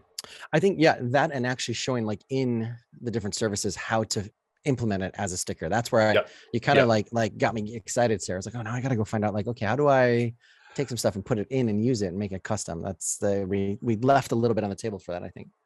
We do. Yeah, it's a little bit more of a pain than you want it to be. But I will say, though, the thing about that, what we really wanted you to take away is just remember, much like you can have transparency in images, you can have transparency in video. Yeah. And, you know, there's different image formats that do different things and work better for different tasks. But once you sort of figure out a couple of those formats, and I can say words at you that are some of those formats if you want me to, but what's important is that you can start using those for all kinds of things here. Like, don't just think about Instagram stickers. These could be your, you know, animated lower thirds for your YouTube streams, or they can be pieces that you create and render out, and then those can be used over and over again for other things. You can, you know, bring them in like the steam element that Ryan brought in there. You know, start putting as much stuff on front of your face as you want here, right? I mean, that's a good point though, because we didn't talk really about Twitch all that much, right? Like we've talked a lot about like the kind of staid, tried and true social media platforms, but I'm sure Carla would agree. Like Twitch is becoming a place where people are doing just this, right? They're streaming, and it's not just us; it's brands and agencies and people who need your designs to move are looking for that too. I gotta ask Kyle, did you pull out your Stream Deck to make that happen? I feel like that's I'm excited about getting that to go. I set up no Stream Deck buttons. This is me just turning on a layer in OBS, which is what I'm feeding to Zoom here as my camera. So enjoy. There you go. Somebody's been waiting 3 hours to find out if we've been using OBS. Yes, OBS. But yeah, hopefully that's more the takeaway, because the reality is every one of these platforms is maybe going to have a slightly different technical answer for what gets you there. And that's why I kind of didn't want to get lost in that as part of this here. Yeah. So Sarah, we have, this answers an earlier question really well, but I think this is also, this other example that we have from you here is such a great use case of extending what you just showed us, which is make one thing and then figure out a way to just kind of riff on it. And like, it looked like you had a lot of layers when we got to the end, but it was literally two things that you made, and you kind of just duplicated them or cut them up and reused them in different ways. And so you create all this complexity without actually having to make all that much. Yeah, and it's really fast to do that with text and masks, particularly. Like you could actually type out each letter on a separate layer, but why do that when you can just duplicate and mask, and it's just that much faster. Totally. Should we hop into this other example here? I'll pull up my screen and you can kind of talk us through this. Let me, here we go. So I have this in After Effects, but maybe just do a quick start of just showing that this does indeed exist as an Illustrator file, my layers panel. And you've created all the layers separate here. Yeah. And so I talked to a lot of illustrators who have beautiful artwork and they want to animate it for social and they don't know where to start. Well, this is where you start. The first thing is you take your Illustrator and you make sure that you release all of those layers so they're all top level, right? So notice there's not one group with all the artwork in it. It's just each layer as a top level. So each of those layers, when you import to After Effects, is going to come in as a separate layer. So then save your Illustrator file, go into After Effects, import the layer, and it's going to look like a lot of stuff. It's going to look like a lot of animation, but it's really nothing more than you've already seen us do today. You can color code those layers. Someone asked earlier about why you might color the layers. This is why I made all the flowers one color and all the guides a different color and the sky's a different color. Because if you start doing this, you might have 50 layers in a project. You might have 200 layers. So it just helps to start to think about how you might like to organize your work. The other cool thing about this file is I imported all that artwork into this one comp where I animated it, and you'll see those lines and guides over the front. Those are guides that I set up to be the different sort of export formats. So my goal was to animate everything in this one comp and then export it in a wide format for YouTube and a tall format for TikTok and in a semi-tall format for Instagram. And, Instagram actually likes different formats for different types of posts. So this can be really time saving. I've got 3 export comps for 3 different sizes, but all of the graphics are animated in one pre-comp and all of the text is animated in another pre-comp. So what you'll see in each export comp is graphics, text, a frame, because the frame has to be a different size for each of those exports. And then I added an adjustment layer to add some noise just to make the gradients look smooth and give it a little bit of, just break things up a little bit, give it a little more interest.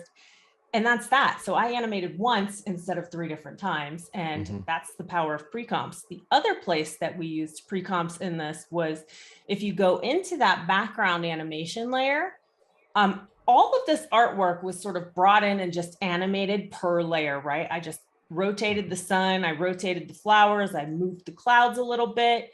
But then when it came to the stars, that's where I wanted to use that same pre-comp technique that we used in the Yummy sticker, just taking one star, animating it, rotating it, duplicating it a whole bunch into a whole field of stars. And then I pre-comped that because if I go back and I decide I want to also kind of counter rotate the whole field of stars, I can do that. I did try that out. I didn't like how it looked, but the option is there. So it's just really powerful the way you can nest everything and keep everything modular and really work once and get a whole bunch of stuff out of it.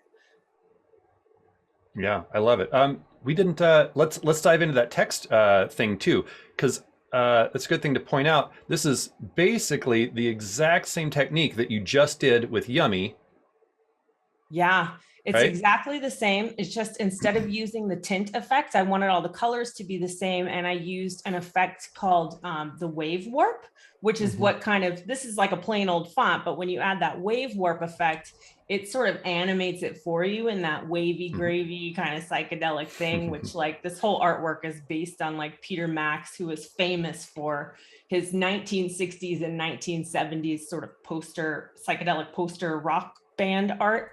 So that's what kind of the effect we were going for. And if you know Peter Max, like this is totally a ripoff of his style. Absolutely. So, but yeah, wave warp effect, like that's one effect and it gets us all this animation for basically for free.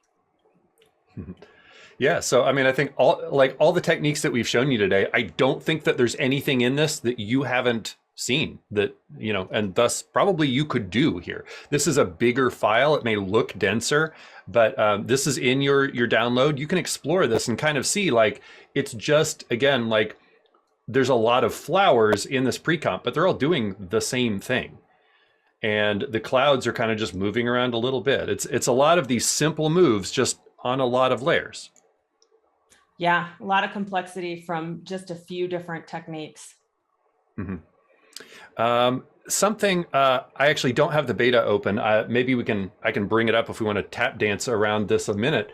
To bring us back to one of our earlier points, Adobe knows that some of these shape layers, for example, that we've been showing can be a little intimidating. And one of the things that they're working on right now, you can see this in the beta right now, is a thing called the properties panel, which is specifically to kind of make some of this a little bit friendlier to look at.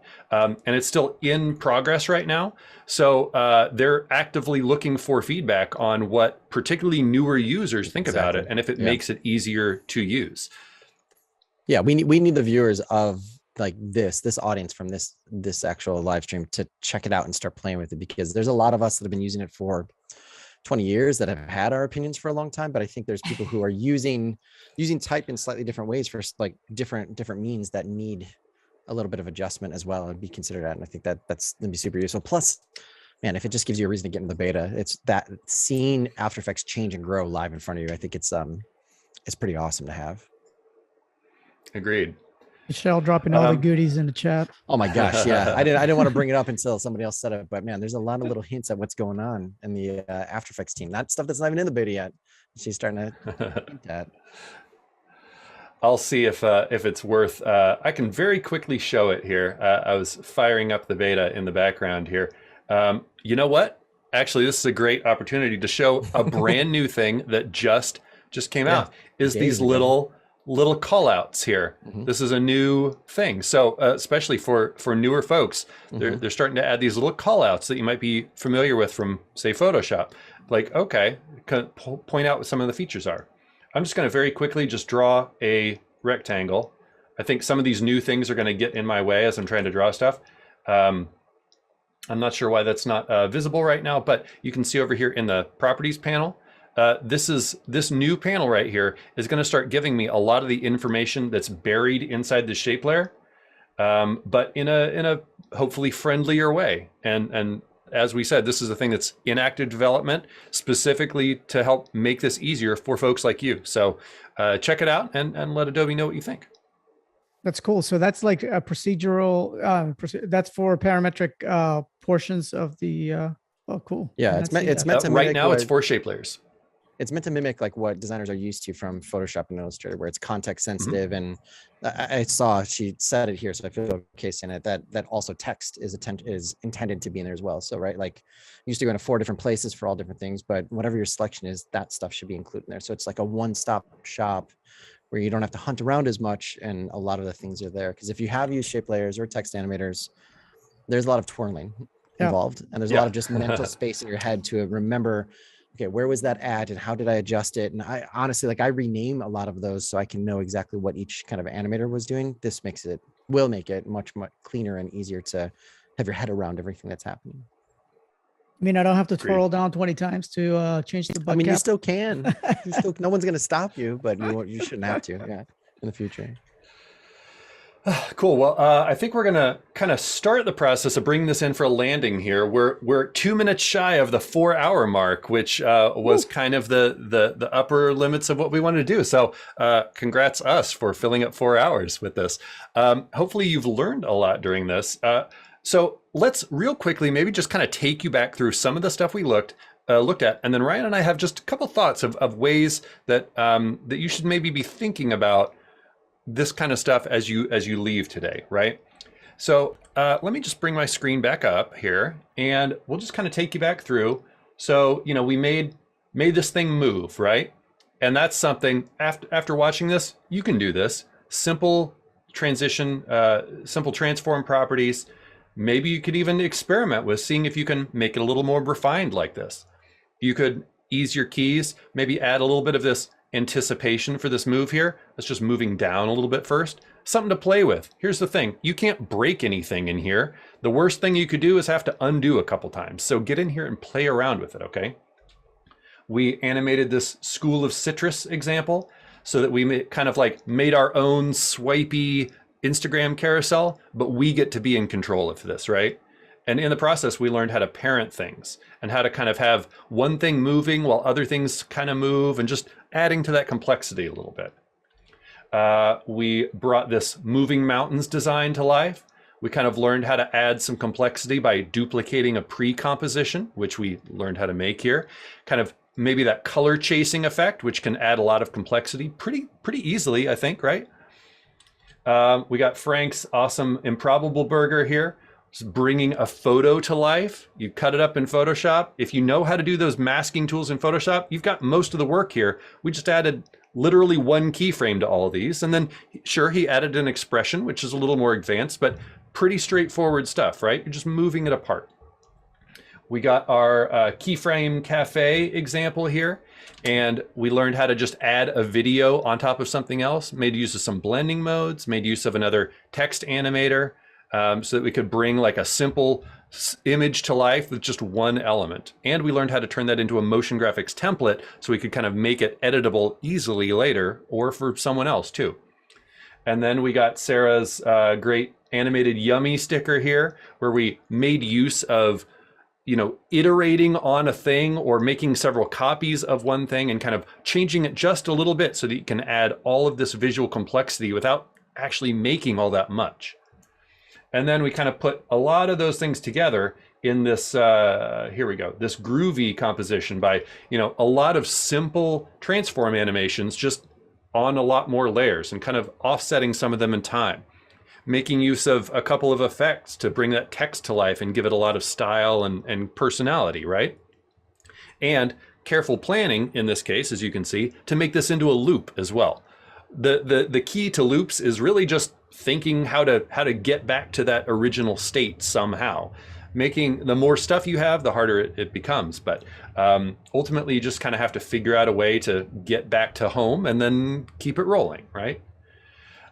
As part of some of this, we start rolling into a little bit of a bigger idea here, which is you can use After Effects as a design tool too. And sometimes it's really useful for stuff that might be a lot harder in something like Photoshop or Illustrator. So just to kind of leave you with some of this, let's say that I have just this Illustrator file. It's a world map here, right? And if I want to make this into a globe that's editable, like I don't want to need to send this to a 3D artist to make or try to learn how to use 3D software. Adobe is making it a lot easier with the 3D tools that they're adding to their suite. But just so you understand, sometimes you could bring something like this into After Effects. And here I'm using an effect called CC Sphere, which once you apply it, boom, it makes that layer into a sphere. And now I get full control. So even if you're not animating this, maybe you want this globe for one of your designs or something, but you want to be able to zoom in on a very specific part of the world, right? We want to visit Madagascar for something. So we want to really get in there tight, right? You can change all this stuff. Again, it's totally changeable, editable, non-destructive because it can be animated. You could use this just to create a still of exactly this, right? This thing can just be kind of a creative playground if you want it to be. I think that's, we probably said it a couple of times, Kyle, but this is a great example of if you knew you could do this without having to go down to someone else down the hall that does 3D. If you knew you had the capability to light a sphere and add a texture, that would dramatically change potentially like how you actually design something, right? If you're like, if you didn't know you could do this, you may go and look for stock and see if there's a globe that matches your style, that has the location, and you may even cautiously put it in knowing that if they change the location, you're gonna like kind of be in trouble because you're not gonna have a way to redo it. But if you know that you have that, there's so many elements like this. Like I think I talk about lens flares ad nauseum because I've had to add them so often in my work. But you know, like you make the lens flare once in Photoshop in your career and you're never allowed to use it again because it's so cliched and so like it's almost like a giveaway that you did it for the first time. But you know, there's way more options for similar things, for all kinds of things, for glows, for you know, all the kind of like data effects. Doing chromatic aberration is not the easiest thing in something like Photoshop. So you almost can use After Effects as like a design factory to create elements that you then bring in to your designs. But then you also know that you have the confidence that when that design needs to go and be animated, you know it can be because you use the animation tool to create that element, right? So whether it's for you a day later or it's for your animation team a week later, you know that like that's all going to be something that can be replicated to the exact kind of style that your boards, you know, your style frames, your designs had in the first place. So I love using it for that, right? I love using After Effects, not even for animation sometimes, just as like an engine for like coming up with concepts and coming up with ideas. And there's so many effects in here. Just if you want to get in here and play around, I know we recommended the Jake Bartlett has that series on effects, particularly things under the generate or simulate menus. Once you start getting in there, there's all kinds of crazy stuff that can create things. There's particle systems. You can make, you know, rain, but that same tool could be used to like, I don't know, spew hearts out of your eyes, or I don't know, like literally whatever you can think of. There's probably a thing in here that can make stuff to make that happen. Oh, that's an interesting flex for someone who's hosted a 4-hour, you know, live stream, hearts pouring out of your eyes. I get it. But I mean, I could do it real quick. I think to go back to somebody, I think very early on, one of the very first questions somebody asked that it took us a second to get there, where he said, you know, what's the 20% I need to learn that gets me 80% of the way? There are a couple effects like that, right? Like there's things that like when you just apply them out of the box, like it just does one thing. But when you start talking about fractal noise, turbulent displacement maps, being able to take a black and white image to use that to distort and wave, warp and adjust another image, that starts breaking your brain open, where it's like, oh, I can use data from one thing to manipulate and change another thing. That's another kind of, you know, like pathway that you start asking where else does it do that in After Effects? Where else can I play with that? So I would say those are also like, probably, we didn't think about them before, but just those simple little effects are like almost like utilities, you know, like you use them so much in After Effects that they're almost like the magic wand tool in Photoshop, where you're like, you don't even think about using it, but you know, because you use it so often for so many different things. So those are worth noting. Totally. Well, I think with that, we'll probably start wrapping this up. I know that we've seen some discussion about it, but I actually put these slides directly in After Effects because that seemed the easiest. If you are hyped to learn more about After Effects, our After Effects Kickstart course, I would say this if I didn't work for School of Motion, and I was saying it before I worked for School of Motion, this is the best course to get you started in After Effects that I have experienced. And I wish that I could have learned After Effects from this course. All right. Yeah. It's going to take you through, obviously, you know, if you watched all this today, the first week, you know, maybe you've already got that mastered, but it takes you through all kinds of really great stuff, all the different features that you need to use when you're getting started, and gives you a really solid foundation for understanding how to work like this. Yeah. If you do already have a decent grasp of After Effects and you are looking to kind of take your stuff to the next level, then, come on, there we go. Animation Bootcamp would maybe be a better option for you, where Joey really takes you deep into the graph editor and learning the principles of animation and how you can apply those to bringing designs to life. Also, I know that a decent amount of you today might be watching from, you know, a larger company. Maybe, you know, your whole design team is watching this or something like that.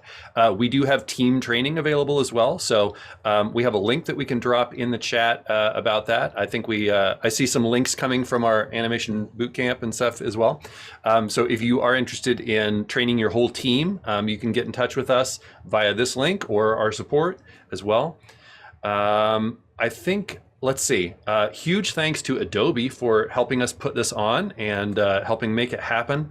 As Victoria mentioned earlier, there's a Learn workspace right here in After Effects, and it takes you step by step through a couple projects with assets and everything, which is a great place if you kind of need reminders or you want to check out some new stuff that we didn't talk about today.